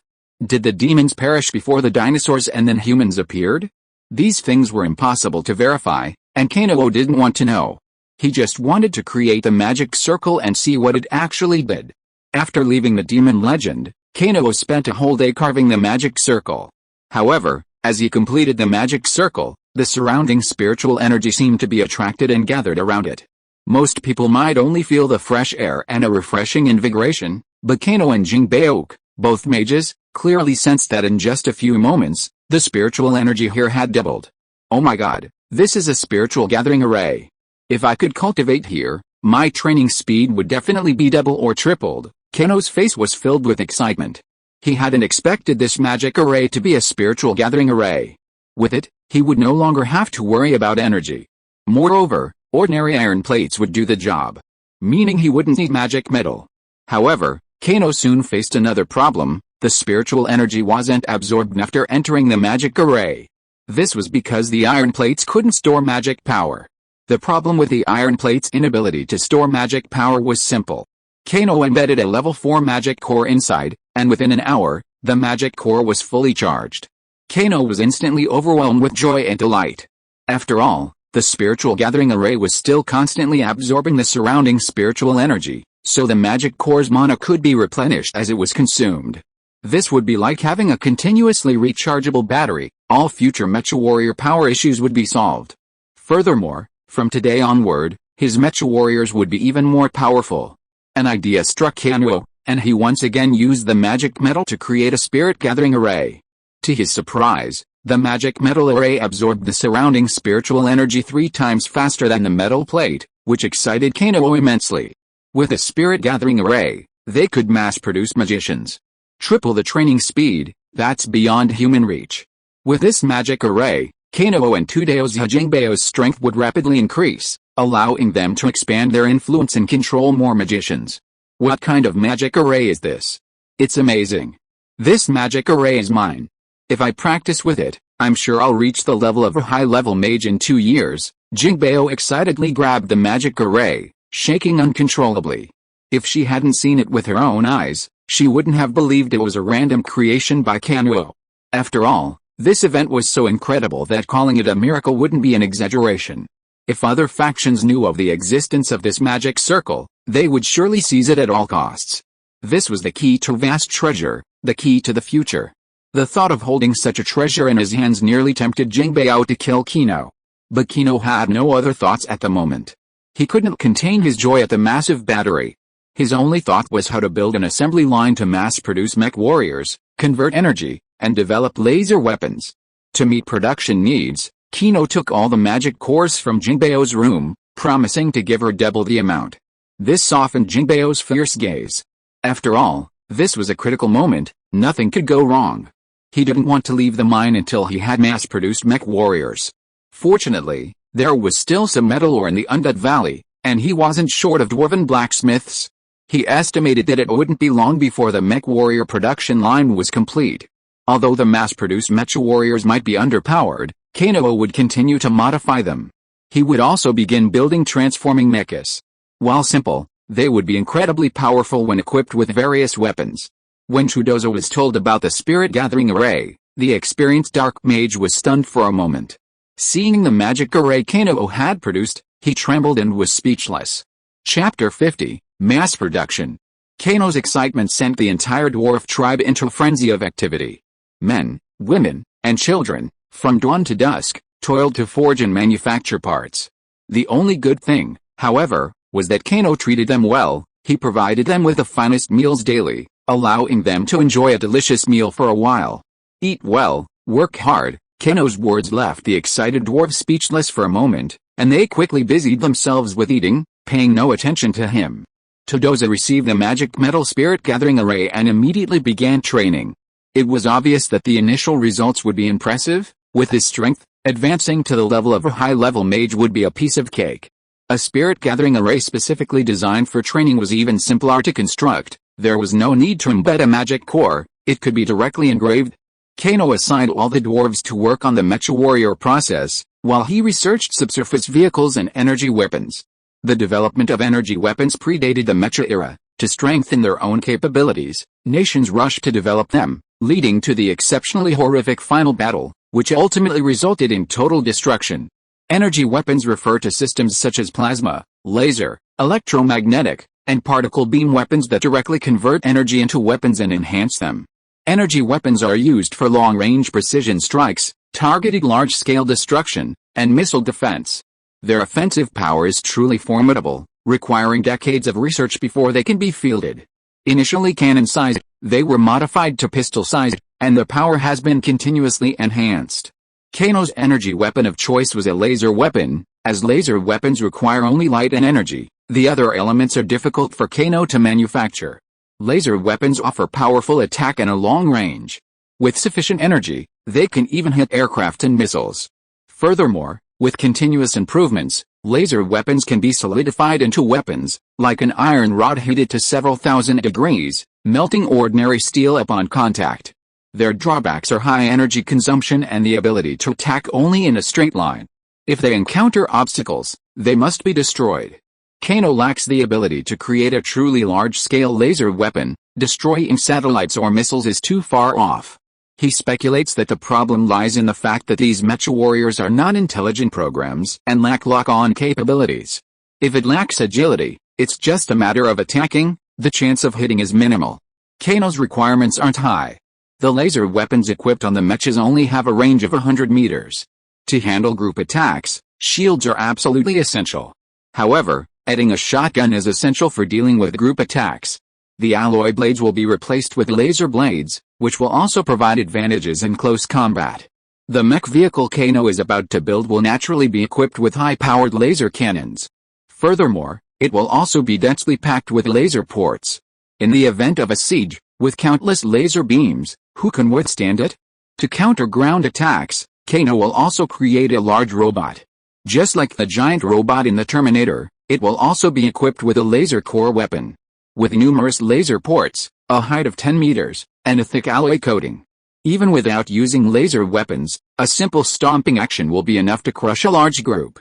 By then, even if you don't use laser weapons, you won't be able to attack. Simply pulling it out and standing anywhere will be just a fabricated scare tactic. He owed his confidence to the spirit gathering array. The only problem was the vast amount of magic metal needed to construct a defense system for the chariot and the giant mecha. Laser weapons could attack, but they could also serve as a defensive system, scattering magic from a single point to protect the entire chariot. The same could be done for the giant mecha. Perhaps the only problem was the sheer cost. Level 4 magical beast cores were simply not enough. There were two solutions: first, embedding more magic cores, and second, using higher level magic cores. Instantly, Kano concentrated nearly all of his magic cores, even those on the staff in his space ring. But even then, it was far from enough. After all, he needed to mass-produce mecha warriors, which consumed a significant amount of magic cores. Each mecha warrior also needed a magic core embedded in the spirit gathering array. This meant that each mecha warrior consumed 2 magic cores. While the cost was high, the benefits were obvious. The resulting mecha warriors were incredibly powerful, almost everyone rivaling the strength of a swordsman, and they also combined a focused ranged attack. The magic arrays beyond the soul gathering array were also a significant expense. Monster health wasn't necessary, but magic metal was essential. To bolster their defenses, both chariots and giant mechas needed at least entire armor, ensuring agility and nimbleness. Otherwise, the mech warrior's speed would be a significant problem. Kano didn't want to create some so-called super monster that looked powerful but could only move in circles. They would be sitting ducks for magicians, easily dispatched with a flurry of spells. Kano was practically mad. He was currently constructing an assembly line. If successful, mech warrior parts could be mass-produced quickly. However, if there weren't enough magic cores, all the mech warriors would be useless. Furthermore, Since advancing to the level of a mage, he discovered that his soul fire could remotely control other soul fires within a certain range. This way, he could manipulate it into radar, controlling other soul fires at intervals and from vast distances. Unlike ordinary necromancers, Ken's soul fire can continuously increase in number, meaning that, given enough time, he can control countless armies of the undead. Combined with this soul-gathering array, Ken's recovery speed has been more than tripled. If mass production were to truly begin, he could generate 10 soul fires in a single day. While this may not sound like much, it adds up over time. Remember, Jingbao's 10,000 undead armies took decades to accumulate. Magic cores, magical cores, I need magical cores. Where can I find them? Keno felt like he was going crazy, and his voice startled Jingbao, who was standing nearby. Jingbao had been practicing diligently during Keno's recent research, but he still managed to find some time to rest daily. Dragons have plenty of time. Due to their special talents, sleep is also a form of cultivation. Getting the magic cores isn't a problem. Just wipe out the other forces in the Savage Plains. Other forces in the Savage Plains? You're kidding, sister. The people here are so poor they can't even afford food. How could there be magic crystal mines? Magic crystals are natural magic crystals, essential for magic crystal cards. They also store magic power. Their properties are similar to magic cores, though not as effective. However, due to their extremely low production and the huge demand for them, supply exceeds demand. Keno tried to buy them, but no one was selling them. Most importantly, he had no gold coins. What could he possibly get from robbing these Savage Plains bandits? Even if they had magic crystals, they'd probably trade them for food. Jingbao is right. Go rob them. I've just advanced and need some training. I'll lead the team. Just then, Tadeo's voice rang out. Keno scanned them with his mental power and discovered that Tadeo's had reached the level of a high-level mage. This old man must be a typical example of someone who has accumulated a lot of experience before finally making a breakthrough. He hadn't advanced in so long, and he used the spirit-gathering array to achieve a rapid breakthrough. You're saying that too? Could there really be magic crystals here? Honestly, Keno didn't believe it.